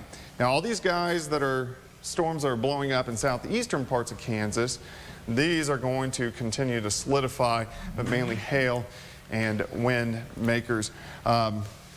Anything I need to know with that conversation? What's going on? No, Dow and Jordan were just wondering if we were going to get a break in the action anytime soon, so we could have went over to them and go to damage. That's what I was going to talk to him about. I think we're right at that point because we have this cell, which is now moving into Western Dade, and then this cell hasn't quite worked in. So I would say Dow and Jordan, head back down here, and you guys can do your thing for just a bit as we're kind of in this little lull with warnings kind of moving in and out. Again, western parts of Dade County confirmed tornado. This is now 2-3 miles northeast, maybe 4 miles northeast of Golden City. So Golden City, you are technically in the clear of the tornadic part. We'll do one more zoom in, then we're going to go to Jordan Dow for a bit.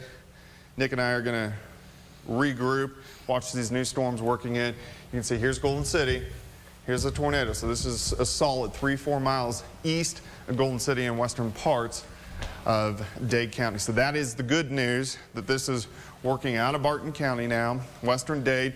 Lockwood's about right here. This is going to stay to the north of Lockwood, the town of Lockwood. So this will track north of Lockwood. So that is good as well. It's kind of in a very rural area as it continues to roll out. You got it, Mike? Oh, okay. Yeah. Gotcha. So that is good. So this is winding down for us again. Showers, thunderstorms will continue to develop. The most unstable areas right along I-44.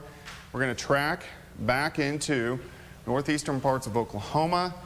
And here's the tornadic cell here. There may be some rotation right in north, just near, is there anything near Grove? Latest I've seen, everything is radar indicated with all the tornado warnings clipping our parts of northeast Oklahoma.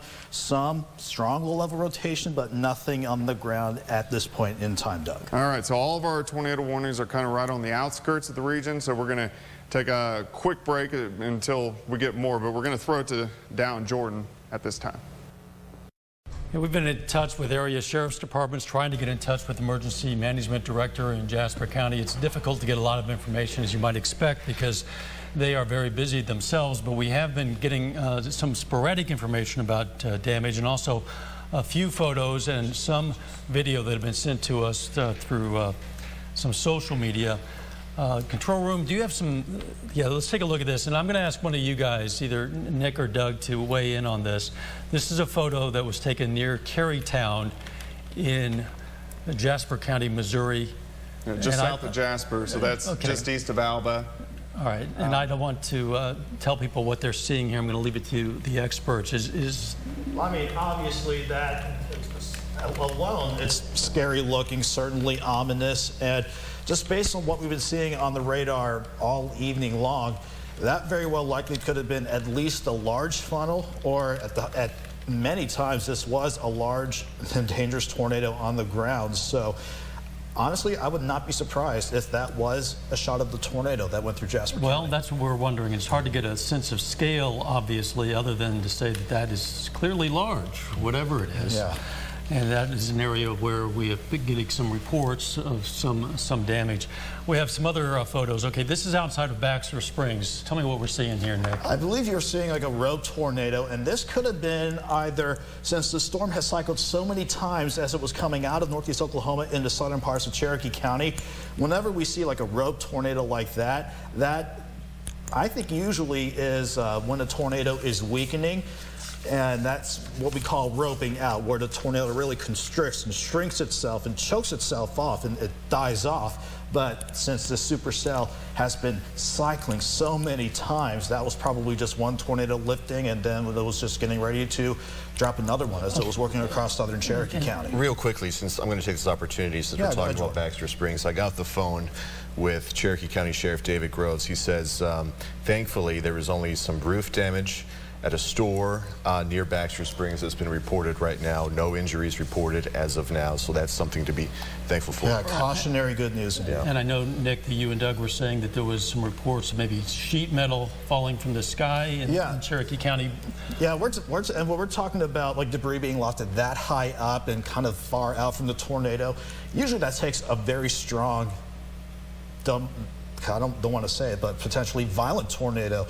And I've seen that in other storms over the course of the years, where if it's violent enough, it could take tornado debris and send it 50, 60 miles. Well, that was going to be my question. The fact that that might have been falling in the Cherokee County area doesn't necessarily mean that that's where it was picked up. It could have been, well...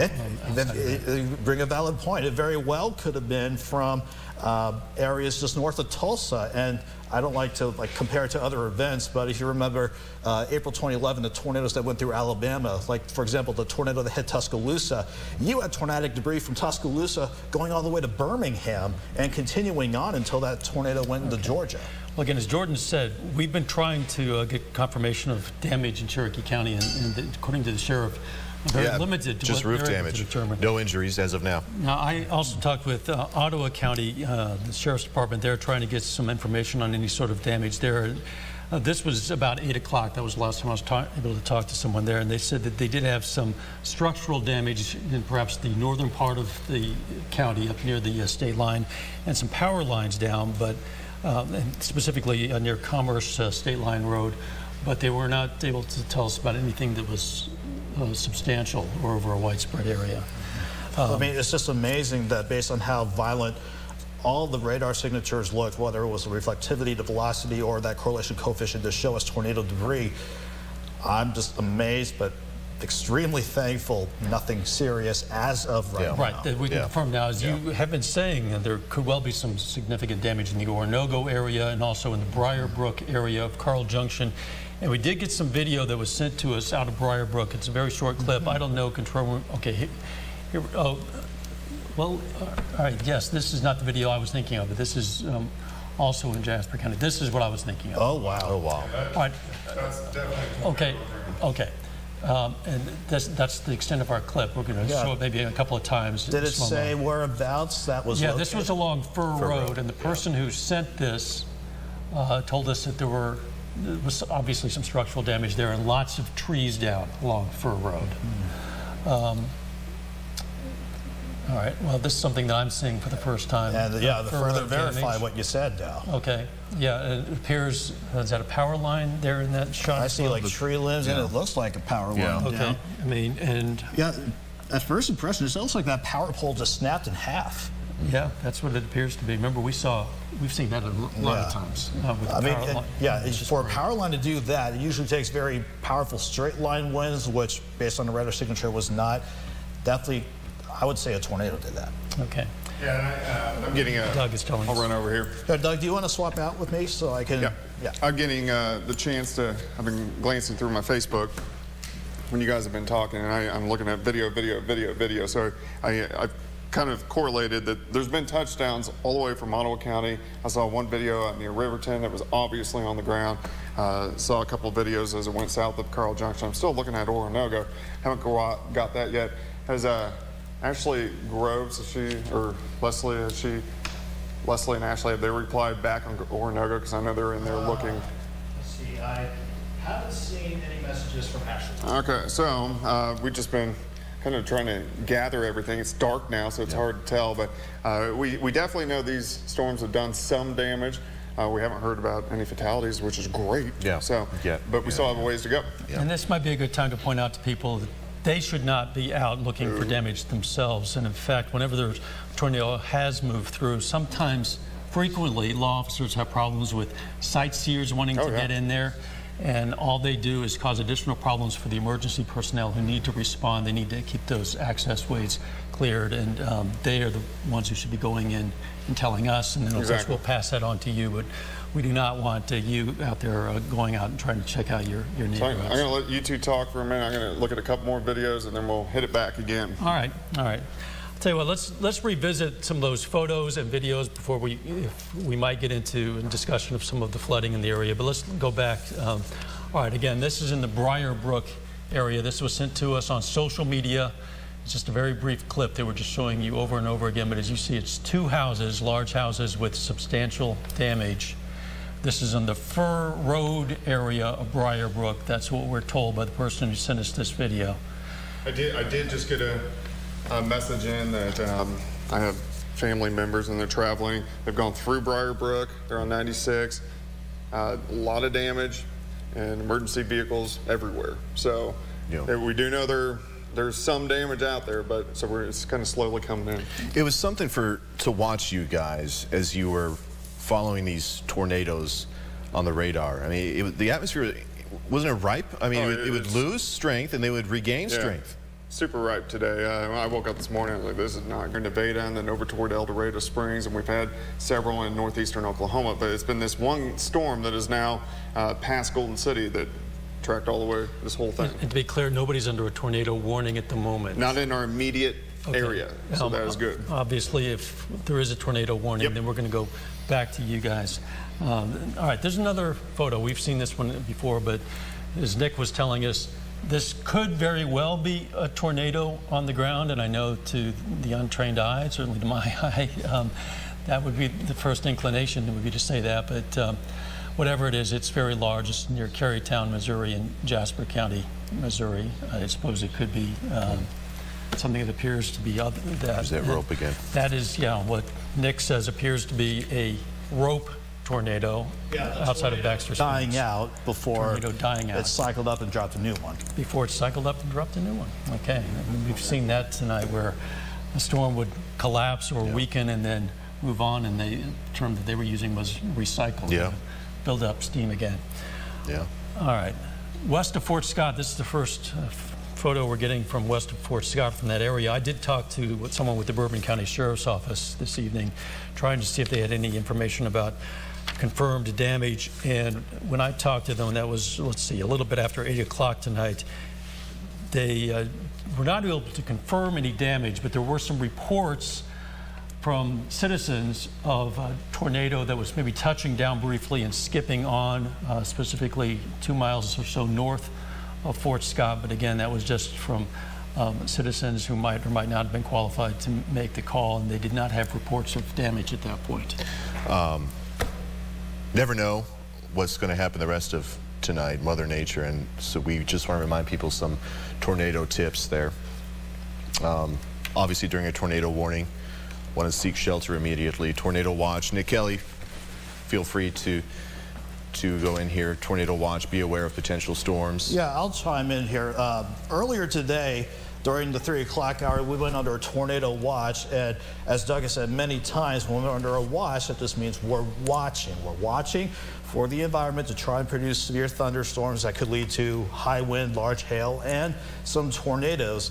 And we've seen quite a few tornado warnings already. And for some of you that may not be familiar with the term, and we unfortunately had to use this term tonight, tornado emergency. That's only reserved for high-end tornado warnings where we have a large, dangerous tornado on the ground and it going through populated areas. That was the fortunately the case as it was working through Orinoco. Yeah, tornado emergency is one that we would maybe use routinely, but this well, tornado warning we use routinely. It's emergency. Well, I mean the general public, but in this context, given from the National Weather Service, it has a very specific meaning, and as you said, that means that people are in imminent danger. Yeah, when they hear that. And to keep in mind too, like tornado emergencies, I think back to the Greensburg tornado back in 2007. I think back to the Alabama tornadoes that hit Tuscaloosa close to Birmingham.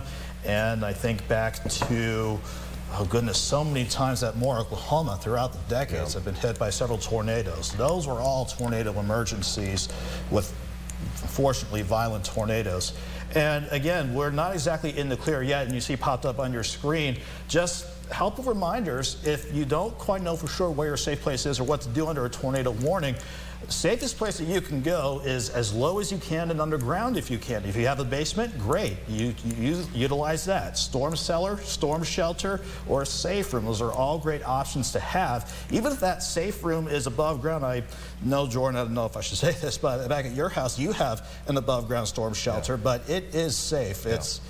That can withstand anything. It's FEMA certified. As we do here at the TV station. Yes, absolutely, and we are very thankful for that. But even if you don't have access to a basement, cellar, storm shelter, or safe room, you still have options.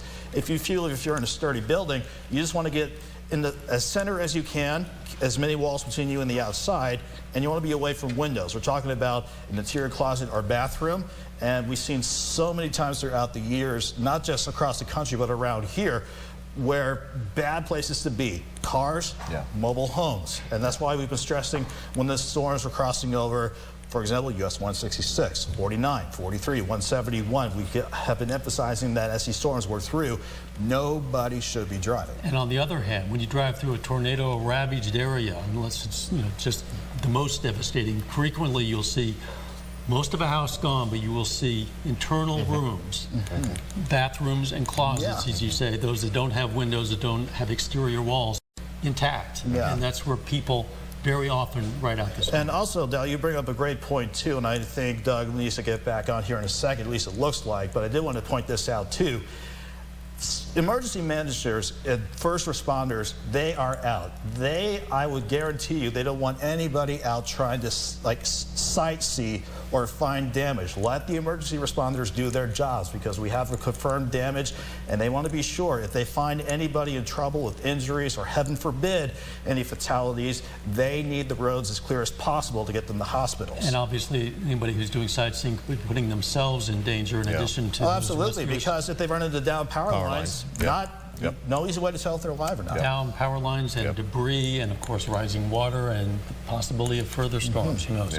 I understand we have some new video now, and let's see if we can go do this. We haven't seen this yet. It's looking southeast from... Not there yet. Oh, it's not there yet. Okay, you're hooked into the control room, but I don't have the audio on that one. Not up yet? Not up yet. Not. We can do a quick update at the wall here, and I'll show you what's going on now. I've been kind of sifting through very quickly on Facebook. My Facebook is highly loaded with messages right now, but I've been kind of sifting through. I've looked at some videos. I got to see the tornado structure as it rolled through Stone's Corner, just north of the airport. It looks like it tracked right on the north side of Oronogo. I have some people out looking for damage there right now, but we definitely know we have some damage with this. Hopefully it's not too extensive, but this one storm has produced just multiple tornadoes. Still tornado warning. It's in eastern parts of Dade County, and we want to kind of focus on this guy in central parts of Delaware County. He's going to get into McDonald County here in about 20 to 30 minutes, and it has had the history of producing tornadoes. So we want to watch this as it works into McDonald County. All these storms here, southeastern parts of Kansas, I think these are going to be more hail and wind, and hopefully not hit that severe limit, even though they possibly could. I don't really look at these as more or as tornadic type storms. These are kind of more wind, hail makers, and also very heavy amounts of rain. Let's drop south into northeastern Oklahoma. We can kind of get our bearings on everything rolling in. Now we got these cells pushing into Washington, southern parts of Nowata County, and these have been tornadic. So these right here and here, that's a very tight signature on J, are all the ones that are still going to be producing tornadoes. So we need to watch this cluster as it gets closer to Ottawa County. Obviously this storm, as it passes into western parts of McDonald County, here in about the next 20 to 30 minutes.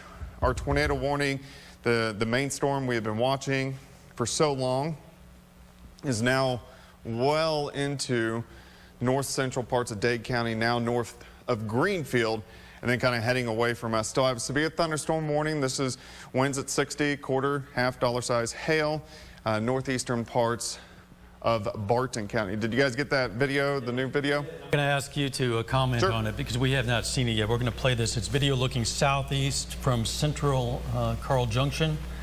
Okay, well, there you go, Doug. Yeah, I mean, that's pretty obvious obvious. Tornado on the ground. So that's why we are seeing all the damage reports, especially on the south side of Carl Junction. That's a pretty large tornado. I mean, I would say that's a good eighth quarter of a mile wide tornado. So, and again, that's what I've been watching videos on Facebook, and we're kind of seeing these type of videos, which tracked just north of the Joplin Regional Airport and then all the way into Oronogo. So very classic. But yeah, anytime you, and that's why we have the tornado emergency. Anytime you have an obvious tornado on the ground, it's going to do some type of damage. Now, hopefully it didn't go through a neighborhood, but we know it's going to do some type of damage. And I've watched some of the pictures. I know we've had a lot of houses that have been hit. Right. But yeah, that is about as classic as it gets right there. Yeah, it's pretty obvious to anybody what that is. That is a tornado, and it is a large one. Yeah. And when you see that it's dark like that, I guess what we're seeing there's actually whatever it's picking up. Is that correct? It's soil, it's maybe moisture. It's also rain too. So I mean, it's kind of a mixture of everything within the tornado. Okay. So, well, we might point out, I'm sure a lot of people are wondering, we do not have any information about any sorts of injuries from anywhere at this point. Nope. So if we do, well, obviously we're going to pass it on to you, but we don't have any reports of that. Okay, you saw that very obvious tornado in CJ. These are some other photos that we're getting from, I believe, social media. Galena, Kansas. Sharon Commons Davies sent this to us. And is that a tornado? I don't know. You can make your own judgment on that. But obviously, it's pretty ominous looking. I would definitely wager that's at least a funnel trying to reach down. If it was working over Galena, it was either a funnel trying to make its way down, or it was on the ground at that point. Okay, very good. If we have any other photos, control room, just keep them coming, and we'll take a look.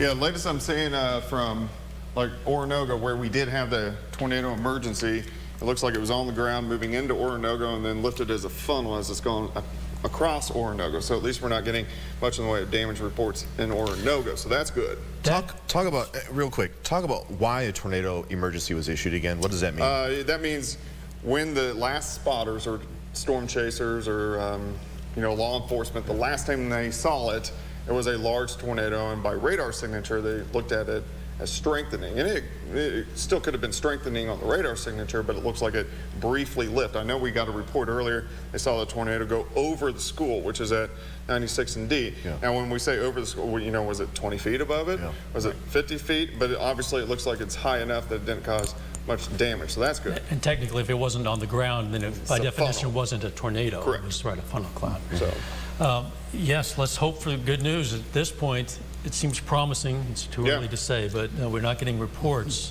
at least at this point. No, I just want to say I found at least a picture of the tornado from that same storm as it was working through. We can go ahead and pop Max 2 if you could, control room, please. That's from Lou Bowman off of Facebook. That was when the tornado passed 2 miles north of Commerce, Oklahoma. Yeah, it's hard to see, but you can definitely see it if you look in there. It's really tough to see, but based on all the radar signatures we've seen, that I guarantee you that was a tornado. Okay. We might take a look at some of the damage photos that we saw on the Briarbrook area, the Carl Junction area. Okay, again, this is a photo of some of the storm moving in. Okay, this is some of the video.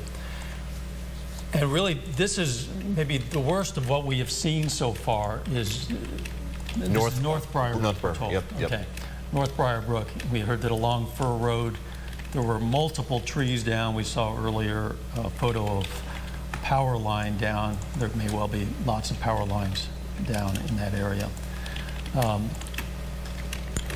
And goodness, that could well be what caused it. Apparently that is what caused it. This is also looking out across Carl Junction at a very obvious tornado, a very large one. And if it's all right with you down, Jordan, in the control room, if we could pop up Max 2, please. I was able to find another picture. This was definitely, I would say, a tornado on the ground. This was from Kyla Wainiford that sent this to Doug's Facebook page. Dark, but just enough light to see as it was passing south of Jasper. I would venture that was just another picture of the tornado. Well, I'm wondering, I guess there's a likelihood that this is the same one that we saw earlier in Carl Junction. You can see it's a bit darker here. The very same one. Okay, so this would have been presumably as that same tornado moved eastward. Or it probably, we may have to go back to the radar to double check. I mean, not like right now, but later on, if we go back to the radar behind the scenes and look at that, that could have been from, I don't know why my mind's trying to blank here. Yeah, I'm actually watching a video right now as it passed north of the airport. It was large and very destructive. So I guarantee that's where the tornado emergency came from. And I'm getting reports that, and so this track just north of the airport along Ivy Road, I guess there's a lot of damage on Ivy Road in Jasper County, which Ivy Road stretches west-east from Carl Junction, really all the way to Carthage. So in that stretch, so north of the airport, and it looks like it, from the videos I'm kind of gathering together, it kind of dissipated a little bit as it works in Oronogo. Okay, and I believe I'm familiar with Ivy Road. There are some homes there's a lot of homes along there. But I guess there's a lot of emergency vehicles in that area, so we know there's damage. Oh, this was from Galena, this new one that popped up. I would say tornado. Would you say so, Doug? Yeah, I'd say, yeah, tornado or trying to do it. And we were just thankful earlier, correct me if I'm wrong, Dow or Jordan, when you talked to Cherokee County Sheriff David Groves, wasn't really able to confirm like serious damage. Right. He didn't know the exact damage to a roof off of a store, but there was some sort of roof damage. Yeah. I mean, I guess I should correct that, because I mean, roof damage in and of itself can be quite serious. Right, and also obviously they were having some difficulty maybe assessing the full extent of the damage. I talked to Jasper County, trying to get a sense of how widespread and how serious the damage might be. We were told that they were just being inundated with calls.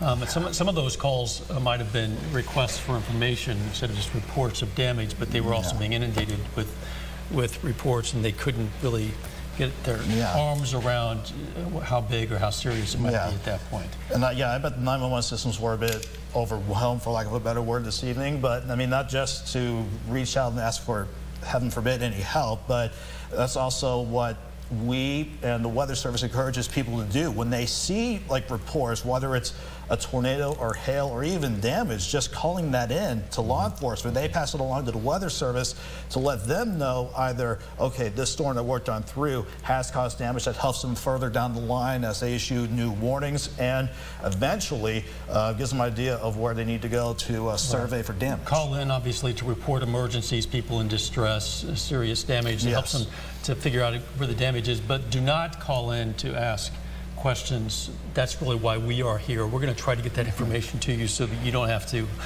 pester law enforcement to try to get that sort of information. Jordan, look, you noticed something? Is that... Okay, this is Harp's video. Okay, so Harp's grocery store, you know where that is on 171. That's 171 in Fountain. Right. Right from the get-go, the trees might be obscuring things, but that is definitely a very ominous lowering, and that flash there, that either could have been lightning or maybe a power flash with that.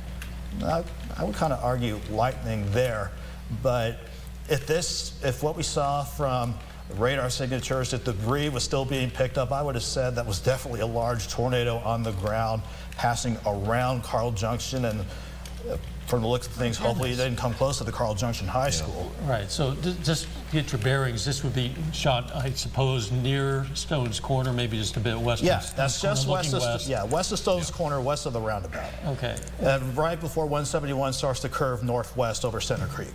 So you're saying all of that we see on the ground might be a single tornado? Hey, why don't we briefly come here, and then you guys can go back to that. Let's go over to Doug. New tornado warning for McDonald County. New tornado warning now in McDonald County, and this is not in McDonald County yet. This is for preparation as it pushes into McDonald County. So let me go ahead and zoom in. This storm has had a history of producing several tornadoes, as it has.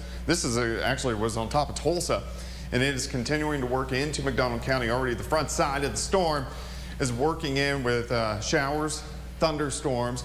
The rotation, though, I would say is probably 10 miles to the west of the state line, really the triple point of Arkansas, Oklahoma, and also Missouri. So this is going to work if you live in Southwest City, Knoll, Pineville, Anderson, maybe even Jane. You need to prepare, as this is going to work in here in about 15 to 20 minutes. Besides that, let me zoom out. We're going to take a quick look. We still have the storms northeastern Oklahoma. These are Craig County, Nowata County, which continue to produce tornadic activity. And then we have all these showers and thunderstorms that continue to blow up in southeastern Kansas. I'm not really seeing much of a tornado threat with these. And then we still have a tornado warning, central Dade County. You got anything new on these storms, Nick? The storm northeast of Jade, northern Delaware County, they have a tornado debris signature on it. Okay. So you can clearly see that with the hook when you zoom back into Delaware County. Yeah. We have it on the ground, so plenty of good reason now for that tornado warning in McDonald County to go out. So, and that's still 7, 8, 10 miles west of McDonald County, but it is working in. So again, if you live in Knoll, Southwest City, Pineville, Anderson, Jane, you need to go ahead and start getting ready to take shelter as this works in. I don't really see anything too severe with these guys. I think it's more heavy rain from Parsons to Erie, which is just flooding the Neosho River even more, which obviously is not going to crest now in the next 24 hours after all the rain. So that's going to be another huge issue, and then we're going to watch these as they continue to work in. For now, as we watch this work in, we still got a little bit of time. Throw it back to Jordan and down. I'm going to continue to get some new updates. Well, you're just talking about the rainfall and what a serious problem that is. Obviously, some areas of southeast Kansas in particular has gotten more than half a foot of rain this week.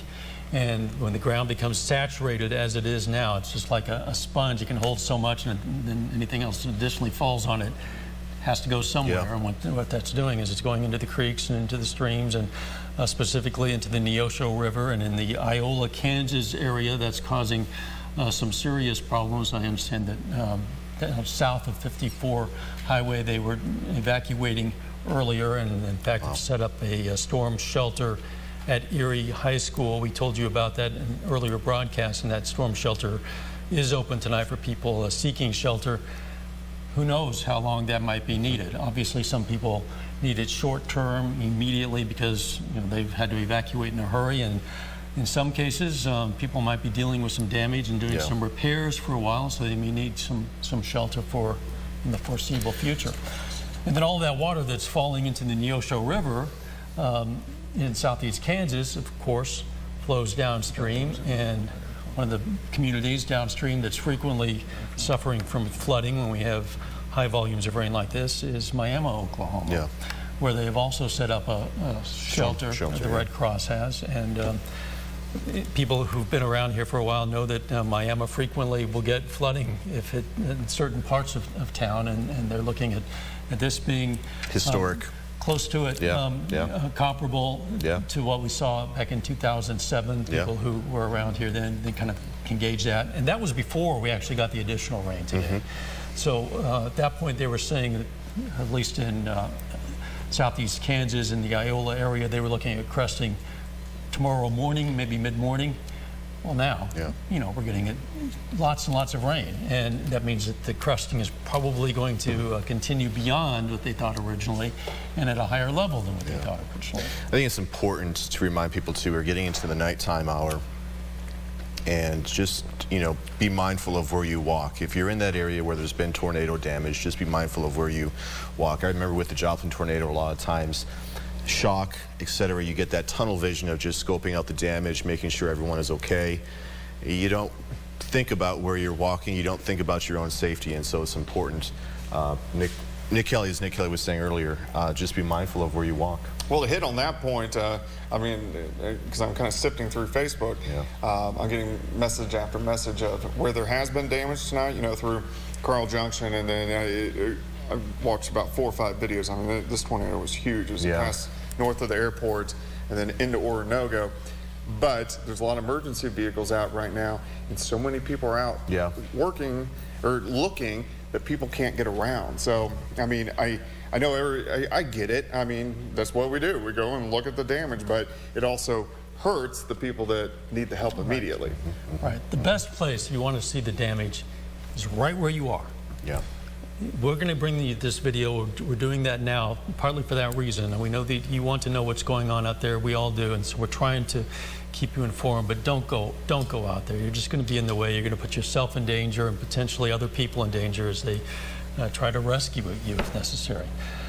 All right, this is some of the video that was taken from the Carl Junction area earlier. We showed you this before, and Nick, as he was analyzing this, say this could be a tornado. Whatever it is, it's very ominous looking, and there was tornado damage in the Carl Junction area. I can't tell if you can actually see rotation on that, but you see. Wow. Well, it certainly would be considered a tornado, I think, to most people. That's what it appears to be.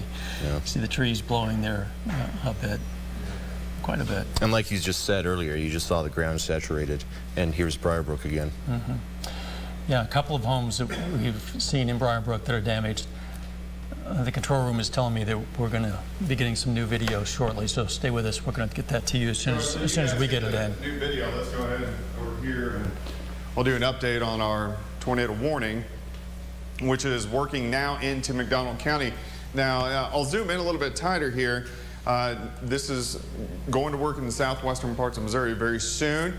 This has been a tornado on the ground, so now we are looking at Southwest City. So we are just probably 7-8 miles out, but here's our tornado. It's right in here, and it may even be rain wrapped, but it would be this little core right here.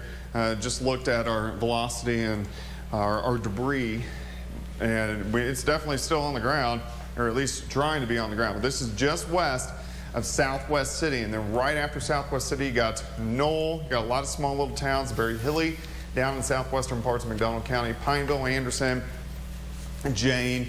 You all need to start taking shelter, especially Southwest City, as this cell is only about 5 minutes from your house. Let's go ahead. We're going to zoom back out. The other storms that we are going to have to really start paying attention to as they start to work in are a little bit farther toward the west. These are all radar indicated tornado warnings, but these have the history of producing tornadoes. These are now working in Washington County, Nowata County, and this whole cluster is going to go right up I-44, Miami, eventually into the Joplin Metro, and especially just south of I-44. North of this is all just showers, thunderstorms, and maybe some small hail, and then we're going to track back into Missouri. We still have some storms popping up Vernon County, and still going pretty good near Stockton Lake. We're looking at Cedar, St. Clair counties as those storms continue to work through. But right now, the most dangerous cell in our immediate area is our tornado warning. This is in far eastern Delaware County. It's about ready to work into McDonald County, Southwest City, Knoll, Jane, Pineville, Anderson. You all need to go ahead and take shelter. Did you have something? Well, like if you didn't mind, Doug, I have a time track drawn up on that on Max 2, actually right here. And what Doug and I have been noticing behind the scenes here, this doesn't probably look impressive in reflectivity, but that's tornado debris with that one, and it's trying to lift back inside the storm. And when that happens is what the storm that worked through Craig, Ottawa, Cherokee, and Jasper counties is trying to cycle again. It could be trying to occlude, but then a new tornado may try and drop. And Doug has been giving the heads up for McDonald County. So if you want to know timings, this is when the tornado or areas close to it will get it. Southwest City, we've been harping on you to get to your safe place. It's going to be there within the next 2 minutes at 9:56. Rough time of arrival there. Saratoga at 10:01. Spring Valley at 10:07. Knoll, Anderson between 10:10 and 10:15. Then Pineville at 10:19. Craig-O-Lee 10:23. And again, this is where another situation where we need to say, if you know anybody trying to go south on 49, out of Neosho, trying to go down to, let's say, Bella Vista or Bentonville or Rogers, they do not need to be on the road, because what's going to happen more than likely, look at the heavy rain and the hail first, and if that tornado's still on the ground, it's going to be crossing somewhere on I-49 if it continues. Doug, did you want to chime in with that? No, we're going to throw it back to Jordan Dow for a few as this continues to work in. Yeah, we have some more video. But first of all, I want to ask, are we still on Facebook, guys? We've been on Facebook since 6:30. Okay, so if you lose power at your home, or for whatever reason you have to get away from your TV, maybe because your storm shelter doesn't have a TV, you possibly continue to watch us on Facebook through your phone. And just use your smartphone, and you can continue to stay in touch with what's going on out there. All right, let's show some video from Airport Drive. This is the video I believe that Doug was referring to earlier, what appeared to be, well, a very large tornado.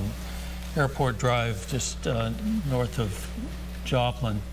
Yeah, that was like 171 looking north. Okay, yeah.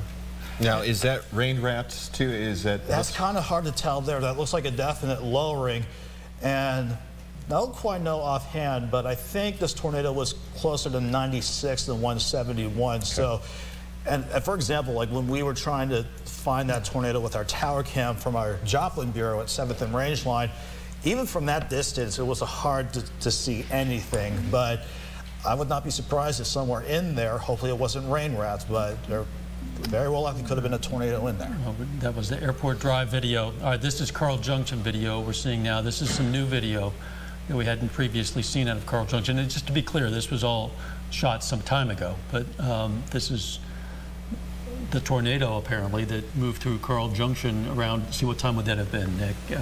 8:30? You don't need to go back to me, but I'll rewind the radar behind the scenes and see when that worked over or close to. At any rate. 8 o'clock. Around 8 o'clock, okay. At any You can rate. see how well defined that is. Goodness. And you can see it maybe even appear to form and then maybe break up a bit and then strengthen again. Yeah, and that's the nature of these, of at least that particular supercell. I mean, at one instance you think it's good news that tornado's dying off, but again, as Doug and you and Jordan have pointed out, the environment today was really ripe for these storms to just keep on going. It may have choked the tornado off, but quickly formed a new one. You talk about the ripe environment. What is the acronym that was given by? Here are some results from the web. Oh. Okay. No, I don't need that. Well, I don't have Siri. It's I'm an Android user, but that's besides the point. What was your question? The acronym for the warning that went out today, not just about the conditions. Oh, like are you talking about the tornado watch that went out today? Yes. PDS, that's particularly dangerous situation. Those type of tornado watches rarely go out. Those are only issued by the Storm Prediction Center after going in a conference. For example, they contact the meteorologists at, for example, the Tulsa, Springfield, and Wichita offices, since that's who they cover most of our area. They discuss the setup. They go over, do we think we have several tornadoes possible today? Could we see perhaps some strong tornadoes? And if they're in general agreement, they will put out a PDS tornado watch. And to use history as an example, May 31st, 2013, those tornadoes that fired up, I think it was the PDS tornado watch, that tornado that went through El Reno back in 2013, I think that was the PDS tornado watch because they were expecting violent tornadoes, and that one certainly was violent. And some perspective, Doug has been here at this TV station for 16 and a half years. He said that he has seen exactly. What did you say, Doug? This was like the second or third PDS watch in your town? Just to be clear, one storm produced all these tornadoes? Yeah, that's just the environment that we've had. We've had plenty of wind shear aloft to help these storms turn. We had a soupy atmosphere. Dew points, I would imagine today, 60s, 70s easy. That's just pure fuel for these storms to just keep on going. And the overall setup just led to them just cycling and just keep on going. Do we need to go back over to you, Doug? Yeah, and, I wanted to look at this tornado warning, and then also I'll kind of backtrack a bit on what I've gotten on damage so far. I've been kind of putting together information over the past 10 minutes, but we still have a pretty good signature here. This is our CC, or fancy word. Do we have a tornado on the ground? But you can see now we are just 3-4 miles to the west of Southwest City. This is going to track in, and obviously we've had one on the ground, so this is still a very dangerous situation. Look at the very strong, this is our storm winds. You have, you can see when the winds are converging here, so that's right where our tornado is. It may pass just to the north of the city or the town of Southwest City, but it's working into McDonald County as it continues here over about the next 15 to 20 minutes. So if you live, you can see this little notch, southwestern parts of McDonald County, you definitely need to go take shelter immediately, as this is still a pretty dangerous storm and can still have a tornado on the ground. From the information that I've kind of put together from the storm, the one storm that has dropped the tornado and still east of Lamar, still trying to work and do something. So it's tracked out just south of Jasper. It looks like it was only briefly on the ground from Oronogo over toward about Carytown. Then it was on the ground a little bit longer. But not a lot of damage in Oronogo, which is good. And then the damage kind of picks up a little bit. And I'll zoom in here. Because we obviously don't want people going out and looking. But thankfully, where the tornado emergency was near Oronogo, there's not much in the way of damage. Then it kind of picks up from Ivy Road across 43 and then north of the airport and then back into the south side of Carl Junction. So it looks like there may have been, and we watched the videos, there may have been a 5-7 minute stretch that it was on the ground. Not getting a lot of reports of massive damage. Of course, if you've had something at your house, you consider it massive damage, but at least like flattening damage.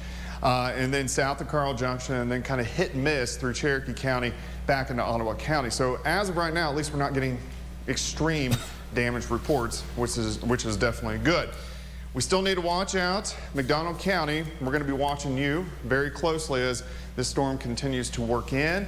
As we head through, actually let me zoom out here, as we work through about the next 5 to 10 minutes is going to be passing into southwestern parts of McDonald County, and we still have latest results, or really reports. You can see right there, it's now just north of Southwest City. Possibly still a tornado on the ground, and it looks like this is now regenerating south of Grove. See how the radar is pulling south, just north of Jay. So what's going to happen? That guy's going to die. You still want to keep in shelter in southwestern parts of McDonald County. He will die, and he'll become the dominant tornado. So it's going to go back over the same area that it has been going in. I'm going to let you guys talk a little bit. I'm going to run and look at some of the storm chasers on this storm. Nick, just a question that I have, that some viewers might have, is how long tonight is it likely to be conditions like this? And just as you say that, we saw behind the scenes a new tornado watch out is going out for pretty much everybody. The same counties have been under a tornado watch already until 4 a.m. Till 4 a.m. 4 a.m. Well, because we're going to continue to see these severe thunderstorms, at least on and off at the very least throughout the course of the night. But the thankful thing, this is not a new PDS watch. They're backing down. They think our window of opportunity for strong, violent tornadoes is on the downswing, which is at least a step in the right direction, and that is good. But we still need to be on guard. And that's why I brought my phone over here, because you brought it up earlier now. It's you somehow lose power during the night, but if you still have cell access, or if you have your phone charged up, we've been talking about it for quite some time, and even Doug and I throughout the course of the day on Facebook and Twitter, our KOAM app, again, it's free, and as long as you have it updated, you can use this to track the storms should you lose power, and not to mention, you'll get free severe warnings from us, and there's the promo right there. Right. Free interactive radar, tracking the lightning, tracking all the warnings, and getting updates straight from me and Doug should heaven forbid you lose power. It is free for your iPhone or iPad through the Apple App Store, or for the Android users, just go to Google Play and it is free. On a night like this, it becomes apparent just how important that is, but really it's important to have all the time, because as we well know from this, living in this area in the spring, storms can appear just like that. And even a day that might appear to be nice to begin with, if you have that phone. On a day that we don't want, on one day that we don't want any tornado. We've been all saying on the day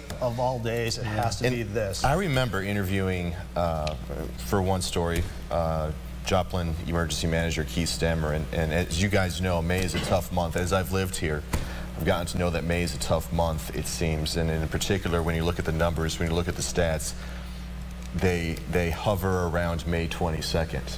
Too, so just May in general around here is just our prime month. Well, May today, of course, is the 8th anniversary of the devastating tornado in Joplin, but May 4th is a day that a lot of people May know 4th, when Doug was standing either at that wall over there, or when we had the old set, probably it was over there, talking with Chet, tracking 3 supercells with tornadoes on the ground there. We had May 8th with Jeff Cornish and Doug Hetty tracking the tornado that went through Pitcher. Right.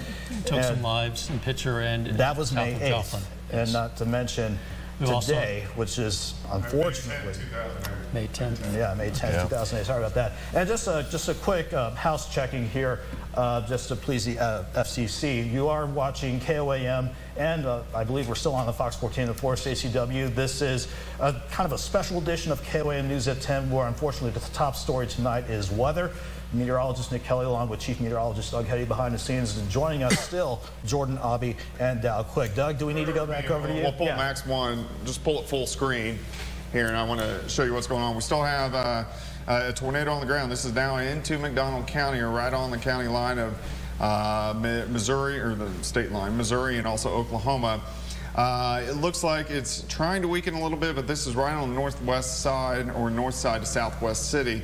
I've been kind of watching this as you guys have been talking for the past 2 or 3 minutes, and I've watched it kind of jaunt east just a bit. The circulation has weakened just a hair, but it's trying to stay on there. But the latest reports, we still have a tornado warning, which is now just north of Southwest City. What I'm watching with this is I guarantee it's going to try to regenerate back into eastern parts of Delaware County. So it's kind of two areas, tornado here, north of Southwest City, like 3 or 4 miles, and then I guarantee one's going to start to regenerate in western parts of They're saying Delaware. large and dangerous tornado near Southwest City. Yeah, so we still got that. That would be, I'll zoom right in. So this is right on Highway 43, and then it drops in, and then it kind of meets where 90 Highway is. So this is probably about a mile or two north of the intersection of Highway 90 and Highway 43. So if you live in Knoll, you want to go ahead and take shelter. And then of course Knoll, it's very hilly down there. Lanigan, Anderson, Pineville, you will all be kind of in the target of this as it continues to roll in. So I still think this, even though we do have a large tornado on the ground, I do think it's going to recycle and kind of weaken just a bit. We'll take another tour up towards Stockton Lake. Still, this is the same storm that has produced the tornado really from Ottawa County through Cherokee County, and then Jasper, and then Barton, and then up into Cedar and St. Clair. So this guy has been going since about 6:15. So I mean, he's been rolling for about 4 hours and still producing tornadoes. All these guys, southeastern Kansas, these are strong storms, but these are going to become flood makers. So that is another huge concern. We have rising creek streams, which are continuing to go up, and this is going to continue through tonight. We also have this cluster of storms which have been producing tornadoes, Washington, Nowata County. These have been radar indicated as of late, but they are also pushing into northeastern Oklahoma. So we got to really watch these, and I think we have a prime tornado threat still for about 2 more hours, and then we're going to switch to hail and wind and of course flash flooding, just because we can't hold any more rain. So to recap, we still have a possible tornado about 4 miles northeast of Southwest City. If you live in Knoll, Lanigan, up toward Anderson, Pineville, go ahead and take shelter. I definitely think here in central Delaware County it is starting to regenerate. So we'll go over to Down Jordan for a few until we got to give you a quick update. All right, I imagine some people have just been joining us, maybe expecting to see the 10 o'clock news on KOAM, and that's been preempted of sorts by this special coverage. Nick and Doug have been covering a series of tornadoes that have moved through the 4 states throughout this evening, starting fairly early on, about I think during the 6 o'clock news or shortly after, and then continuing through the evening. A number of tornadoes, some touchdowns, notably in Jasper County, Missouri. The extent of the damage is something that we're still trying to assess. We do know that there is some damage out there, and that would include in the Carl Junction area, in the Briar Brook area, and also possibly in the Oronogo area. Let's go ahead and show some of the video that we have. Roll what you want, control room, and we'll talk about it. Okay, this is some video that was taken from a vantage point in Carl Junction.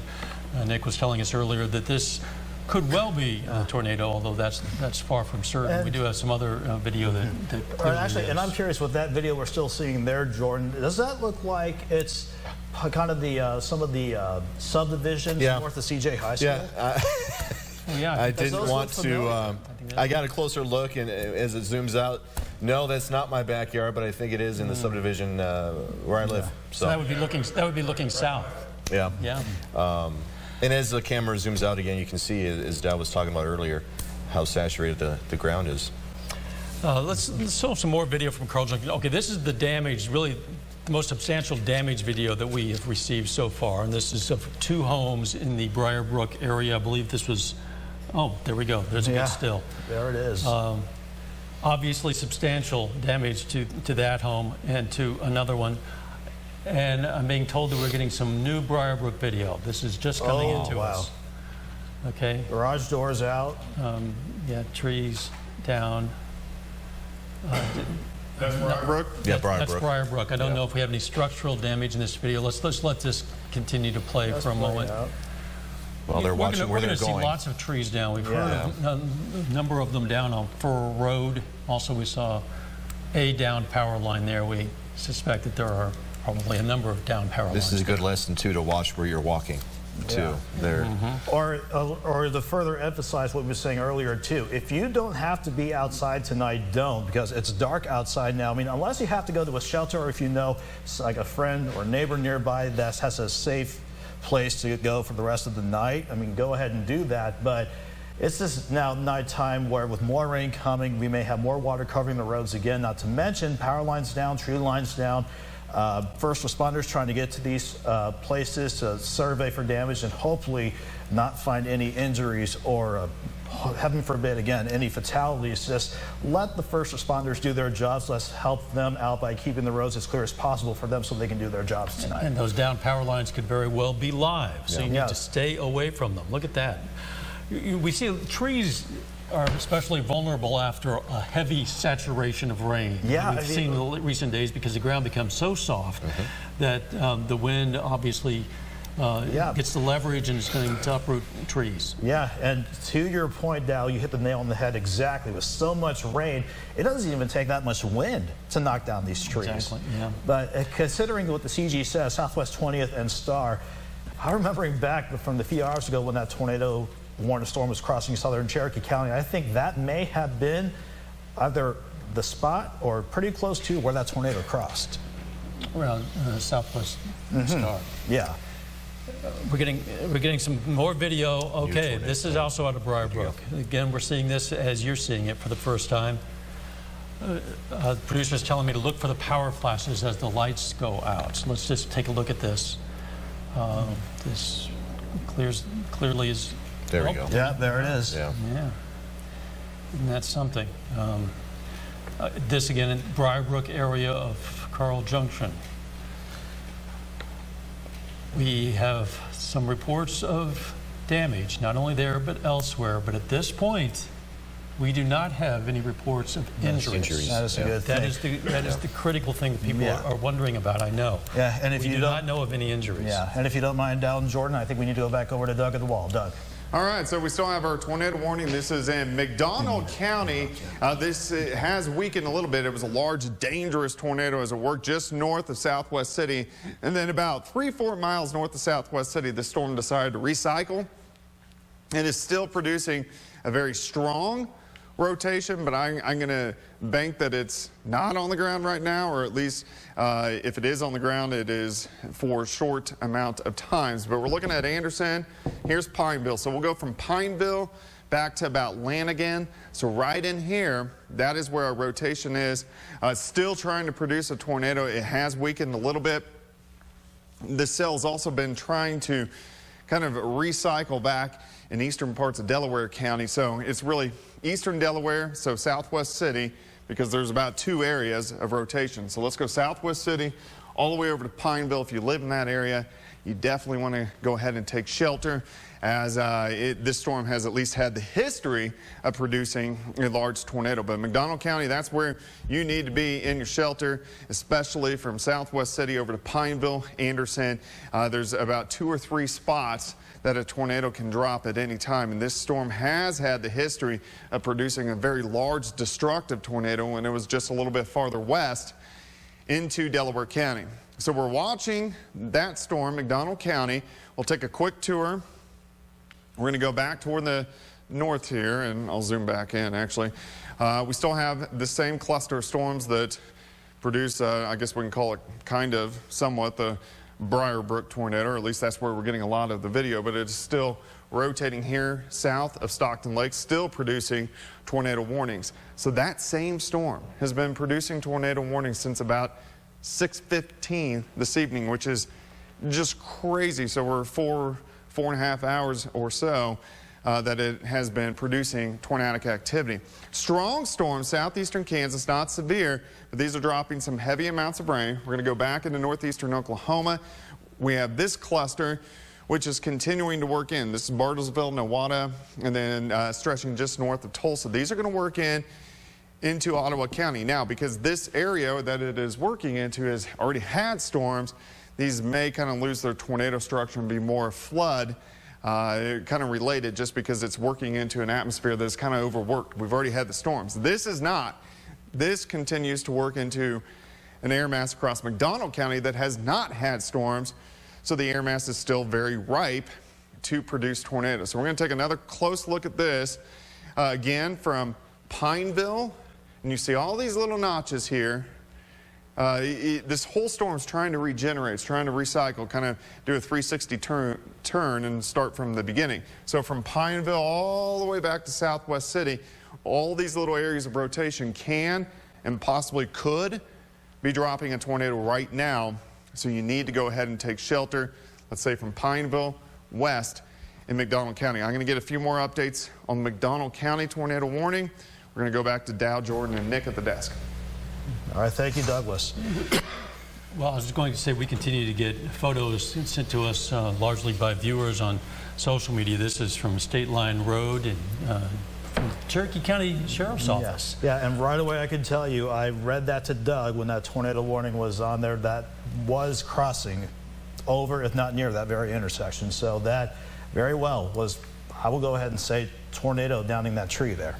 The good news is, out of Cherokee County specifically, is that what damage reports we do have do not appear to be widespread. I think, Jordan, you talked with the sheriff earlier, and he said that there was one structure that had lost its roof at least.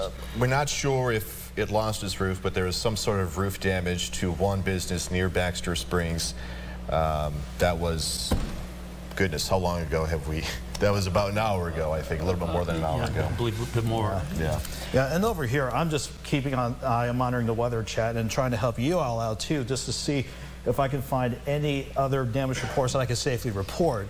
Now, when I go through the Weather Service chat, they do list other reports, but sometimes they say not for immediate release, and that's just to be sure that they want to verify that what they're reporting can actually be verified or actually happen. So thankfully, like all the damage we touched on so far, that's pretty much all we have for the time being. From what we're getting, the worst of the damage may be in Jasper County around Carl Junction and Oronogo.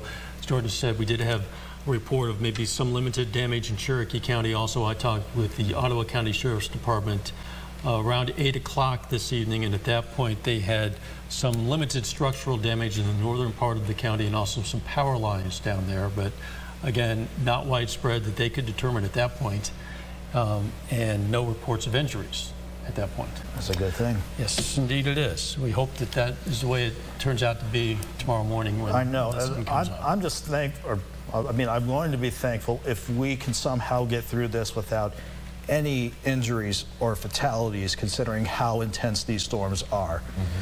Well, certainly you and Doug have been doing your part to ensure that, and of course it's your responsibility to do what you can as well, and that is to take heed when they say to take shelter, do exactly as they tell you to do. Just, again, I do thank you, because earlier today when there was a tornado warning for us, Doug Hetty and Nick Kelly you both were keeping a close eye on that rotation. It was close to our station, so you guys sent us to the storm shelter. But you and Doug, we're in here. We're in here, still on air. Until it's knocking on the door, Doug and I don't go anywhere. And thankfully, with our safe room, we can still be warning people in there, because thankfully we have it set up properly there. And to speak to your point, Jordan, I saw from our sports director, Jacob Leonard, as Doug was sifting through Facebook, I'm trying to find a way to load a picture that he took just outside our station, because I'm pretty sure he caught at least a lowering, or at least the southern part of that cell passing just north of us. So that was more the reason why Doug said earlier, if anybody was not essential to keeping us on the air, head to that safe room. Right. Yeah. And as frequent... All right, let's go to Doug, please. All right, I want to give you an update on McDonald County. We don't have a tornado on the ground. We still have a warning. This storm has been trying to recycle. We have numerous areas of rotation, really from Pineville all the way back toward Lanigan, and then trying again just northwest of Southwest City. Again, we don't have anything on the ground right now, but this storm has a history of producing large destructive tornado. A little ways back, 20, 30 minutes ago. But again, anywhere in McDonald County, you need to go ahead and take shelter, just because this storm has the history of it. But I've been trying to keep up with spotters and also chasers out there. Again, it's very hard to get visual on any storms, especially when it's, in the middle of the night. You can't see. So to get confirmation that something is on the ground is very hard to do at night. You have to wait for either a power flash or lightning to actually see.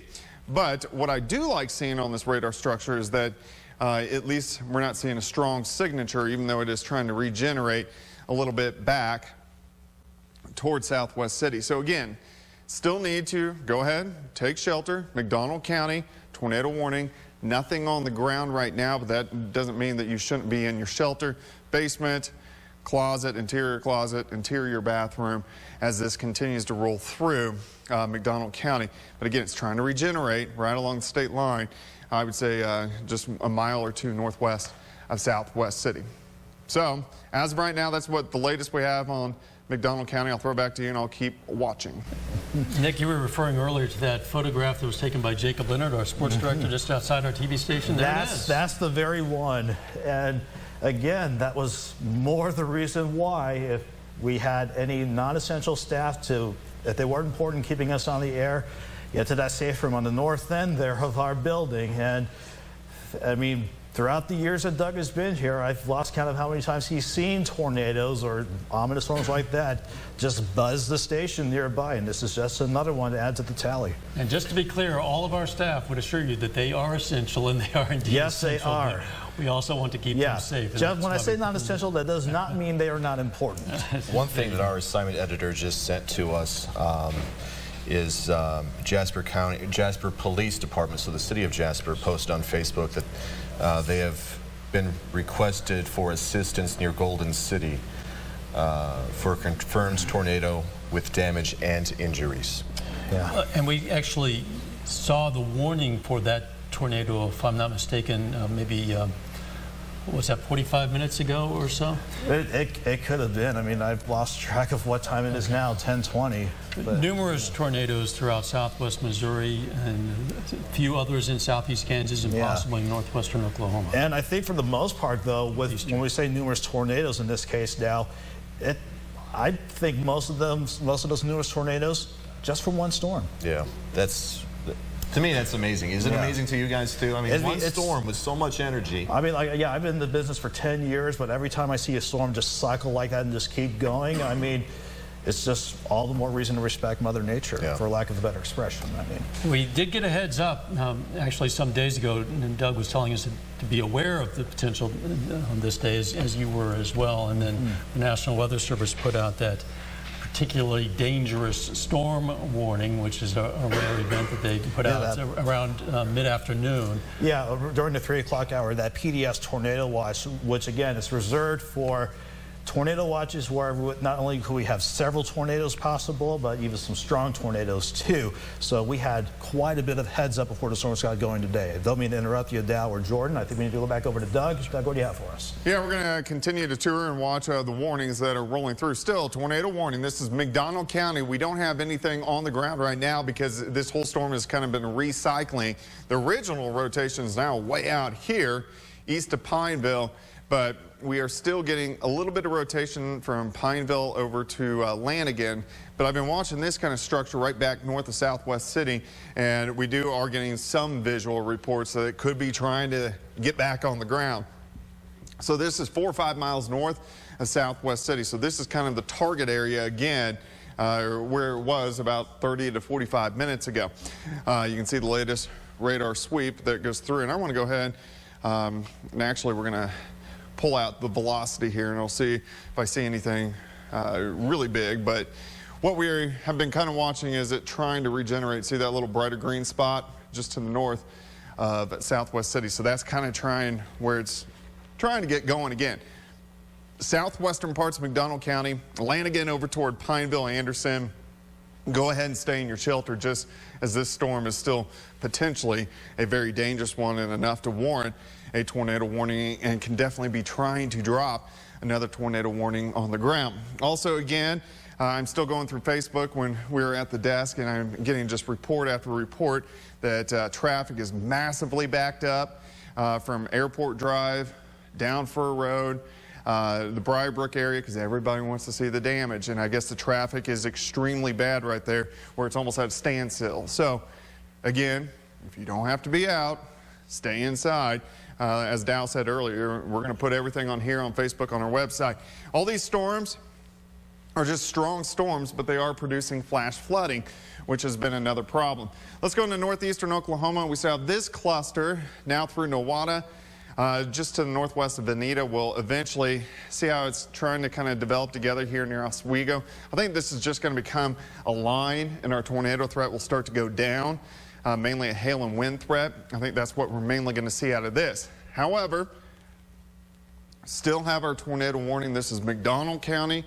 Again, last reports, still getting some movement in the clouds, but nothing on the ground. But you can definitely see where it's trying to regenerate now. About 5-6 miles to the west of Southwest City. In fact, we'll zoom in even a little bit tighter. You can see to the east of 43 Highway, probably about a mile or so. This is in western parts of McDonald County. So if we look at where this area of rotation is going to try to go near Lanigan, Anderson, I-49, this is the main region that we need to watch. Again, nothing on the ground, but can drop one at any time. So western, central parts of McDonald County, let's go ahead and continue staying in your shelter. I'll definitely let you know if we get confirmation it goes on the ground. We're going to throw it back to the desk here for a few minutes, and then I'll give you another update. Yeah, Jordan, you had a, did you want to go? You go first. Okay, I just monitoring the chat from the Springfield office. Just heard from Carl Junction Police Department from the dispatch. Briarbrook area, Carl Junction, is closed to everyone besides emergency personnel. They have power lines and debris in the roadway, and they do have search and rescue in progress. So unless you have to be outside in Briarbrook, please stay inside. Let the first responders do their jobs, and just don't even bother trying to sightsee tonight, especially around Briarbrook. We need to let the first responders do their jobs. Yeah. And you have word from schools? And yes, Carl Junction School District, as of about 22 minutes ago, posted on their Facebook page that classes for tomorrow are canceled. Just briefly, our thoughts and prayers are with everyone impacted, is what they wrote. Due to trees down, roads blocked, and many of our families dealing with the aftermath of these storms, we are canceling school for tomorrow. We will not make up this day, but we will make plans for after Memorial Day for everyone to get back together so that students may pick up items and say summer goodbyes. So for you, those of you with kids in the Carl Junction School District, you make sure you follow the Carl Junction School District on Facebook, because they're going to be releasing plans soon of what's next. And we'll tell you that we are trying to get Keith Stammer with Emergency Management on the phone. He has expressed an interest in talking to us, and of course we know that you want to know what he has to say, but it is difficult to maintain communications at the moment, and obviously law enforcement and emergency personnel are swamped with demands on their time. But we are going to get him as soon as we can, so stay with us, and when we get that, we hope that we'll be able to get you a better feel for the extent and severity of damage in Jasper County. If I can elaborate, sure, on what Nick Kelly said. I remember, if you would allow me to get a little bit personal, I remember after the Joplin tornado. Yeah, go ahead. Myself and so many others needed medical attention. Those medical personnel with the debris in the roadways, power lines down, etc., they have a hard enough time trying to get to those people. If there are people who need medical attention, they're going to have a hard enough time to get to those people. And I can speak from my own personal experience as someone needing medical attention, that they, another minute wasted is not good. So please stay out of the Briarbrook area. Okay, I'm told that Doug, did you? Why don't you give the update about McDonald County? Yeah, thankfully that rotation has weakened enough. They are dropping the tornado warning for McDonald County. What they've gone and done instead, if we want to just pop up Max Storm, if we could, full screen if we could, please. That tornado warning you see covering McDonald County, that's going to drop in 2 minutes. They're going with a severe thunderstorm warning. They're still going to keep an eye on the rotation, but thank heavens, the tornado, or at least the rotation, has weakened enough that for the time being, in about 2 minutes, we will not have a tornado warning for McDonald County. That is just a severe storm with 60-mile-per-hour winds and quarter-size hail. Didn't mean to interrupt, Alan. Jordan? No. We will continue to interrupt. Whenever there is imminent danger from a tornado, that's going to be our top priority. People should know that. Okay, we have Keith Stammer now, I believe, on the phone. He's with Emergency Management in the Joplin and Jasper County area. Keith, are you there? Yes, I am. Thank you. Excellent. What can you tell us about the damage that you're seeing in Jasper County? Well, right now we are working the damage mainly in the Carl Junction area. We have units up there that have been going door to door It looks like roof damage, trees down, power down, that type of thing. We are currently unaware of any injuries or deaths to that area, which is a wonderful thing to hear, of course. And the Carl Junction Police Department has said that Carl Junction is currently closed down to all but emergency services vehicles, mainly due to the number of trees and power lines that they have on the road. Can you give us an idea of the extent of the damage in Carl Junction? Is it isolated to single streets, or is it more than that? Right now, the main report we had was more or less the Briarbrook area. You'll recall there's the Briarbrook Country Club in that area with several houses surrounding it. And my understanding from the reports of first responders is that's the place that they are concentrating on. We did see a little bit of video earlier of a couple of the homes, a couple of photos where we saw, well, actually right now we're looking at some video of the tornado, but we saw some damage video to some roofs. The worst of the homes, how bad does the damage appear to be? Is there anything to a flattened home, for example? I don't think that anybody has reported anything close to what we saw 8 years ago tonight. We're not dealing with flattened homes, smoothed off the foundation. This is more typical of, and you guys are probably more experienced on this, and I'm sure Doug can speak to this, but EF0, EF1 kind of damage where it's going to tear the shingles off, damage the roofs, maybe even blow trees over on top of it. But I don't really have any reports at this point of any houses collapsed. Okay, but to be clear, the structures that you have seen damaged are residential structures, is that correct? That is correct. No businesses or anything of that sort? Not that I have heard of. Carl Junction does have a downtown business district, but I have not heard of any damage in that area, which doesn't mean it hasn't happened. Certainly. We did see what appeared to be a snapped power line. I believe it was in the Furrow Road area, Briarbrook, Carl Junction. Yes. Are the power outages widespread? Honestly, they seem to be somewhat spotty. We've had some people up there and report in the areas that they've had some success with getting the power lines back up, and in other places it seems to be that they aren't. I haven't quite get a good grasp on how widespread that is. What about communications in general? Are cell towers intact? Are cell phones still working? Yes, that's an excellent question. And you remember what it was like some years ago. Actually, communications have been very good all the way around. The police and fire and ambulance have been able to talk to each other on their own radios from car to car. Cell tower, we've been communicating back and forth by texting with the people. I will get comments in here from people that said, hey, listen, I haven't been able to find so-and-so, and could you check on them? We passed a few of those addresses along. All of them have been thankfully successful. So right now, communications have been pretty good. I've been pleased. Keith, we want to keep the communications between you, your department, law officers, and the public as smooth as possible. Can you tell us under what circumstances people should or should not be contacting law enforcement right now? Well, right now, obviously, if you think that your life is in danger in any way, you're injured or you are trapped or whatever, you need to call 911, and we will start moving people your direction.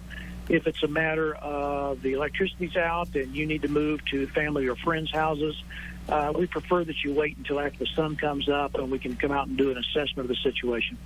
And if people have questions about a loved one, something of that sort, what should they do, or should they just hold tight for the moment and wait for word to come to them? That's a really good question. Again, it's a little difficult to say. My first thought would be, simply put, go ahead and call the local dispatch center and put that question to them, and so that they can find the right units. I mean, we've got a mixture of Joplin and Webb City and Carl Junction and several other different response agencies out there, and trying to figure out which one is in the right spot is sometimes difficult. So if they would just call the local dispatch center and give them that information, they'll in turn get on the radio and find out who they need to talk to.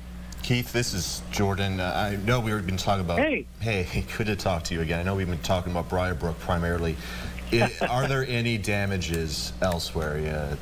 Elsewhere in not that I'm aware of. That doesn't prove that's not the case. We thought we had quite a bit of Orinoco, but then the officials there called us off and said, no, that's not quite so much. but we understand that there seems to be some damage up in the Golden City direction. And so there are units moving up there. You're giving us, for the most part, encouraging news. Yes. What I'm hearing, and correct me if I'm wrong, is you do not have any reports of injuries at this point. What structural damage you're seeing does not appear to be the sort that's been leveling any structures, and what you've seen is residential and primarily in the Briarbrook area. That is correct, and you obviously are experienced and have called out the number one criteria we use for measurement, and that is how many injuries and how many deaths. And I have heard of none of those at this point. Again, that doesn't mean there aren't, but we've done some pretty extensive checking, and we don't have any reports. So I guess we can deal with roofs and trees and power lines and insurance policies and that type of thing as long as all of our people are safe. Keith, have you been hearing, I know you've got sources and all that, have you been hearing about injuries in the Golden City area? No, I've been watching that, and last I heard they were still sending people up into that area. I have not seen anything come over my communication systems yet for Golden City. Okay. And again, your jurisdiction is primarily the Jasper County area, but you would be hearing it in some contact with neighboring counties and communities. We've been trying to caution people, more than caution people, we've been trying to tell people that they need to not be out sightseeing. I know that that is always a problem when we have disasters like this. Can you help us stress the importance and why people need to just stay at home, let us bring the information to them instead of getting out and trying to see for themselves? Thank you. Folks, this is dangerous. I don't know what else to say. It is dark. There are electrical lines down. Just because it's on the ground doesn't mean that it's still not energized. There are all kinds of nails and other debris that are in the roads that are going to blow out people's tires. Most of the people don't know their way around, like Carl Junction and some of these communities, so they see a tree down and they turn left, they turn right, they turn left, they turn right, and they find themselves out somewhere in the boondocks. And may I remind everybody that, as your good weather people are pointing out left and right as I've been watching you, there's a lot of rain that's going to go to the north of it, and around here all that rain comes from north to south. And so we are running some areas where we have flood watches out, we have flood warnings out. They're going to find themselves in low water crossings, unfamiliar territory, and then we're going to have to start diverting resources. Keith, let's give it a little bit of time, please. Sorry to be so passionate about it, but no, absolutely. And just to elaborate what you said, it is so easy, Keith. I know, just piggybacking on what you just said, I know from experience, my wife knows from experience how easy it is for people who have been through this type of emergency to get that tunnel vision. I mean, you're stressed out, you're in shock, you got so many things going through your mind, you just don't think about looking where you're walking, etc. So, just piggybacking on what you just said, just if you're not living in Briarbrook, stay out of the Briarbrook area. If you are in Briarbrook, just be mindful. Just be mindful of that. Yes, exactly. And not only people out sightseeing put themselves in danger, but as you say, they're going to be diverting important resources away, perhaps, from where they need to be. Also be putting other people in danger as they try to come to the rescue. Keith, I'm going to just try to sort of summarize what you've been telling us, and that is that the worst of the damage from what you are seeing appears to be in the Briarbrook area. It appears to be in residential areas. We do not have any reports of injuries at this point, which is not to say that there aren't any. It's just that we have not found any. Right. Oronogo, although Oronogo appeared to be under the gun early on because there was a warning and people were told to take immediate shelter, there appeared to be a large tornado heading in that way. And apparently correctly so, yes. Yes, so it was the correct warning, but to our knowledge, there does not appear to be widespread or substantial damage in Oronogo. Is that correct? That is my understanding, yes. Okay, and then also there are some power outages, as one would expect in conditions like this, but those are sporadic and widely scattered and not in great numbers, it appears. Yes. Okay, people need to stay away from the damaged areas. Keith, what have we missed? What more do you want to tell us? Oh my, I think you've done a good job of covering everything. I remember 8 years ago on that Sunday evening, people were calling me saying, how bad is it? And all I could really say is wait till the sun comes up and we'll know more.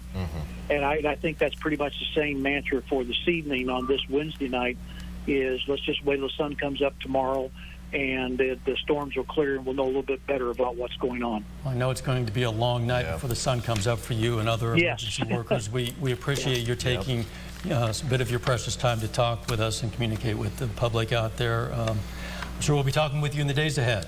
Stay safe. That'll be great. Thank you so much. Thank you, Keith. An amazing man, Keith Stanner. They have their hands full, and they will for a while. And the best that we can do from here is to relay information to you from them and make it possible that you can just stay home, get your information from your TV or from your smart device. Let's check back in with Doug while we can, please. All right, I just want to, you can pull up Max 1 full screen. I'll show you. Max 1, please. There you go. I'll show you what's going on. Most of our severe warnings have pretty much dropped off, which is great. We are still seeing showers, thunderstorms, southeastern parts of Kansas, west central parts of Missouri. I'm going to change up the radar here just a little bit so we can kind of get a better glance. But you can see heavy amounts of rain. Parts of Cherokee County, Crawford County, western parts of Barton. Another pretty strong cell in Vernon County, and these stretch back in southeastern Kansas. These are mainly just good old storms producing a lot of heavy amounts of rain. Of course, an issue that we haven't talked a ton about tonight is the tremendous flooding. Most of the creeks, rivers, streams were predicted to crest late today and also into tomorrow. But now with the additional rainfall, we can push that crest back. We still have some tornado warnings north of Springfield, and the only reason I'm showing you this is the same cell that produced the tornadoes all the way from Golden City back to Jasper. From what I've heard in Oronogo, it was a big funnel. And then, of course, the tornado on the ground from near Airport Drive back through Carl Junction, and then kind of bouncing on the ground, southeastern Kansas, Riverton, Galena, and then back into Ottawa County. We have been tracking this storm that's still producing tornado warnings since about, well, before it moved into the area. But it was Tulsa, wasn't it? Yeah, it developed at about 4:30, so we're on 6+ hours that this guy's been producing constant tornado warnings. We had a tornado warning in McDonald County. This storm quickly weakened. It's still a strong storm, but it's not even strong enough to have a severe thunderstorm warning on it right now, so that is the great news. But I know we did have a confirmed large tornado as it rolled across Delaware County, and then we had confirmed reports of it on the ground north of Southwest City and then over toward Lanigan, and then it decided to pretty much die. We got these guys who've been carrying tornado warnings for several hours, southern parts of Nowata County into western parts of Craig County. This cluster of cells will continue to work into Ottawa County, Delaware County, and I think it's going to just kind of form into a big complex as it rolls in. We still have a tornado threat. It is going down. We're going to switch over to more hail, wind, and of course flash flooding, but you can see how the storms just continue to regenerate. I'll back up the radar here about, let's see, an hour. You can see how they are continuing to pop up in northeastern Oklahoma. So we aren't done with severe weather. We got many, many hours to go of severe weather, but at least right now we don't have not one single warning in our immediate television market area, but we got more rolling in. So for Southwest Missouri, for Southeast Kansas, the severe threat is going to be there for a while. Yeah, it's going to switch more to a hail and a wind threat. It doesn't mean the tornado threat's gone. It just means the tornado threat is dropping a little bit. Sorry, I'm losing my voice. But from this point on, we're looking at hail, wind, and of course, flash flooding and flooding. And we might elaborate a little bit on that flash flooding and flooding that is already happening and has been for a couple of days and is undoubtedly going to get worse in the days ahead. In the Iola area, there was already some evacuations prior to today. Some of those evacuations started yesterday and they were continuing today, and they were projecting at one point that the Neosho River was going to crest in that area well above flood stage mid-morning tomorrow, but that has no doubt been pushed higher and later. That is, it's going to continue to rise for longer than it appeared at one point, and it's going to rise to higher levels. And of course, all that water is going to flow south generally, and that will include to Miami, Oklahoma, where they've already been dealing with some flooding, and they are expecting the water to continue to rise. They were again saying into maybe tomorrow afternoon, but I'm going to guess that now that projection is going to be that it's going to continue to rise. That's a safe bet, too. After that.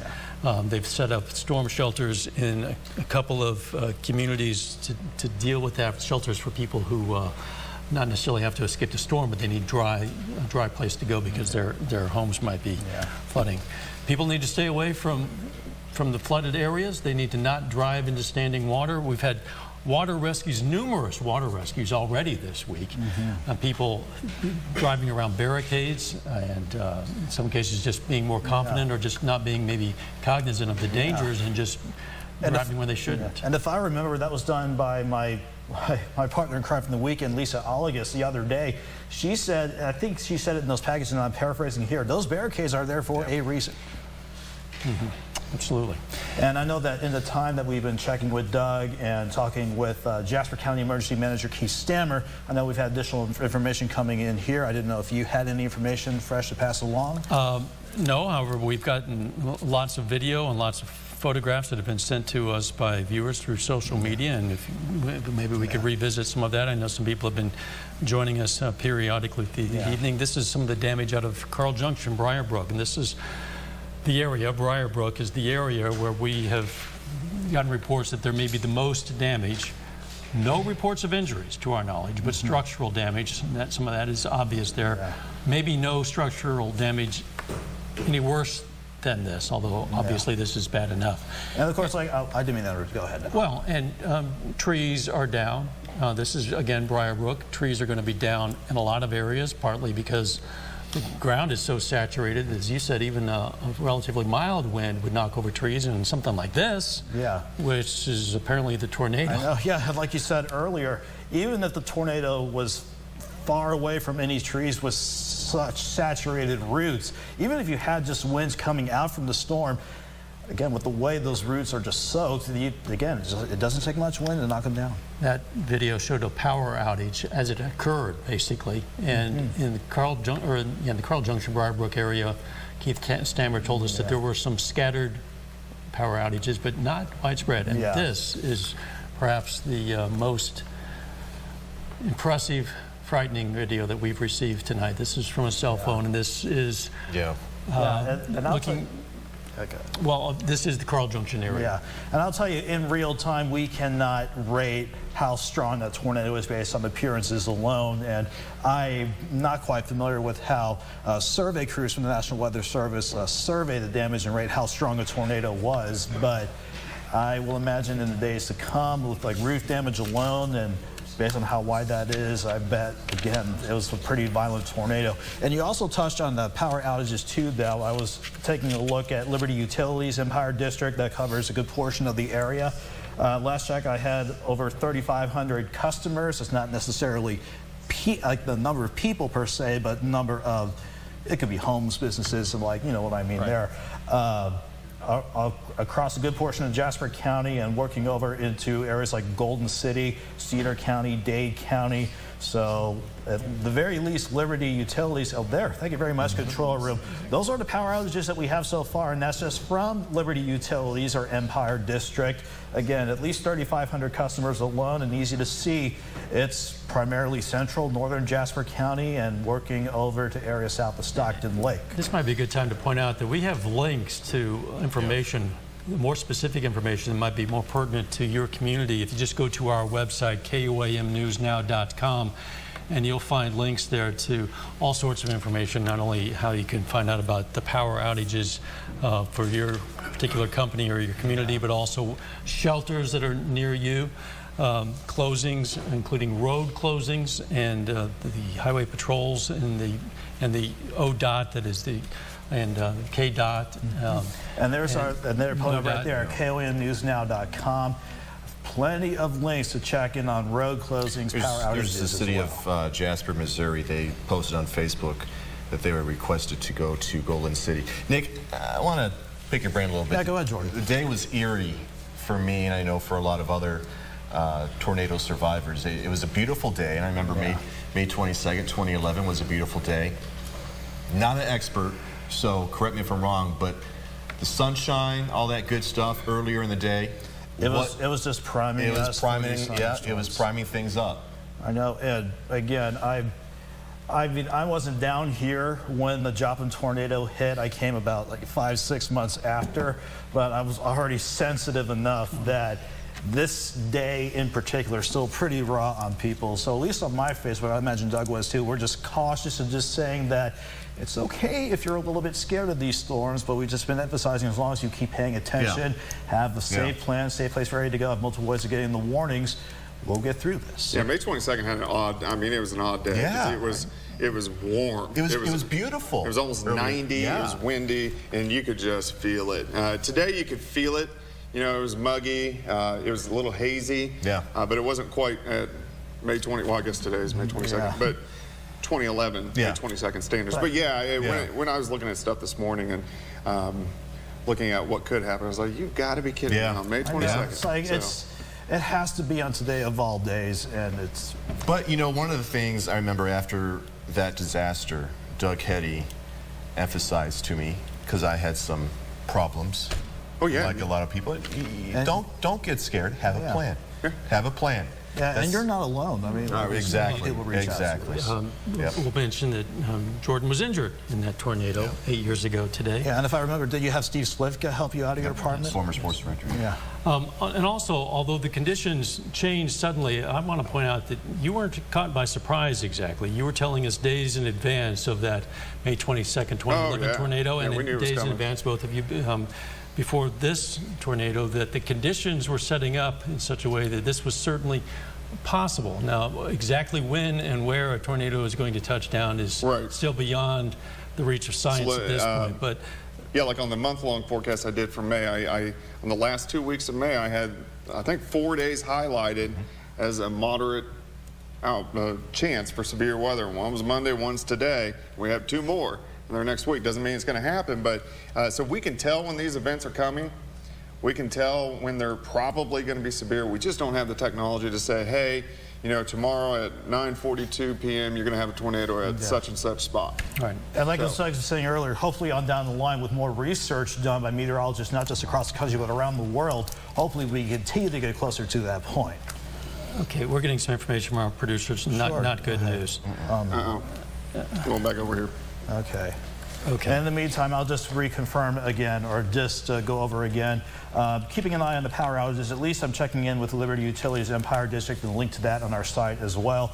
Last check, over 3,500 customers are without power, and I know I'm not a PR for these electric companies, but I would imagine with these outages, you're probably going to have to be patient. The crews are, I'm sure, will be working very hard. They're going to try and time like when they can go out and try to get power restored, but I would imagine they want everyone to just exercise patience, and eventually they will get power restored. Okay, bad news. We're just hearing from our producer, Jake Tackberry, that there are some fatalities. Jake, these are confirmed fatalities, is that correct? In the Gold? Okay. The Lamar Police Chief, Rusty Rhymes, is confirming some fatalities in the Golden City area. 3 to 4 fatalities. 3 fatalities, 3 to 4 miles west of Golden City. That's not news anybody wants to have to report. No. They're going to let you know as we get more on that. But again, that's confirmed by the Lamar Police Chief, Rusty Rhymes, that there have been 3 fatalities in the Golden City area, which is Vernon County in southwest Missouri, 3 to 4 miles outside of town. Let's see. We, to this point, had not received even reports of injuries. Yeah. And we were just holding our breaths, hoping that we could get through the night, not having to give any news as bad as this. We'll see what happens next. We hadn't really been able to get a lot of information out of Vernon County. I can tell you this. I did call the Sheriff's Department there earlier, and when I talked to a dispatcher there, the dispatcher, a woman, told me that they had their own staff in a storm shelter at this point. The Vernon County Sheriff's Department has its headquarters in Nevada. And they were taking shelter. They were concerned, as they should have been, and as you and Doug were telling us that there was a very real threat. So because this was a possibility. I mean, at last check, I didn't think we had too many confirmed reports of a tornado as the storm crossed Vernon County, but if that rotation didn't cross over Nevada, the entire storm itself was working over the county seat there. We've been talking about Briar Brook, things not to do in Briar Brook. Golden City, just assume the same goes for Golden City. You know, don't go in that area. You never know if there are injuries. So just don't go in that area, and certainly our hearts go out to the families. I know people have questions, and we're going to get those answers to you as soon as we can. We're trying to do that, but again, 3 fatalities confirmed by the Lamar Police Chief Rusty Grimes in the Golden City area. Jake, can you tell us anything more about that? Precisely where those that might have been? No? No more information. Okay. Nothing more on that at this point, but we'll let you know as we get more. In Jasper County, no reports of injuries at this point, but damage in the Briar Brook area. We thought in the Orinoco area at one point, but according to Keith Stammer, the Emergency Management Director, the damage in Orinoco, fortunately, is less severe than it appeared that it could have been.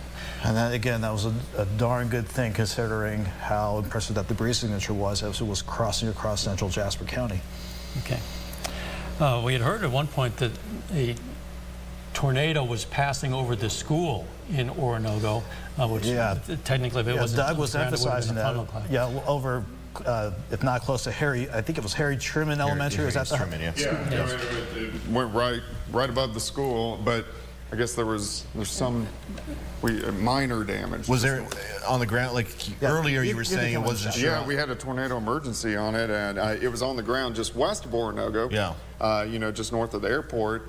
And then, so they put the tornado emergency in, and then it decided to lift, which is great. But we definitely had a funnel. I've seen many pictures in Orinoco. Well, in fact, we have some video of from Airport Drive, I believe. You can tell it was on the ground then. Some of that up.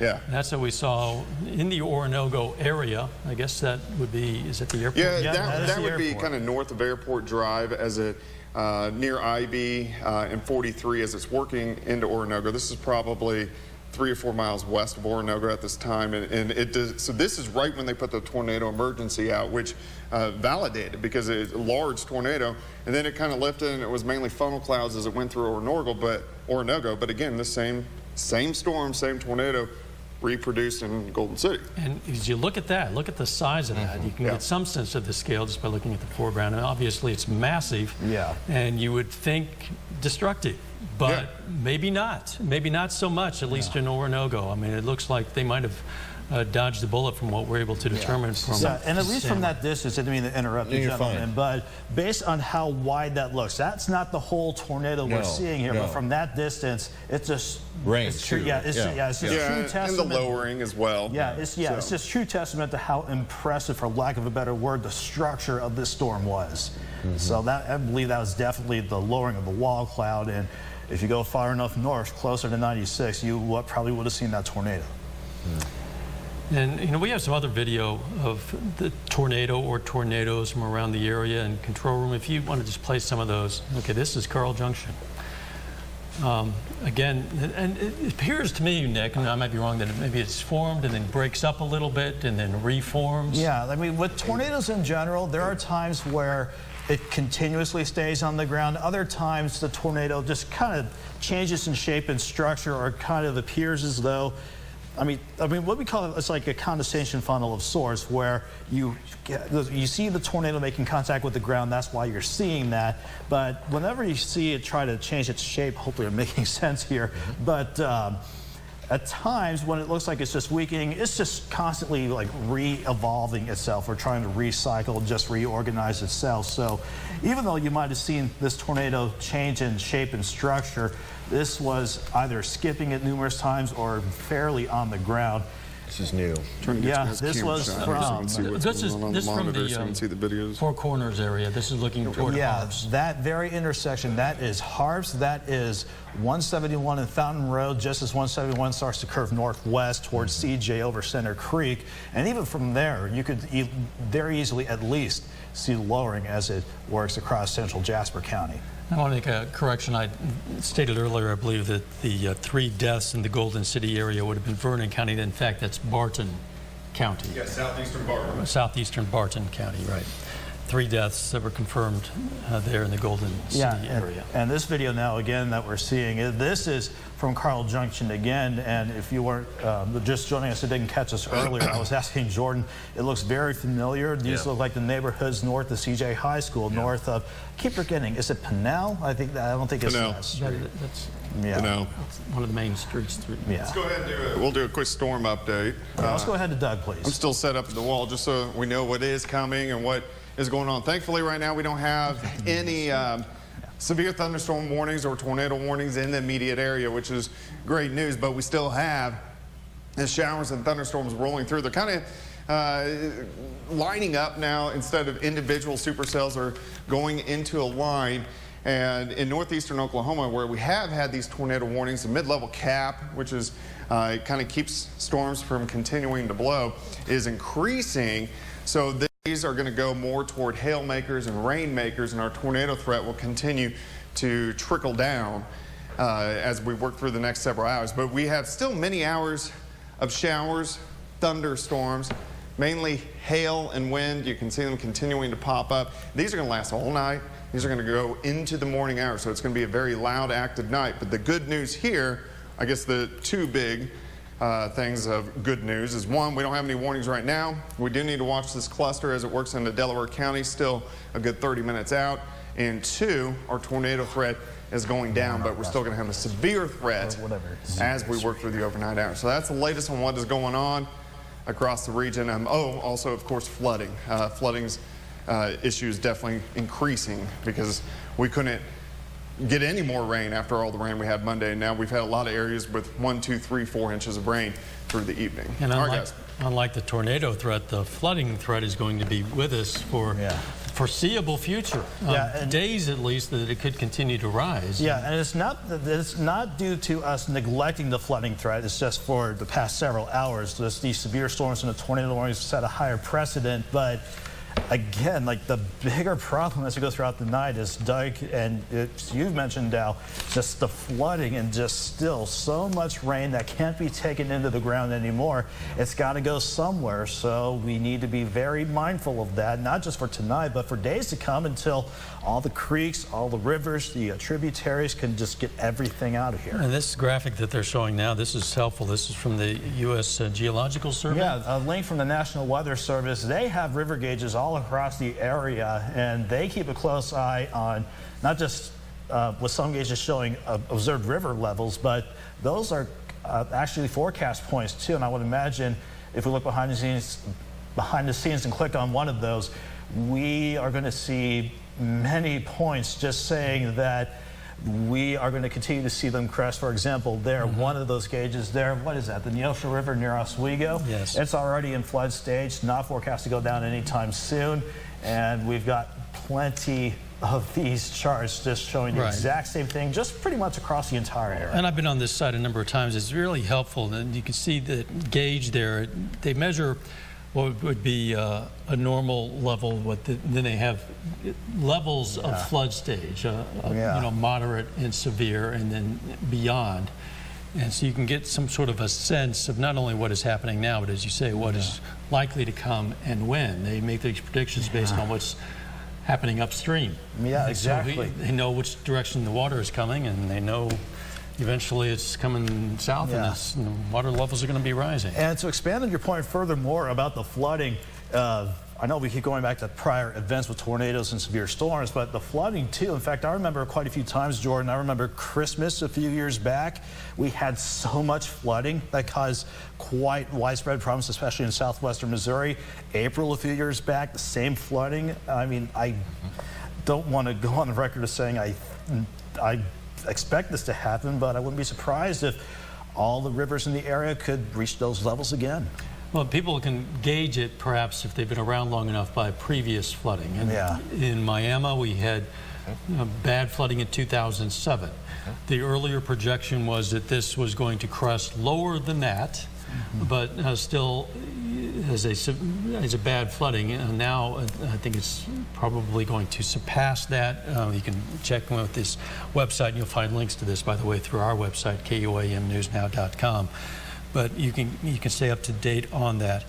In Miami specifically, by the way, the police chief has put on their site, their Facebook page, some information to help people gauge how bad the flooding might get. And he's done that in a couple of creative ways. They've posted photos from previous floods of different parts of town, and you can look at that and say, well, this street flooded on this date, and this flooding now is going to be worse than that, or it's going to be a bit less than that. So that's one thing that they can do. And again, you can find a link to that through our website, KOAMnewsnow.com. Okay. Find links to all kinds of information. Yeah. And if you don't mind, gentlemen, let's take Max 2 full, please, just to give just a fresh update on other storms that we're watching. I did notice just off screen here, southern parts of Craig County, that's a severe thunderstorm warning. I want to quickly just double check that. Just to be sure it's not trying to do anything funny. That's the 60-mile-per-hour winds, quarter-size hail. That'll be going until 11:45. We do see another tornado warning that's closer to Skiatook, not quite sure how to say that, but areas in northern parts of Tulsa County. I believe that's Rogers County or Mays County, whatever county that is, where the turnpike crosses between Veneta and Tulsa. Looks like radar indicated rotation there, but so far we don't have any active tornado warnings in our area for the first time, and I don't know how long, which is a good thing for the time being. But the threat is not quite past yet. No, I mean, thankfully we have seen a downward trend with the tornado threat, or at least starting that downward trend. But as Doug has been saying, and even before the storms got going, we're going to continue with these storms tonight. Wouldn't be surprised if they continue with some wind and hail, but again, just to exacerbate what we talked about prior, just more rain we don't need. We're going to have people here all night long, as is typical. We have staff ready to give you information 24/7. I mean, we're obviously doing a massive team coverage, so let's look at rainfall. Let's see kind of what we had. This is going to be radar estimated. I'm going to go back.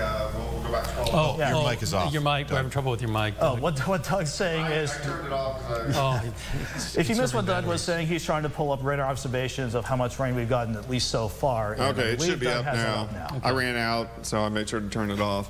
Okay, so let me go ahead, and I'm going to get a little banner up here for you guys so you guys can kind of visually see where we are seeing these yellows. And of course, this is Erie Parsons that is really dealing with the Neosho River. We're talking probably 3 inches of rain that they've picked up. Nevada's probably picked up 3-4 inches of rain. The tornado producing cell, you can see where it exactly tracked out of Craig County, northern Ottawa, right through Galena, Riverton, through Jasper, and then all the way out toward Golden City. And it's still going. You can see the red polygon, but that stripe, it dropped 1 to 2 inches of rain. So we have a lot of areas that picked up a ton of rain, even heavier in northeastern Oklahoma, a lot of areas 2 to 5 inches of rain. So just tremendous amounts of rain that we've had in the past 12 hours. So if we add this up, and you add it onto what we had Monday and then into Tuesday morning, most of the viewing areas had an average of about 6 to 13 inches of rain. Goodness. And then if you add the past 3 weeks, we're at 15 to 20. So, I mean, that is insane rain. I know you have the tools to figure this out. How much over are we for the usual? Well, now we would probably be about 9 inches above. But what's the worst part about that is we've had almost 3 times the amount of rain that we should have in the month of May, which is our rainiest month. Yeah. I would say the Joplin Airport is approaching 10 inches for the month of May. We should only have about 4.5. Now, when we started this big rainy stretch about 3 weeks ago, we were 2.5, 3 inches behind. Wow. So that just shows you, if we're 6, 7, 8 inches above now, it shows you how fast we closed that gap and how fast we went above it. If we stay on this graphic for a minute, this SkyWatch Storm Tracker, what's interesting, there's a lot interesting here, but you talk about that stripe. that diagonal stripe that goes right across near the three corners and then on up into Greenfield. It starts down in Bartersville. You say that is basically the tornado. Yeah, see, That's that supercell. I just put the storm tracks on top of that stripe of rain. So as the tornado was moving through, it was dumping rain at that time, or it's ahead of it? Well, it would be just ahead of the tornado. So you would get a dump of 1 to 3 inches of rain, and then a tornado will come through. Or to further elaborate on Doug's point, if you didn't get the tornado with that supercell, if it passed just south of you, you had quite a bit of hail to go through on top of all that rain from one storm. It might be interesting at some point to see how that stripe lines up with the debris trail and if, you know, the damage that we might see from the tornado. But it's going to be probably pretty close to the same sort of stripe, I would guess. You can see the Golden City, major structural damage in Golden City. We can look several large trees down and homes, roof damage. This is the Briarbrook area. We can go back. This is just north of Commerce, large tornado confirmed. I mean, it's the same tornado. We go all the way back into Craig County. This picture of tornado on Twitter. And this continued all the way back into Tulsa. So, I mean, you can actually follow the stripe here, which is pretty crazy. Let me zoom out a little bit. But you can see where it developed all the way back near Stillwater and follow the line all the way through Oklahoma, and it's still going, and it's still producing a tornado warning just east of Bolivar, Missouri, which is crazy, or Buffalo, Missouri, I'm sorry. In some cases, I guess we're talking about the same tornado, and in others, tornadoes reforming or respawning along that same line. Yeah, absolutely. That's remarkable. Again, from that stripe, we have damage in the Carl Junction area. We had some touchdowns apparently in the Oronogo area, but the damage there appears to be more limited. And the worst news tonight is that we do have 3 fatalities in the Golden City area. That's confirmed by the Lamar Police Chief, Rusty Rives. I just want to ask you, Doug, offhand, do you see anything popping up in the storms right now, anything that concerns you right now? When I'm glancing at these, and I'll even put it in a 2-hour loop. I mean, you can see we're kind of on an overall downward trend of at least supercells, but the thunderstorms are still developing northeastern Oklahoma, and we still have, I mean, this is obviously monster cell just to the west of Veneta that still has the tornadic capability. What I'm seeing right now is our tornado threat is going to continue to go down. It's not gone. It's going to stick around for the rest of the overnight hours, but we're mainly going to a wind and hail threat. I'm actually now, my most concern is flooding, because even though what we've just shown, a lot of areas 1 to 4 inches, I think especially along the I-44 corridor, I'll kind of circle it for you. I really think from right in here, we're going to have probably an additional 2 to 4 inches of rain. So, I mean, so even though we have some damage, and of course you got to remember too, we got a lot of houses, Golden City, Carl Junction, even parts of Ottawa County that don't have roofs, or, you know, they have some structural damage. And it was kind of the same thing that happened after the Joplin tornado. People are trying to clean up, and it's raining on you. That's true. This threat, like you said, is going to last until what time this morning? The latest models I've kind of looked at, I mean, we're going to have showers and thunderstorms on probably 7, 8, 9 o'clock. I mean, so another 8, 9 hours. Yeah. So you're talking about another 2 or more inches over the next 12 hours or less. Oh, yeah, probably. At least. Probably 8 to 10 hours, yeah. So, wow, torrential rains continuing for a while. At least right now we don't have any immediate warnings in the area. We're dealing with, right now, with just watching more storms kind of fire and see what happens. I mean, you can see them really blossoming out in Oklahoma, west of Bartlesville, and then west of Independence. Again, I think our tornado threat is going down, but it's still the very high flooding threat, hail threat. I know a lot of, obviously, people are nervous about severe weather, which we should be around here, and especially tonight. I hope people don't get complacent when you go, you know, 4 years since, I think it was 3 or 4 years, the Baxter tornado. We did have the Goodman just a couple years ago. Yeah, that was 2014, 5 years ago. And then we had the Joplin tornado, obviously, in 2011. So we kind of go these gaps, but we had tornadoes tonight that did damage. And I understand people get very nervous of course, as we work through the night, we're going to watch that tornado threat, but I do think it's more of a hail and a wind threat, but it's definitely something that you want to have your weather radio near you or your phone with your alerts just in case. Well, and the danger from the rising water it comes in a number of fronts, but part of that is when people try to drive into standing water. Obviously they shouldn't, but when we get drownings, a good percentage of the time it is because people get trapped in their cars, they get swept off of low water bridges. And then another concern is that you don't know exactly what is under that water, even if you know that it's shallow. Even if you know that it's shallow. And even if the water has passed, for that matter, we've seen many cases where structures have been washed out or damaged. Roadways just giving way. Right, and then a car tries to drive over that, and then maybe they're going to slide on or roll into some deeper water and be in some serious trouble. So, if in doubt, don't, as they say, go around, don't drown. Yeah, turn around, don't drown. It's not cliche. We say that for good reason. That's right. Don't ignore the barricades. Be very cognizant of what's out there. Yeah, and I will say, if you don't mind, I was just keeping an eye on the weather chats. I've been keeping an eye on Wichita. Thankfully, they have been quiet on their end overall throughout the course of the night. They've been noticing the storms when Doug had the radar up around Independence. At their strongest, they're only producing dime to nickel-sized hail. Not strong enough to go with a severe thunderstorm warning, but those storms have been struggles, so not to disparage or put down anybody that had rough damage tonight, but on the Kansas side, count yourself blessed, because those storms could have been a lot worse. It could have been as bad as the ones that they were firing up too, weren't they? Yeah, I mean, they've been trying. Like, the entire area has been just in that environment where they could just get going. For some areas, they've lucked out, but unfortunately for others, and again, I don't say that to disparage anybody. I'm not trying to do that at all. But well, the Kansas side, as Doug said, the threat now probably is the high water as much as anything. We did have high water with more rain being added to it.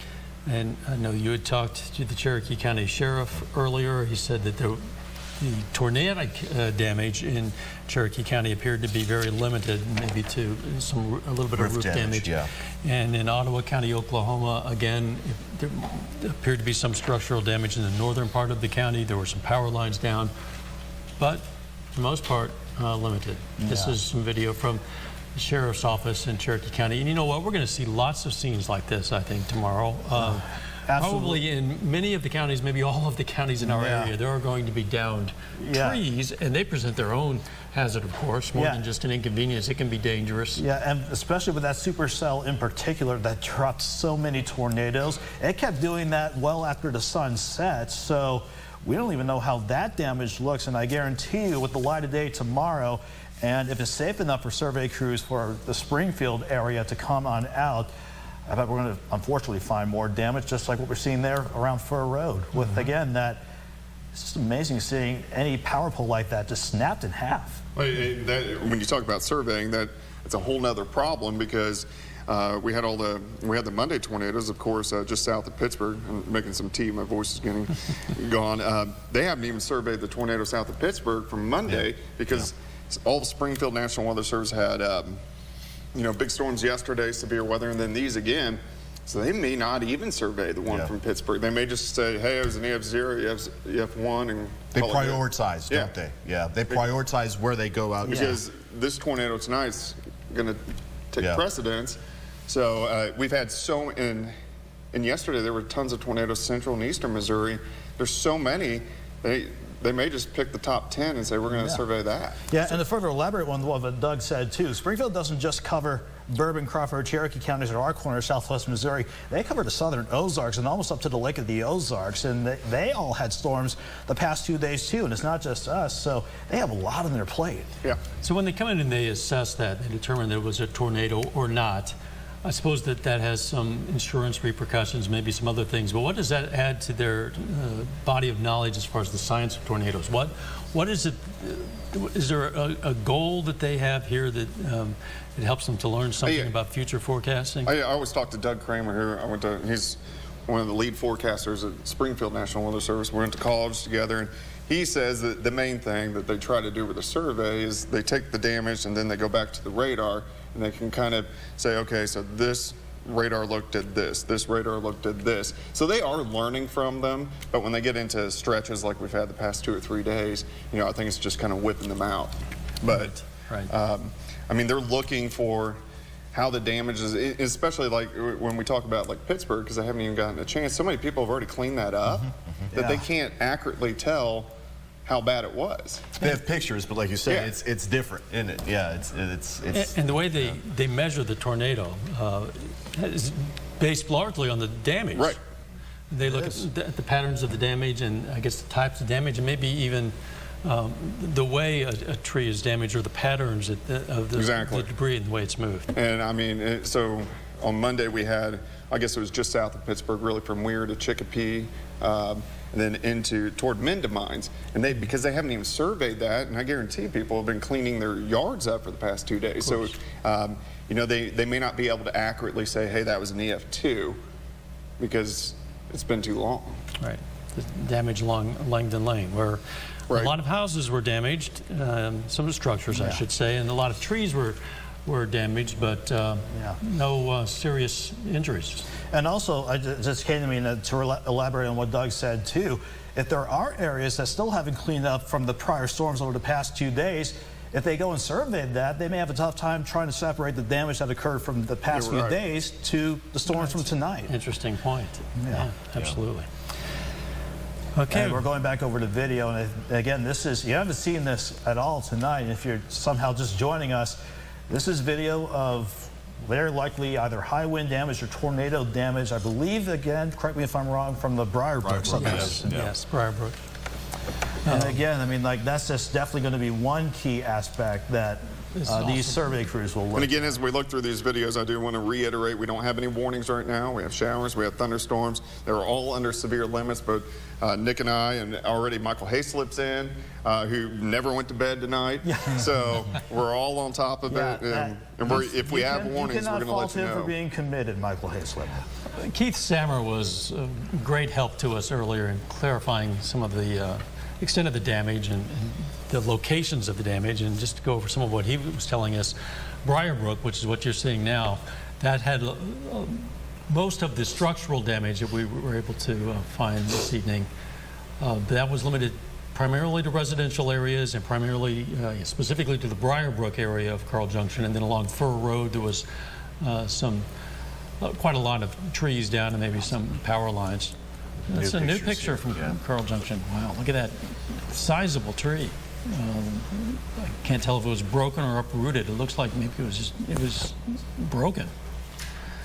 Yeah, and we can obviously see that, I mean, the same tornado is kind of regenerating as it went through and still is out across central Missouri. But this is the type of tornado where it's, you know, one house is hit, the house across the street is okay because it was a smaller, it wasn't a EF5 Joplin tornado that just took out a path. But obviously, hopefully everybody was in their shelter, and we haven't heard anything of injuries or fatalities out of Carl Junction, at least. Right, not out of Carl Junction. 3 fatalities in the Golden City, Missouri area, but no injuries. Tornado. Same tornado. No injuries reported out of Carl Junction, or for that matter, anywhere to our knowledge at this point, other than Golden City. We're going to look at some of this. That may be, this is a boat, we're being told by her. Really? Yeah. Wow. Boat might be useful in the coming days, but this one maybe not so much, huh? A lot of farmland is going to be suffering some serious losses, I'm afraid, because of all the water. There's that, this is obviously... Is that Briarbrook? That's Briarbrook, yeah. Well, okay. It's Carl Junction anyway. Carl Junction. So, and that presumably the... You know, it's hard to tell the distance from that, but I mean, judging, I would say that's 1/8 of a mile wide, so there's probably a nice 1/8 of a mile, you know, little damage path right through there. But I mean, obviously on the ground, obviously, you know, doing damage as it worked through. And this was roughly about 8 o'clock, 8:15 this evening. But yeah, this same storm is still producing tornadoes out across central Missouri now, which is crazy. So now for about 7 hours, 7.5 hours, this exact same storm is producing the exact well, it's not the exact same tornado, but the same storm is producing tornadoes over and over and over again. Correct me if I'm wrong, but typically once the sun sets and the atmosphere cools down, it takes some of the energy out of the storm like this. It usually does, and that's why they have been trickling down a little bit since we've kind of lost the heating of the day. But the dynamics were so strong today, you know, it kind of goes into the overnight hours. Just had some momentum going in, and I guess on top of that, the moisture contributed to some of the energy in this storm. Exactly, and you can see they're still developing southeastern Kansas, Oklahoma. We aren't getting any severe thunderstorm warnings or tornado warnings in the immediate area, thankfully. I really think from this point on, I still think we're going to have a few warnings, hopefully not tornado, but I do think we'll have a few severe thunderstorm warnings. But hopefully from this point on, we're kind of transitioning, I'm not saying hopefully, but transitioning into a flooding threat, which obviously is a threat on its own, but at least the tornado threat is going down. Real quickly, I know forecasting, you haven't been forecasting much tonight. You've been busy. Yeah, I haven't done any forecasting. Well, we made a forecast, but haven't had a chance to look at it. So what is the rest of this week look like? If you want to, I could pop up a 7-day. Yeah, we can do that. Tomorrow and what is today? This is Wednesday. Today's Wednesday. Okay. About to be Thursday. Yeah, Thursday and Friday, we're going to have more storms, but they mainly look to be north of us, kind of along I-70, Kansas City, Lawrence, Topeka, and those could be severe for them. We may get a few in here, a random one tomorrow and a random one on Friday, but at least most of us are going to get a chance to dry out a bit. Now, of course, we have the holiday weekend coming up. Our severe threat starts to increase again Saturday, Sunday, Monday, and Tuesday. Monday and Tuesday particularly higher, so Memorial Day, and then on Tuesday, and then we have another pretty good severe threat late next week, late Friday, Saturday, Sunday, so that would be the first full weekend of June. I think once we get past that, we're going to kind of transition into more of a summer pattern. We need a summer pattern, right? Yeah, we do. We definitely do. If that means drying out, then definitely bring on the summer pattern. If you don't mind, I did want to point out with the thunderstorm chances for tomorrow, I really expect the storms to be more northwest of the area, but they could clip areas around, let's say, Yates Center, Iola, Humboldt. The closer you get to the Kansas Turnpike, that's where most of the storms should be. And well, based on the last time I checked with the Storm Prediction Center, they shifted the severe threat for tomorrow out to central and western parts of Kansas. The problem, though, with storms to our north is it still fills up the rivers. And it's got and it rolls way down here. So even if we aren't getting rain in the immediate area, it doesn't mean like the Neosho River is not going to continue to rise. So that's a problem. Which is why we see cresting that comes sometimes days after the rain has stopped. Correct. And it can be a little bit misleading and perhaps dangerous. You know, and again, this is the site that you can find a link to this through our website, KOAMnewsnow.com, but it can show you the levels where the rivers are currently, and it can also show you where they are projected to be and when, what the crest level is likely to be, and give you some sense of areas that you need to avoid or areas that you might even need to evacuate. There have been some areas, particularly along the Neosho River, where people have already been evacuating. At some point this evening, we are going to wrap up this continuing coverage. We might stay with this for a bit longer to see if we get any updated information on damage or injuries. Yeah, and I'm still trying to comb through all the chats, Springfield and Tulsa. Yeah, I just looked at some of those. Par Lane is in Briarbrook. This is what we're looking right now. Par Lane is in Briarbrook. You know, I'm afraid, obviously, we're going to see lots and lots of bent down trees. And look at what appears to be a really sizable tree. That can do the damage on its own. Forget the wind directly to the house. Just knocking over a tree in its soft soil and crashing down on structures is obviously creating damage and potential damage. And if I remember correctly, I think Lisa reported from the storms Tuesday or on Monday. I think that's what happened with our IT director, Alan Bybee. I think he had do you remember about that, Doug? I think he sustained tree damage. He did. I want to say. He lived along Langdon Lane, south of Pittsburgh. And like many of the property owners there, he had some tree damage, quite a lot. He had a number of trees in his yard. I think more than a dozen, was left with 4. And unfortunately, more of that with the storms tonight. Jake, did you have something for us, or producer? Good news, I think those are good. Yeah, our producer, Jake Tagberry, passing us something along to Dow. Okay, this is Carl Junction Police Department has an update on Facebook. As of now, search and rescue in the Briarbrook area has been completed.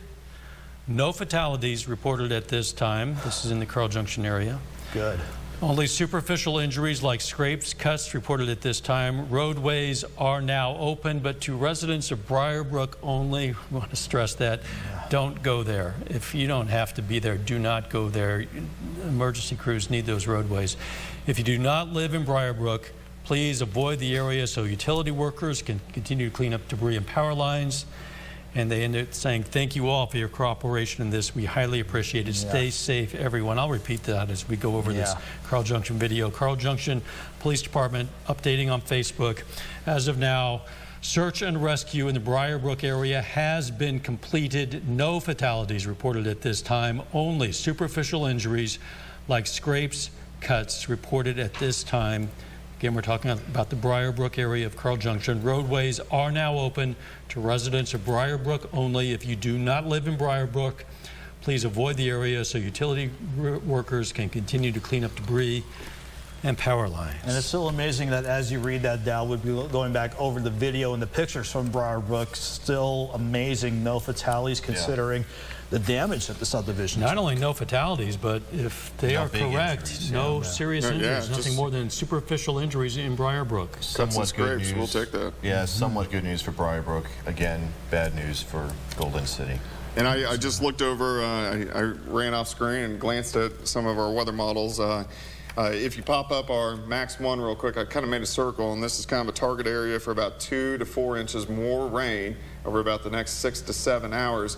We could have some severe thunderstorm warnings. I think our tornado threat is low now. It's not non-existent, but it is low. But we got to watch for about 2 to 4 more inches of rain over the next 6, 7 to 8 hours.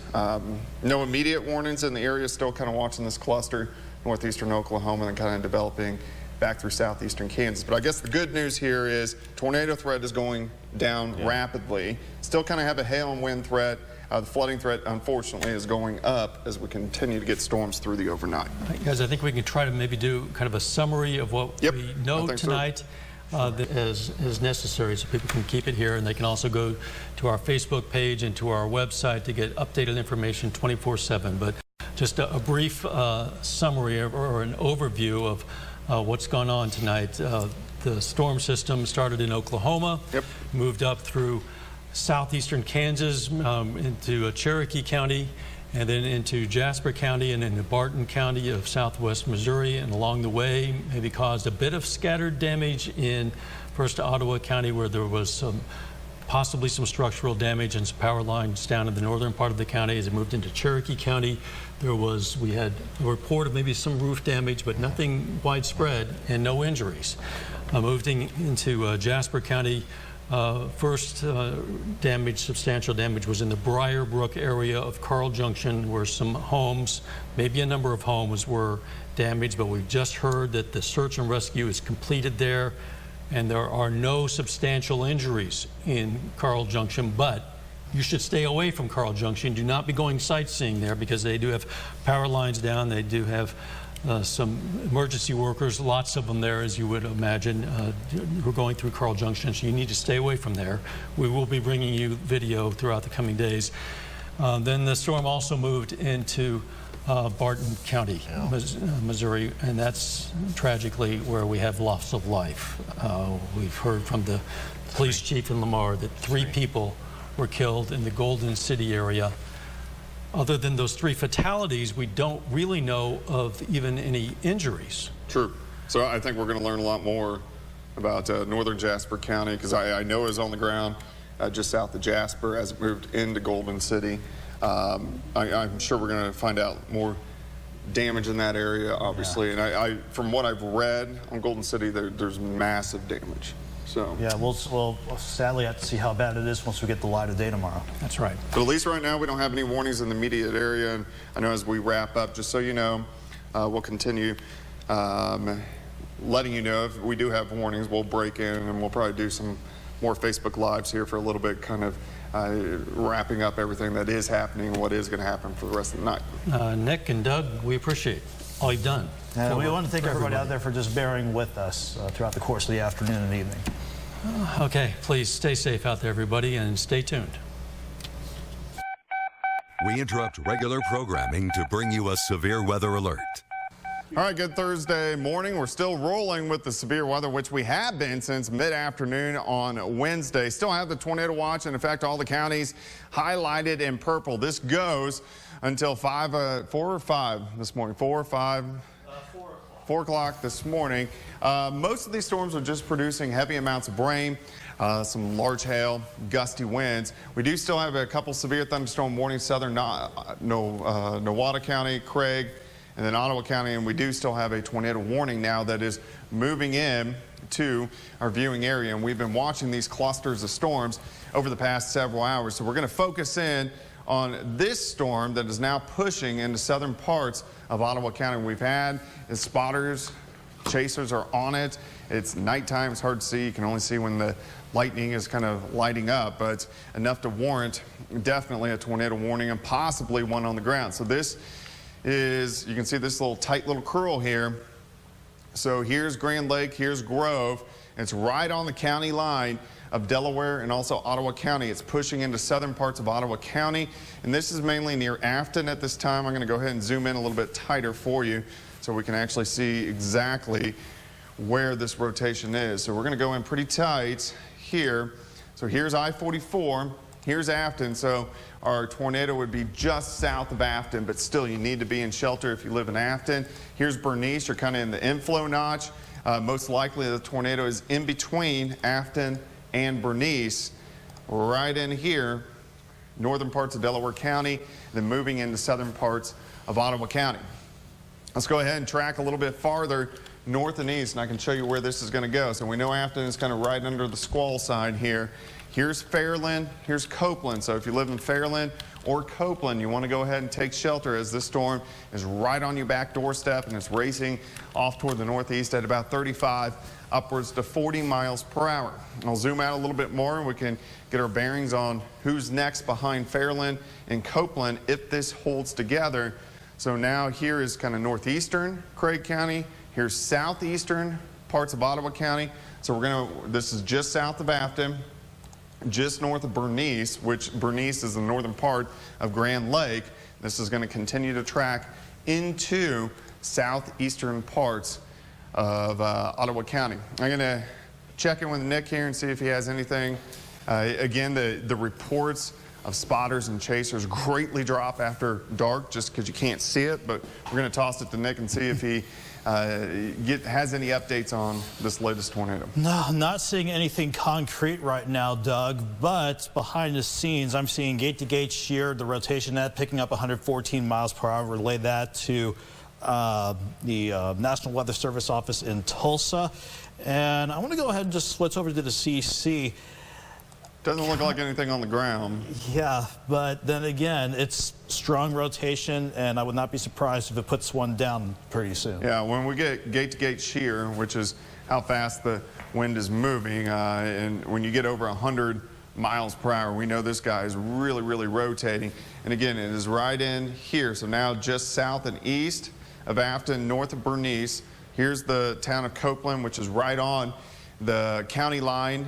Pretty much, it's barely in Delaware County, but right on the county line of Ottawa and also parts of Delaware. So Copeland, Fairland, you need to go ahead and take shelter. We're going to watch this as it continues to roll east, but it's very strong rotation. It's low-level rotation. Could have one on the ground. Well, let's go ahead and treat it like it's on the ground as it continues to work north and east. We'll go ahead and we're going to stay with this guy a little bit. I do want to zoom out and show you also what else is going on across the region. So you can kind of get an idea of where these other storms are. You can see most of these. Actually, I'm going to throw to Nick on this latest warning here. After we get an adjustment on camera 3 here. I'm sorry, Doug, what did you want me to go over again? I see they're extending the warning a little farther east. I just noticed that for myself. Yeah. Tornado warning, Delaware and Ottawa County until 2 a.m. Now they're saying it's confirmed just west of Bernice picking up speed, moving east at 40. And I'm also monitoring the Springfield chat too. They are fairly confident that the instability in McDonald County will at least continue that into southwest Missouri. So it's a heads up for McDonald County, but right now they just extended that tornado warning, Doug, for Ottawa and Delaware. Okay, so we have a confirmed tornado on the ground with this cell. It is just southeast of Afton and just to the north of Bernice. If you live in Fairland or Copeland, you definitely need to take shelter immediately. This is at night. You can't see it coming. It is on the ground, and when it's on the ground, most likely it's doing some form of damage. It's still pretty unstable out here, Newton County, McDonald County. So as this tracks through Ottawa into Newton and also northern McDonald County, there's a very good chance that we could continue to hold this tornado warning as it works in to southwestern parts of Missouri. I'll continue to zoom out a little bit and show you what else is going on. You can see the storms, Nowata County, Craig County, kind of building into southern parts of McDonald County, or Montgomery County in southeastern Kansas. Really, most of the storms from here on out look to be like they're going to just kind of hang out right along the I-44 corridor. You can see them continuing to roll in. Heavy amounts of rain. Another big aspect we've had now, after all these storms, a lot of areas have picked up anywhere from 8 to 16 inches of rain just in the past day and a half. So we're getting tremendous flooding, flash flooding as this continues to roll through. We don't have any other severe thunderstorm warnings. We're mainly going to focus on this main cell in southern parts of Ottawa County. We're going to go right back in. Very strong circulation.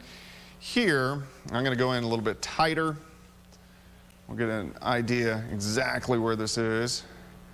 And here we go. So now it's past Afton. So if you live in Afton, you're still in the very brunt of this cell, but the rotation, the tornado is now east of Afton. So that is good.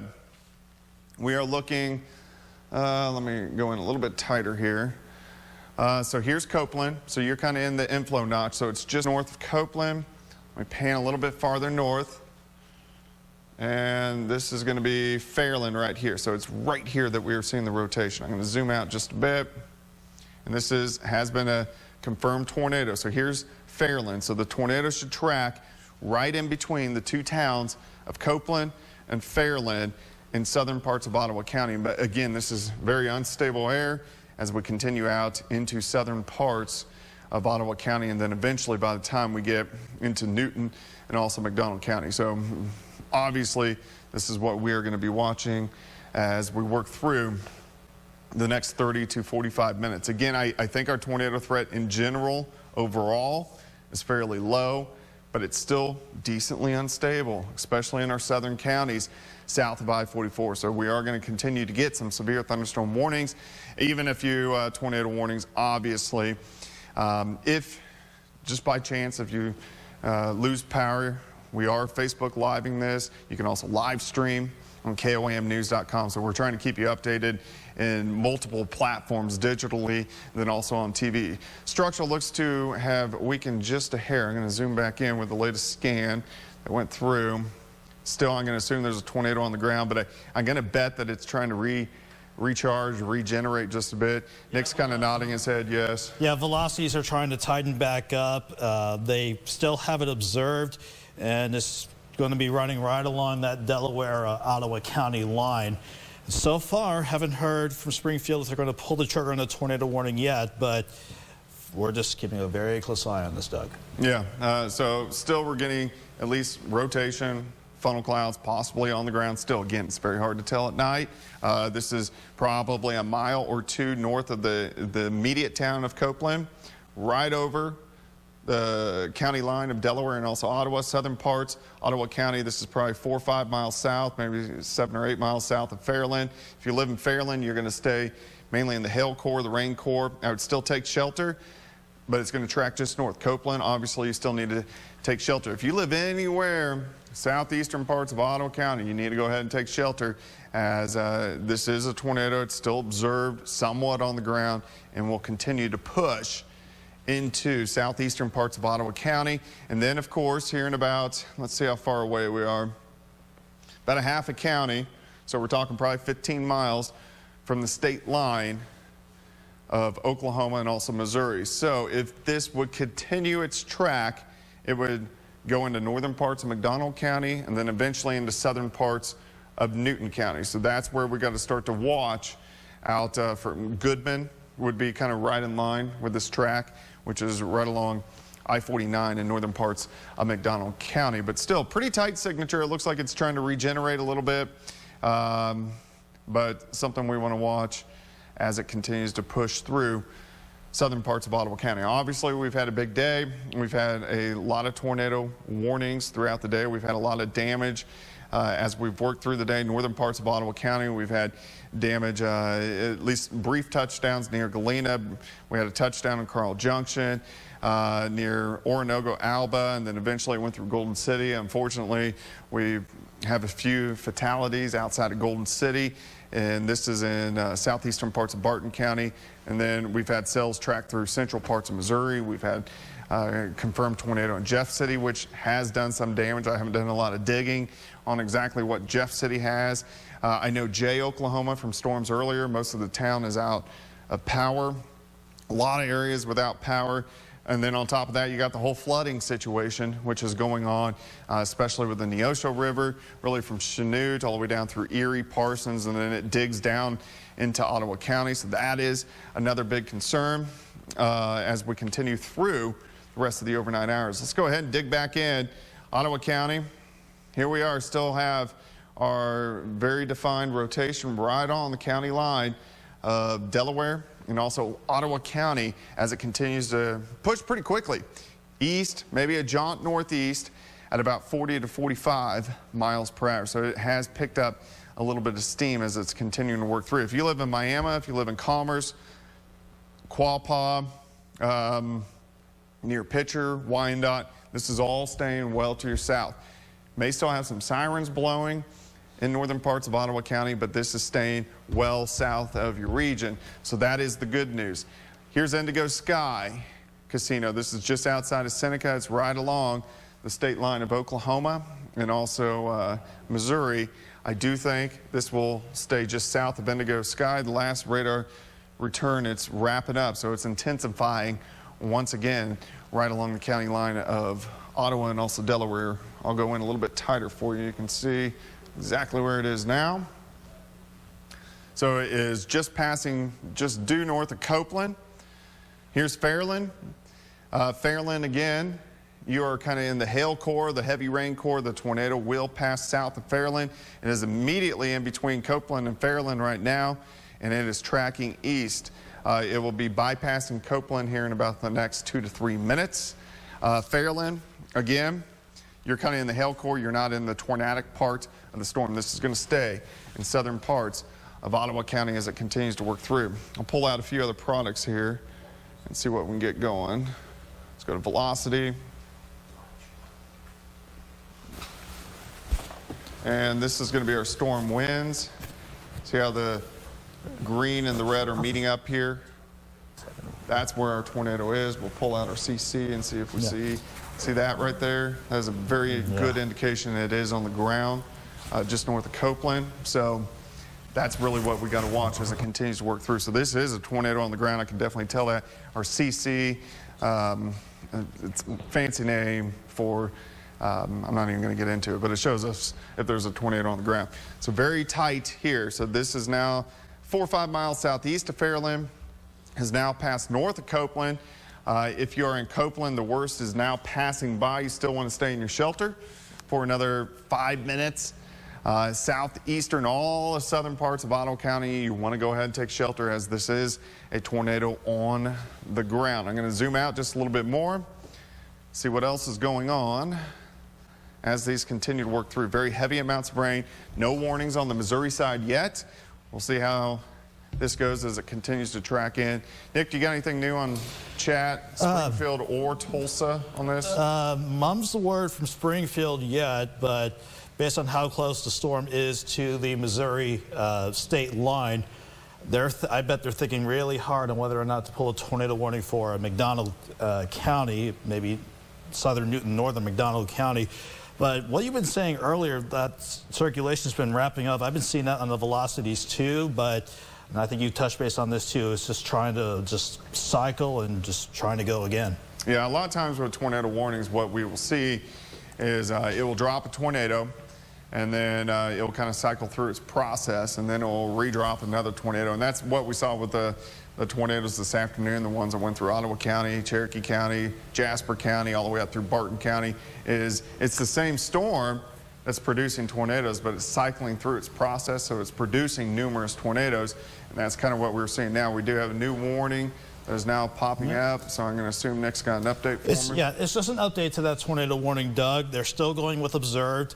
Yep. If you're not getting a tornado with this, folks, it's going to be half-dollar size hail located 4 miles northeast of Bernice State Park, still trekking northeast at about 30 to 35 miles per hour. Okay, so very defined rotation. So we're now due north of Grove and also the northern parts of Grand Lake, southern parts of Ottawa County. So this is, even though the warning's still out for northern Delaware, it's mainly southern parts of Ottawa County. We're going to go in nice and tight here, and we'll be able to see exactly where it is at.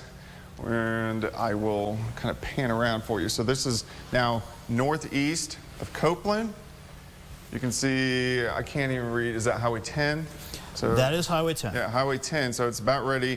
Highway 10 is a very curvy road, gets kind of hilly down here, southern Ottawa County. So this is going to pass over Highway 10 here probably in the next 2 or 3 minutes. There's not really any towns out here, but there's obviously still people that live out here.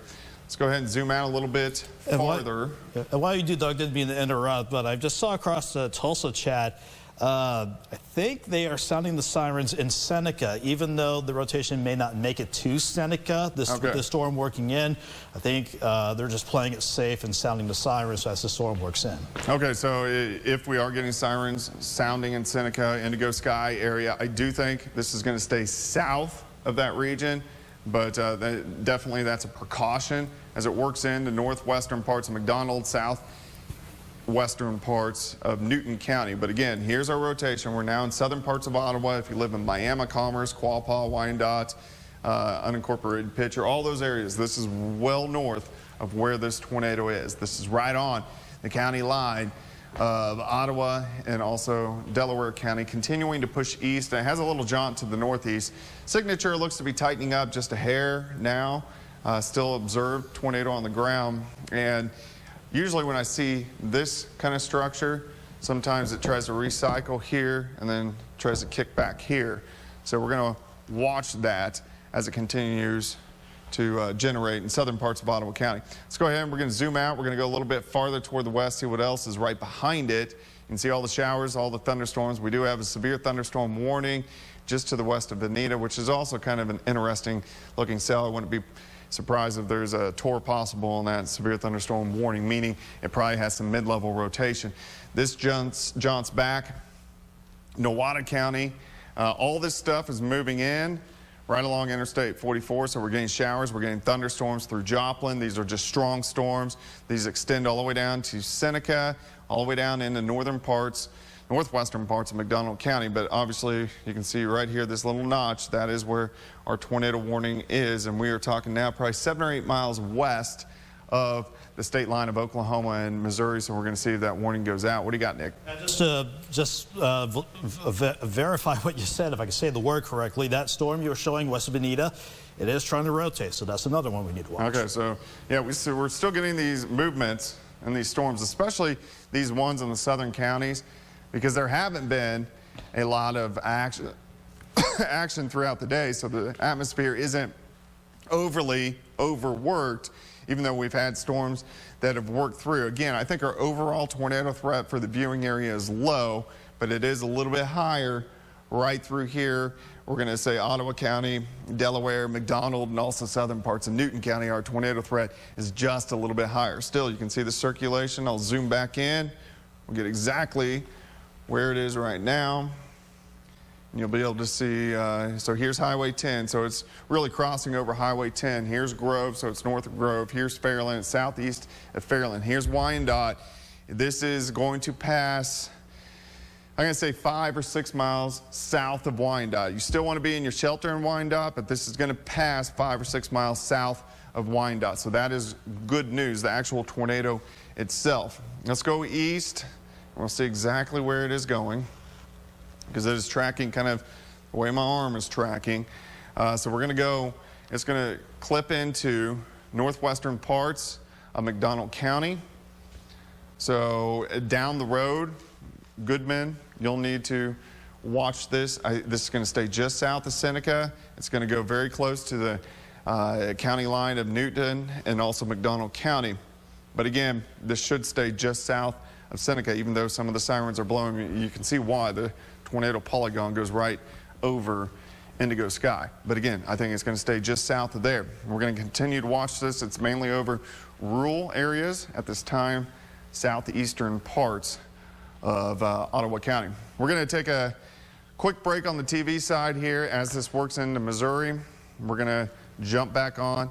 Again, southeastern parts of Ottawa County, you need to go ahead and take shelter. And if you live in northwestern McDonald, southeastern Newton, you definitely want to watch this thing coming in over the next 5 to 10 minutes. For now, back to the program. I want to continue to update you on our severe weather rolling through the area. We had our tornado warning, southern parts of Ottawa County, northern parts of Delaware County. That storm weakened, kind of recycled, and now has produced another tornado warning. Very hard to see at night, but last we heard it's observed right along the state line of Oklahoma and also Missouri as it continues to roll into southwestern Newton County, northwestern parts of McDonald County. You can see all the storms continuing to line up right along I-44, producing very heavy amounts of rain, flooding rain, and then we're still getting somewhat of a tornado threat as these continue to work in the western parts of Newton County. So here's where we are looking. So we are just east of the state line. If you live in Seneca, Indigo Sky, this is going to pass just to your south, just a few miles to the south. I'd still take shelter in Seneca or near Indigo Sky just to be on the safe side.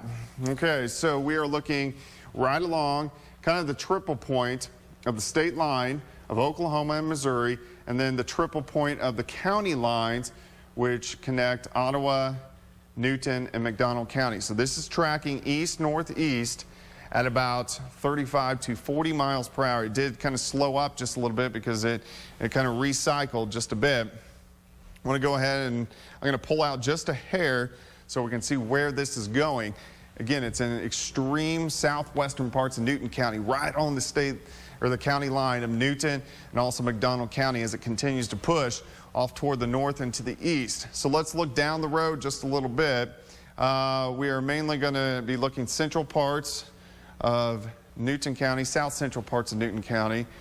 We're going to go in a little bit tighter here and we'll see. So here's Neosho, here's I-49, so here's Goodman. In between Goodman and Neosho is most likely where this will pass as it continues to track east-northeast. It is, I'd say 10, 15 miles to the southwest of Neosho and about 10 to 15 miles northwest of Goodman. Still getting the rotation, observed tornado. This is just southeast of Seneca. Go ahead and take shelter. Again, this is just a hair south of Indigo Sky, Seneca, Indigo Sky. You want to go ahead and take shelter. You got anything, Nick? As you were talking about like where it's going, Doug, if you didn't mind, I had a storm track already. Hart 135, May 144, Belfast 147, Neosho, downtown Neosho 157. I would even say this is going to be coming close to Crowder College too. And then we've got Monarch Springs and then working over 59 once we get past after 2 o'clock. That's all I have for you right now, Doug. Still confirmed, and everyone there needs to be in their safe place now. Okay, yeah, especially at night, these are much harder to see. You can really only see if there's a tornado on the ground when the lightning lights up the sky. So if it's even a question, we definitely need to take shelter. And the last question we had, it was on the ground.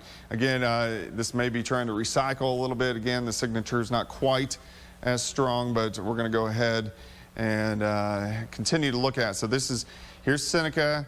Indigo Sky is right here. This is just to the south and to the east, probably 2 or 3 miles, but it will stay south of Indigo Sky, will stay south of Seneca as it continues to work through. Let me pull out the velocity product on this. This shows us our winds with this storm.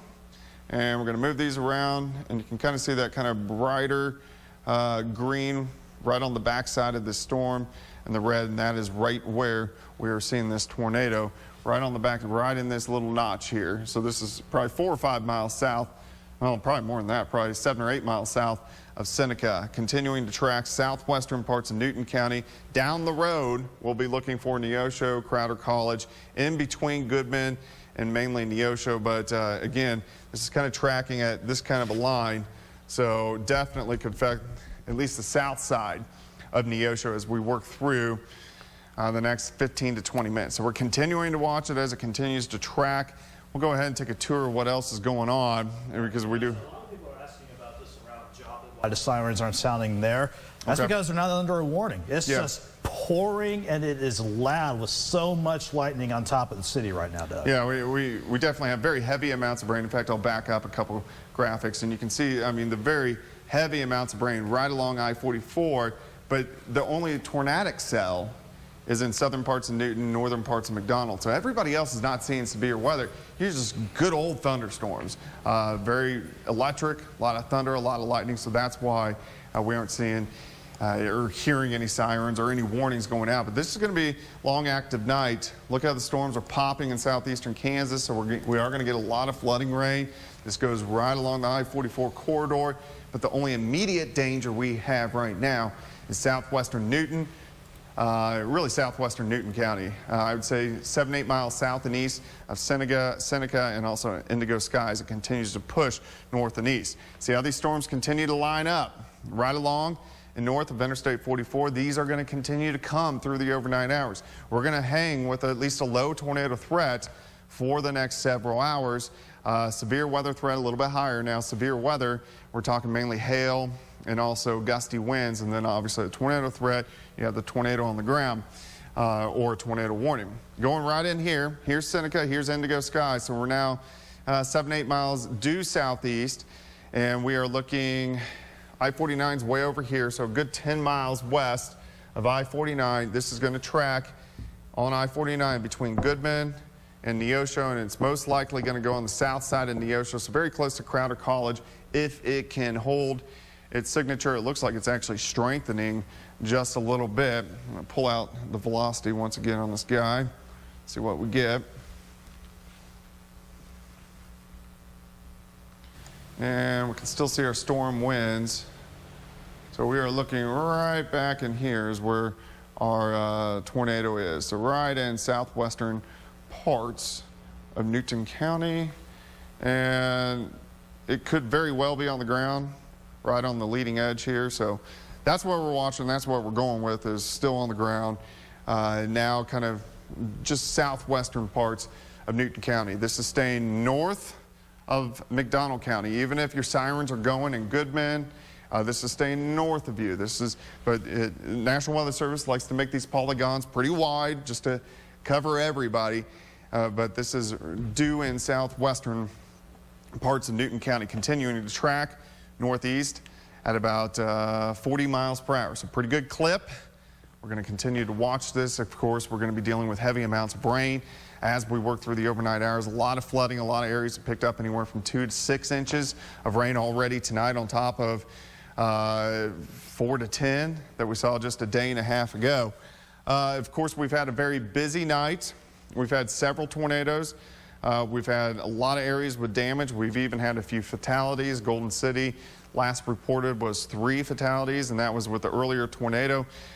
We definitely have damage through northern parts of Ottawa County, southern parts of Cherokee, through Carl Junction, kind of Oronogo, Alba, all the way out past Jasper, Golden City, all the way out north of Springfield. That was with 1 tornado. We have a little bit of damage, parts of Bourbon County, and then also into parts of Vernon County. We had another tornado warning that tracked across Delaware that I do know north of Jay, and then into western parts of McDonald County. Some scattered damage, a lot of power outages across the region, heavy amounts of rain, flooding rains. I'm going to zoom back in here. I can see a new update on this warning blinking at me, and I bet Nick's got it for me. Yeah, they are still saying it is observed. If you don't see a tornado with this, we are talking about $half size hail. Last check, it was located near Seneca, and they actually had rotation work over Indigo Sky Casino, and this is continuing to move northeast at about 25 miles per hour. So we're still going with a confirmed tornado on this. Again, if you're not in your safe place right now on that polygon, southern Newton, northern McDonald, get to your safe place now. Doug. And I can guarantee any rotation you saw across Indigo Sky is just regular old scud. It's just fast moving, crazy looking clouds, because the heart of this track just to the south. But now we are looking probably 4 or 5 miles southeast of Seneca, and our rotation is going to be right in here. So Seneca, Indigo Sky, you still want to be in shelter, but it is now southeast of you. and continuing to move at a pretty good clip. This has taken a little bit more of a northern jaunt the past couple scans. So this puts more of the heart of Neosho into this tornado warning as it continues to push east. So I'm going to kind of mark from Crowder College to the north side of Neosho. This is kind of the area the next 10 to 15 minutes that you want to start thinking about what you want to do. It's obviously late at night. It's 1:41 in the morning. Everybody's asleep, but if you are awake, you want to watch this and you want to kind of start to think, should I get the kids up and get into shelter as this approaches? Still 10 to 15 miles out. What do you got, Nick? If we wanted to, let's pop up camera 3 if you could, please. Sorry to do that to you, Doug, but trying to look at the correlation coefficient. The circulation itself doesn't scream like an impressive rotation, but I would not be surprised if that is hinting at a little bit of tornado debris south of Seneca. I just noticed that return right there. Yeah. And if I switch over to the velocities, that's where we have that rotation. Yeah, it's still pretty weak right there. Yeah, so and also with these, here, pump me back up. Yeah, we can go back to when we get the CC and the velocity, it's usually just a hair behind, so it's showing it right here, which means it's right out here now, plus you got the new scan, so it's right out here is where we would see it. So it's right, I'll actually zoom right into it, and I can show you exactly where it is. We're going to go right in here. So Seneca is kind of hiding behind the pan here. Got the heavy amounts of rain. So this is Highway 60. I would bank this is 5-6 miles now, pretty much due east of Seneca, so it's going to be right in here is where we are picking it up. What does that town say? I'm almost blind as a bat right now. Dessa. Dessa. So just north of Dessa. And then this is tracking right along Highway 60. It's kind of taking a little bit more of a northern jaunt. So on the back side of it is Seneca. We obviously are getting the winds that are flowing in like this, so I'm sure the clouds were going everywhere. Seneca, indigo sky as it continues to work through. The most impressive part of the storm looks to be right here, right where Highway 60 kind of jaunts off toward the north and to the east, and then obviously works in toward Neosho as, well, 10, 15 miles down the road. So again, we want to continue to watch as this works east. Again, it's a lot farther north. It's been taking a little farther north jaunt. So this is going to put Neosho in the path as it continues to work east at about 30 to 35 miles per hour. It has kind of been trying to regenerate. So even though the storm's moving 30, 35 miles per hour, sometimes the tornadic part of the cell doesn't move 30, 35 miles per hour because it's kind of producing a tornado, it kind of dies and reproduces one back toward the west. So we've kind of seen this as it's tracked out in the southern parts of Newton County. You know, you have a tornado, it kind of dies, it kind of regenerates a little farther north, dies, kind of generates a little bit farther north as it pulls out. Definitely right along Highway 60 now, 5-6 miles east of Seneca, still very defined notch. You want to start planning now in Neosho. Here's Crowder College, south side of Neosho. Looks like it would stay north of the Crowder College area, but Neosho heart, that's what we got to watch as it continues to roll east. Obviously, north of this, very heavy amounts of rain. You're in the hail core. We can track all the way north toward Racine. The heaviest south, Loma Linda, really from Shoal Creek south. And then you got, here's I-49 north, so into the south side of the Joplin Metro. This is all well south of Joplin, which is good, well south of Saginaw. So this is all Newton County storm. Here's Racine, here's Seneca, so now it is due east of Seneca, very close to the town of Dessa, right along Highway 60, still moving kind of east, northeast at about 30 to 35 miles per hour. Go ahead and see if we can pull out the velocity on this guy again. Let's see what we can get. It's kind of messy. Yeah, it's very broad. You know, it still could be, obviously this is going to be about a scan behind. But from that look, I'd put it right at that kind of interchange just north of the town of Dessa. So right along Highway 60, so this is going to go right into the south side of Neosho, at least Highway 60 does. This will probably track a little farther north than that, but it looks to be right along Highway 60, just to the north of the town of Dessa, as it continues to work east-northeast. Again, on the north side of this is where the heavy rain is and the hail, Racine, all the way back towards Seneca now, all getting into the very heavy amounts of rain. We'll pull out here just a bit. This extends back Ottawa County, this whole cell. We're going to go into Ottawa County, have a new severe thunderstorm warning, still definitely just south of Afton. The next cell, I guarantee this has got mid-level rotation. I wouldn't be surprised they put a tornado possible on the severe thunderstorm warning. It's mainly a severe... No, like you were just mentioning the mid-level rotation, Doug. It's there. Yeah, so definitely mid-level rotation here just south of Afton. Really same place this storm ahead of it tracked. I mean, these are going training right over the exact area. So this is Afton, Fairland, Bernice. Right now, this doesn't warrant a tornado warning, but I guarantee there's mid-level rotation, so you want to pay attention as this cell tracks southern parts of Ottawa County. The heaviest rain now right along I-44, Miami, Commerce, Wyandott's getting hit pretty hard, Seneca, very heavy amounts of rain, a lot of thunder, a lot of lightning. We can go into Neosho, heavy amounts of rain all the way up to Diamond, and then these extend up toward Carthage. You can see our severe thunderstorm warnings extend east all the way out towards Stella, and then Goodman. This is mainly staying north of McDonald County. Still nice little notch here. It looks like it's trying to regenerate just a little bit. Still a pretty good notch.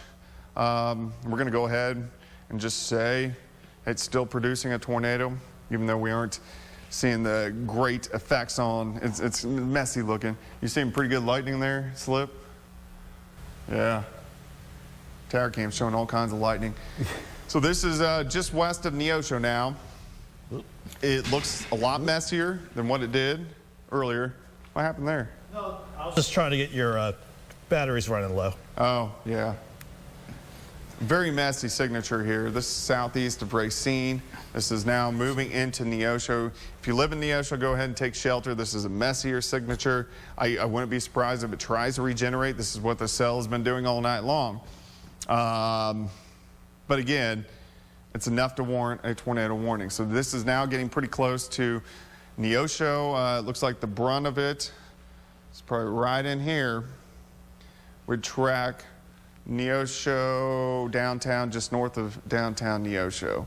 Here's I-49, and so this is kind of the first exit, the second exit. So we're very close to I-49 on the west side of Neosho. Kind of a messy signature, but it'd be right back in here, kind of in this little curl, but the tornadic part would be right here where the yellow starts to pick back up. So this is continuing to roll east, northeast, still warranting a tornado warning. I'm going to go back a little farther west and look at the cell in Ottawa County. And I didn't mean to go that far out. Here we go. We'll go in southern parts of Ottawa County.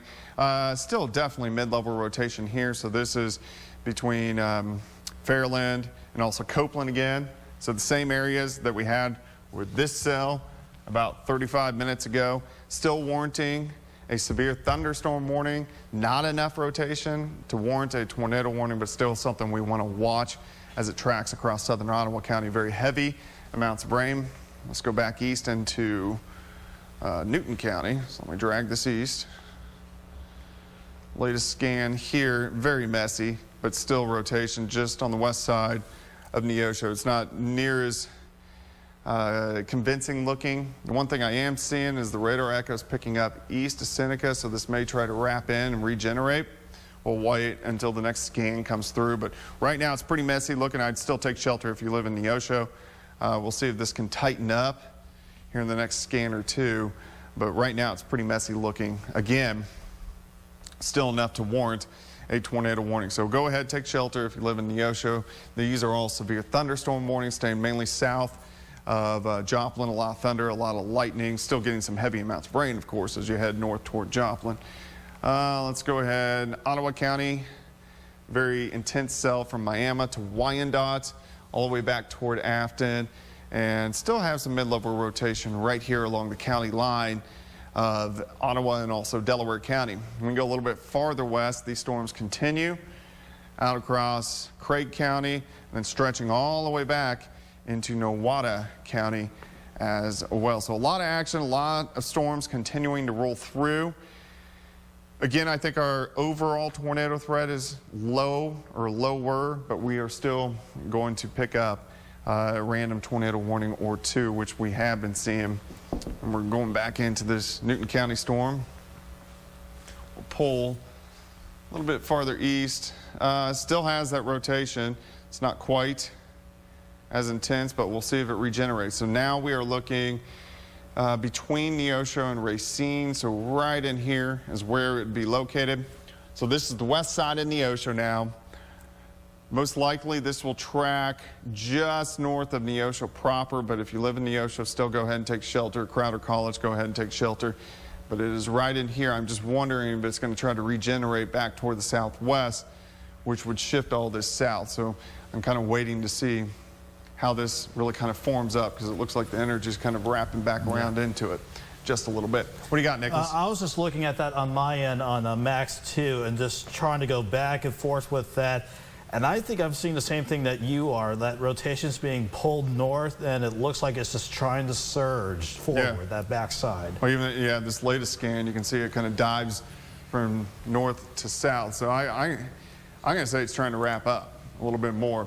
So Neosho, a very heavily populated area from Crowder College and Neosho. Go ahead, take shelter just in case, because this does look like it's trying to regenerate, resurge, and kind of say, hey, I want to produce another tornado. So still a tornado warning is warranted all through Newton County, Neosho, Crowder College, as this guy's trying to wrap up just a little bit. You have anything new on spotters on this? I know it's hard to see at night, but anything, it's 2 a.m. too, so half the spotters are gone, getting ready for tomorrow. I'm not really seeing anything new right now. I'm just browsing through Springfield chat, Tulsa chat. If anything, a little bit of good news to break things up here. They're starting to cancel the backside of the tornado watch out in northeastern Oklahoma. Our county's still under a tornado watch, but they're starting to finally get some of these counties out. And I know this is not our area, Doug, but there are still other storms ongoing, and I wouldn't be surprised if we hear out of Fort Leonard Wood, Pulaski County, tornado likely on the ground there, working toward that military base in Pulaski County. Yeah, it's just everywhere. It's terrible to get tornadoes at 2 o'clock in the morning, because even if you are weather prepared and you are paying attention to the weather, a lot of people, you go to sleep. It just happens, and you never want one of these surprises to sneak up on you. You can still see all the storms kind of regenerating northeastern Oklahoma. Obviously, now the reason why they're going to start cutting back on the tornado watch northeastern Oklahoma is because the storms have gone over the same area. So the atmosphere is overworked now. It's not unstable enough to produce tornadoes. It's still unstable enough in southwestern parts of Missouri because that atmosphere hasn't really had any storms all night. We've had a couple random ones. One moved in McDonald County earlier after the 10 o'clock news, and then it just kind of died. So it's still a little unstable in southwestern parts of Missouri. It's pretty overworked in northeastern Oklahoma. Doesn't mean we're not going to have storms. Doesn't mean we're not going to have hail, gusty winds, and even a few severe thunderstorm warnings. It just means that our tornado threat is starting to go down. Let's go ahead and zoom back into Newton County. We're still watching this rotation and our tornado warning. It's trying to tighten up a little. Right in here. So we're still looking west of Neosho. What has happened is, again, it's trying to regenerate, so it kind of shifts back toward the west. And then every time it regenerates, it shifts back 5-6 miles toward the west. So to get your bearing straight, here's Seneca over here. So this is well east of Seneca. But right in here where the radar kind of drops from east-west and then goes due south, that's where we are seeing this guy starting to tighten up. So still in Neosho, you need to take shelter. Here's I-49. So it's only a couple miles west of I-49 on the west side of Neosho as it continues to tighten up and then move off toward the north and to the east. So if we look, if this can hold together, if we look northeast of Neosho, we're looking at Granby, I think mainly south of Diamond, but we'll watch it. But Granby, if you're kind of waiting down the road, if you live in Granby, those are going to be the areas that we need to watch here in the next 30 minutes. Tightening up just on the west side of Neosho. I'm going to zoom out just a hair, and then we're going to put the velocity on it. We'll see what we can get as we pull out our storm winds. Let's see what this guy is doing. So you can see how it's tightening up there. So on the west side of Neosho, where you have the green and the red, banking up here, that's where our rotation is trying to tighten up just a bit. I'll go to our CC, which is our choreo, can't even speak now. Yeah. We're just trying to look for a degree. Yep. So we're going to go here, and you can see a little brightening spot right where that velocity was. So if I go back to the velocity, you can see the tightening of the green and the red. Back to the CC. This is trying to pick up debris if it's producing any. It's a little brighter spot. I would bank that it's not on the ground or it is slowly dropping, but obviously still a big concern as that continues to work through. So see how the radar echo kind of goes east, west, drops south. So it's right in there. Neosho, you definitely want to go ahead and take shelter. We'll go back toward the west, look at these other storms as well. Continue back, you can see just very heavy amounts of rain, probably some hail, Seneca, Indigo Sky, all the way back toward Wyandotte, Fairland.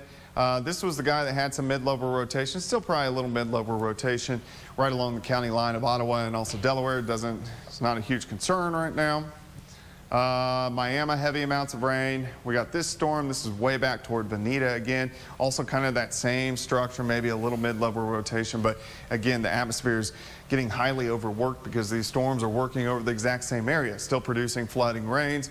But what it will do is kind of lower our tornado threat. Nick, there's a new update on this morning, so I'm going to give it to you. Thankfully, they're going back to radar indicated. But as you have said, Doug, is still trying to just restructure itself. Last check, located near Neosho, think between Racine and Neosho, just west of Neosho, moving northeast at 30. So it may be radar indicated for now, but I would not be surprised if it's trying to ramp up again. So go ahead, Newton County, still be in your safe place, Doug. Yeah, so in Neosho, go ahead and take shelter. It's trying to regenerate, and that's why it's moving in a little bit slower than Prague at 30 or 35 because it continues to kind of backbuild to the west. We're still looking right in here, so this is a radar indicated tornado, which means the radar is picking up enough rotation to produce a tornado. I guarantee our spotter network has significantly dropped in the past 6 hours because everybody went to bed. Nobody wants to chase in the middle of the night at 2 o'clock in the morning. So we don't get a lot of spotters on this. So that's why you still, even if you don't hear, hey, there's a large tornado on the ground, you still want to go ahead and take shelter. This is going to pass right through Neosho and on the north side of Neosho and eventually Granby and down the line. And again, you got the heavy amounts of rain all the way back towards Seneca. I wouldn't be surprised with the way the radar trends are here lately. This just kind of goes into a nice little line, kind of starts to dive toward the south into the east, and this becomes more of a wind maker. I bet that's what occurs, but we're going to continue to watch it. But even as these work through, they're just going to continue to backbuild in northeastern Oklahoma and just give us heavy, heavy amounts of rain. So again, tornado warning, central parts, Newton County. We've had a lot of action throughout the day. We have had a few fatalities. Golden City, we've had a lot of damage through Carl Junction, Airport Drive back, kind of scattered. Cherokee County and northern parts of Ottawa County, a little scattered damage. Vernon County, Bourbon County, a little scattered damage down Jay, Oklahoma, eastern Delaware, into western parts of McDonald County. We had a tornado near Southwest City earlier today. So it's been all over. A lot of people without power. Obviously, we haven't talked a ton about it tonight, but the flooding is just a tremendous issue with the heavy amounts of rain that we've continued to see. So many areas have picked up anywhere from really now 5 to 15 inches in the past 2 days. We had an event that gave us 5 to 10 inches just 2 weeks ago, so our ground just can't take it, and that's why the creeks and streams are continuing to go up. A lot of people have flooding concerns, especially the Neosho River. It goes all the way down into Ottawa County, projected to crest here in the next 12 hours. Now you got to back all this up now a good 36 hours because all this rain is going to continue to put us at historic levels. And already, I think, before this rain moved in, slip, wasn't it like the 3rd highest in, like around Miami? Chanutes at wettest 21 days. Joplin, 4th wettest on record for the first 21 days. So, and this is all before this event came in. So we are getting all this flooding rain. We're going to go ahead and tighten back up here in Newton County and look at this cell. So I'm going to go right into Neosho. Still radar indicated. You can see here's Crowder College. Here's Interstate 49. So it's right on top of Interstate 49, this rotation. You can see how it curls back in, and it's usually kind of right on this leading edge, or most likely right where the yellow is popping up. That's usually where our tornado likes to form. It's radar indicated. We don't have anybody saying it's on the ground, but it's possibly on the ground, so you still need to take shelter. Neosho, north side of Neosho. Next 15-20 minutes as this continues to pass by. In line behind it would be Granby, kind of in between Granby and Diamond, as this continues to work off toward the northeast. But at least right now, this is radar indicated, so that is good news that we at least aren't seeing any confirmed reports that it is on the ground. We'll go ahead and zoom back out, take a tour of what is going on back toward the west. Let's go back into Ottawa County, still very intense cell. Wyandotte, really from Seneca, Racine, all the way back toward Wyandotte, Fairland. Very intense storms, heavy amounts of rain continue all the way back toward Veneta, and these are just continuing to regenerate. I can put the radar into motion. You can see how these storms just right along the I-44 corridor just continuing to dump heavy amounts of rain. Also spotty showers, thunderstorms, southeastern Kansas. They don't need any more rain, so this is continuing to track east. We're still getting some severe weather, central, eastern parts of Missouri. It looks like like you can see that cell just north of Oklahoma City. Watch how it just dies. This whole atmosphere is just highly overworked. We're still going to get thunderstorms through the overnight hours, but our severe threat's going to continue to drop. It's harder to get a tornado. We can still have a tornado warning, and we still do in Newton County. And see if Nick has the latest on that. And amazingly enough, we still have a few spotters out with, I guess, luckily with lightning strikes illuminating the sky. Last report 6 minutes ago, a funnel cloud between Seneca and Neosho. Okay. And with the way that rotation is looking now, that the director thankfully popped up on Max 2, doesn't look impressive now, but it's still trying to do something, Doug. Yeah, so I mean, we're probably getting funnel clouds with this. It's still enough to warrant the tornado warning. You still need to take shelter if you live in Newton County. So we'll go ahead back into this cell. Go ahead and forward this here. I think I may have locked up. What's it doing? Is it thinking? Don't quite know what it's doing. Looks like it might have. Oh, there it went. Okay. Okay. I think our we're putting our machines through overtime tonight. Yeah, they're very, very tired. And I rebooted them this afternoon before all this started. So we still have the tornado warning. This is on top of Neosho. The signature is not extremely impressive.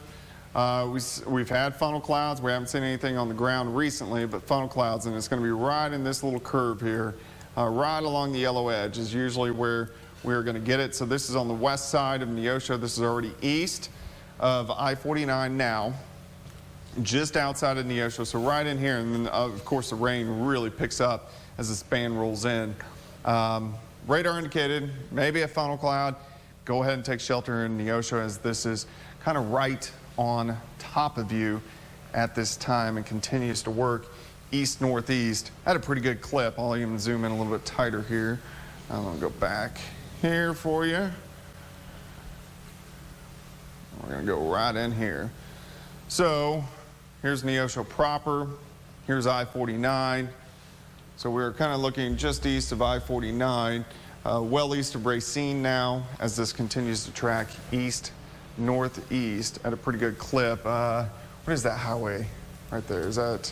Which one are you talking about? Right where my thumb is. Oh, that's 59. Okay, so 59. So it's in between Interstate 49 and Missouri Highway 59, kind of on the north side of Neosho. That's where we're looking, at least funnel clouds with it. Can drop a tornado at any time as it continues to work through the region. Let's go ahead and zoom back out here, and I'll see what else is developing here with this cell. Still, I mean, obviously it has a nice little curvature to it, so enough to warrant a tornado warning. It'll be interesting to see what the National Weather Service does with this as it gets into eastern parts of McDonald County. Yeah, it's like all I can chime in with that, Doug, is they're going to at least maintain that tornado warning. But yeah, the question's still up in the air. What's going to happen beyond that warning? Okay. New severe thunderstorm warning coming out southeastern parts of Ottawa County. This is northern, just a fringe of Delaware, and it's due to this cell, which is passing just to the south of Miami. Another very strong cell right behind it. It's not warranting a severe thunderstorm warning, but it is definitely strong. And these, again, are moving right over the same area. So when you see the first storm, it's going to be the strongest. The second storm is going to be a little bit weaker. The third storm is going to be a little bit weaker with that. Your mic die? I better check mine as well. Oh, my mic's almost dead. So we're going to continue to watch these as they work in. Nick, I'm going to have to, do you have your mic on? Yeah, I just turned it back on. Okay, I'm going to toss over to you, and I got to change mics because mine's blinking at me. All right. In the meantime, let's go ahead and pop up 3. Let's just do a broad overview while I can here. Let's just zoom out. Let's just do a fresh reset. I want to change the radar up a little bit here. Let's just break down a wide view of what's going on. Southeast Kansas, those are just scattered thunderstorms. They have been struggling to get going all day, and thank you, Ginny, for popping that full. Southeastern Kansas, these are just normal thunderstorms, and again, like it's just a strong cell west of Chanute, coming close to, I'd say on top of Buffalo, splitting the difference with, I believe that's Kansas Highway 39 right over Colfax. Again, that's just a strong storm, nothing severe there. We are continuing to keep an eye on other storms. Let's zoom in. Eastern Jasper County, right from about, let's say the 66 exit near that motel on 44, and just continuing on straight east, that long straight stretch before you head northeast to Mount Vernon. That's just a heavy thunderstorm. Quite a bit of heavy rain, maybe some small hail, a lot of lightning. And these storms are still electric, even if you aren't seeing anything severe. Let me quickly just do a quick double check on the storm right on top of Turkey Ford. It's trying to show interesting structure on reflectivity here, and yeah, I don't want this to lock up on me too. Thankfully, definitely got mid-level. Yeah, mid-levels there. Last check by Tulsa, they're not too concerned about it. If anything, that mid-level rotation, all it's doing is just sustaining quarter-size hail, 60-mile-per-hour wind gusts. Let's shift back over into Newton County, and let's just go ahead. Yeah, McDonald County. Let's just go ahead and give you the all clear for now. We still have a storm to the west, but at least for the time being, northern parts of McDonald County, we can give you an all clear, at least from this storm. That's mainly an issue for central Newton County. And at first impressions, you could kind of argue a few areas of rotation. That's weak. Yeah, very weak, but hey, we'll take it. And including the one on the south side of Neosho, northwest of Crowder College. So it'll be really interesting to see if they can even continue this tornado warning out beyond. What's your gate-to-gate back in southern Ottawa? With that, well, let's guy coming in. I know it switched radar sites there on you, but yeah, it's just giving us like the best lowest look from Tulsa. I'll just for everybody on home, bear with me. I'm just going to just click on so many places here. 27, 20, 22, 21. It is looking pretty low, and even with that latest sweep, let's just double check a few spots. Not seeing anything that screams like anything we need to be concerned about. Before I, I guess there's no, you can toss it back. Okay, actually, before we do, let me just go back to reflectivity, make sure nothing looks interesting. If anything, looks like if anything's working in the ocean right now, maybe just weak rotation, but at the very least, you are about to get soaked with a lot of heavy rain, quite a bit of lightning, because these storms at the very least are electric, a lot of lightning with these storms. Maybe wind gusts 60, 65 miles per hour, at least that strong of a downdraft, winds coming down and out from the storms. And just a quick double check, even though the reflectivity looks interesting in southern parts of Ottawa County, again, that mid-level rotation is weak for now, but we're continuing to watch that, and I believe, Doug, you are ready to go once again, so let's go back over to you, boss. All right, so at least our rotation is fairly weak across central parts of Newton County. They're going to go ahead and let the warning and just kind of go out. But still, central parts of Newton County. So this is now, you can see probably original rotation is up in here. It's probably a little bit down in here over in Neosho. I would say it's just kind of a lowering, just kind of nasty looking clouds going in a circle. Obviously, there can't be anything on the ground at this time, but we're still going to watch it. Still on top of Neosho. Still go ahead and stay in your safe place just in case as it pushes by. We're going to look at Granby next. So this is kind of in between Granby and Diamond. This is right on the edge of the warning. So we'll see if they reissue. But again, right now, the rotation is fairly weak. When Nick was pulling up the gate-to-gate shears, telling us how fast are the winds kind of running by each other, it's no more than 30, 40 miles per hour. So when it's not really a 70, 80, 100, we're not extremely worried. But again, we're still kind of watching the rotation right across central parts of Newton County, and we'll see if this warning can just expire. But go ahead and stay in shelter just to be on the safe side in Neosho. Radar-wise, this one looks more impressive, southeastern parts of Ottawa County. But again, the shear is fairly weak, so that's why we just have a severe thunderstorm warning. Very heavy amounts of rain kind of stretching over northern parts of McDonald County and southern parts of Newton County. What do you got, Nick? Police has reported a funnel, Kodiak and Highway 60. Okay. So I guess they got a few good lightning strikes to illuminate the sky. Trying to still do something in Newton County, so we'll see if that factors into Springfield's equation on whether or not to keep that tornado warning going. Yeah, and you know, with the rotation being so light, I wouldn't be surprised if it's just scud, very kind of low-hanging clouds, which obviously kind of look like a funnel cloud. Scud, in a sense, is just a really scary-looking lower clouds. But we still have the rotation here, so it could be a funnel cloud. Hard to tell at night. It would be probably right in here, so right across Highway 60, kind of on the south side of Neosho again, in between downtown Neosho and Crater College. Go ahead, stay in your shelter, your safe place, your designated area as it continues to pass slowly by Neosho because it's constantly regenerating.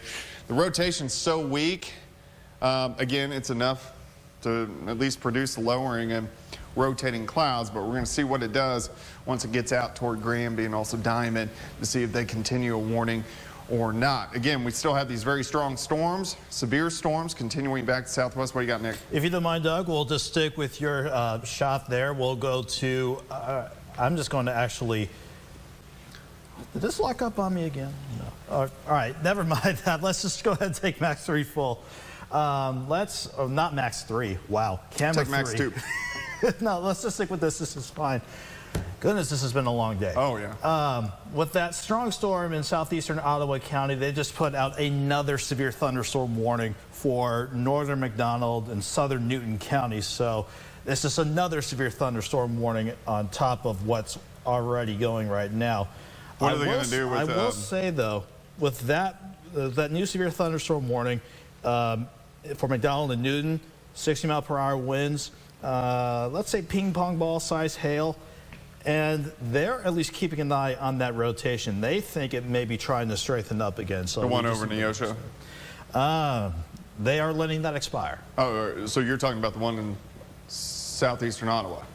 Oh, no, I'm talking about the cell on top of Neosho. Oh, okay, Neosho, yeah. Yeah, so I'm just going to double check, but the impressions are that the tornado threats diminish, they're letting that expire. Okay. So we still have enough rotation here that they're going to keep the warning going. There's still probably some type of rotation. We're now on the east side of Neosho, so we're now pushing east of Neosho, probably right about in here. You can see the new warning now. So they're going to go severe thunderstorm warning. So this has been enough to de-warrant, I guess, a tornado warning. So that is good. At least this is weakened enough. There's obviously still some mid to low level rotation. But I would say if you live in Neosho, Crowder College proper, you can come out of your safe spot. It's still going to be very loud, a lot of thunder, a lot of lightning. Quarter-size hail winds at 60, and these continue back into Ottawa County. Okay, because we don't have any tornado warnings right now. We're going to jump off TV, go back to regular programming. We're going to continue. We'll be Facebook Living on our KOAM News Now site, also my meteorologist Doug Heddy's site. We're going to be Facebook Living as these storms continue to work through. For now, back to programming.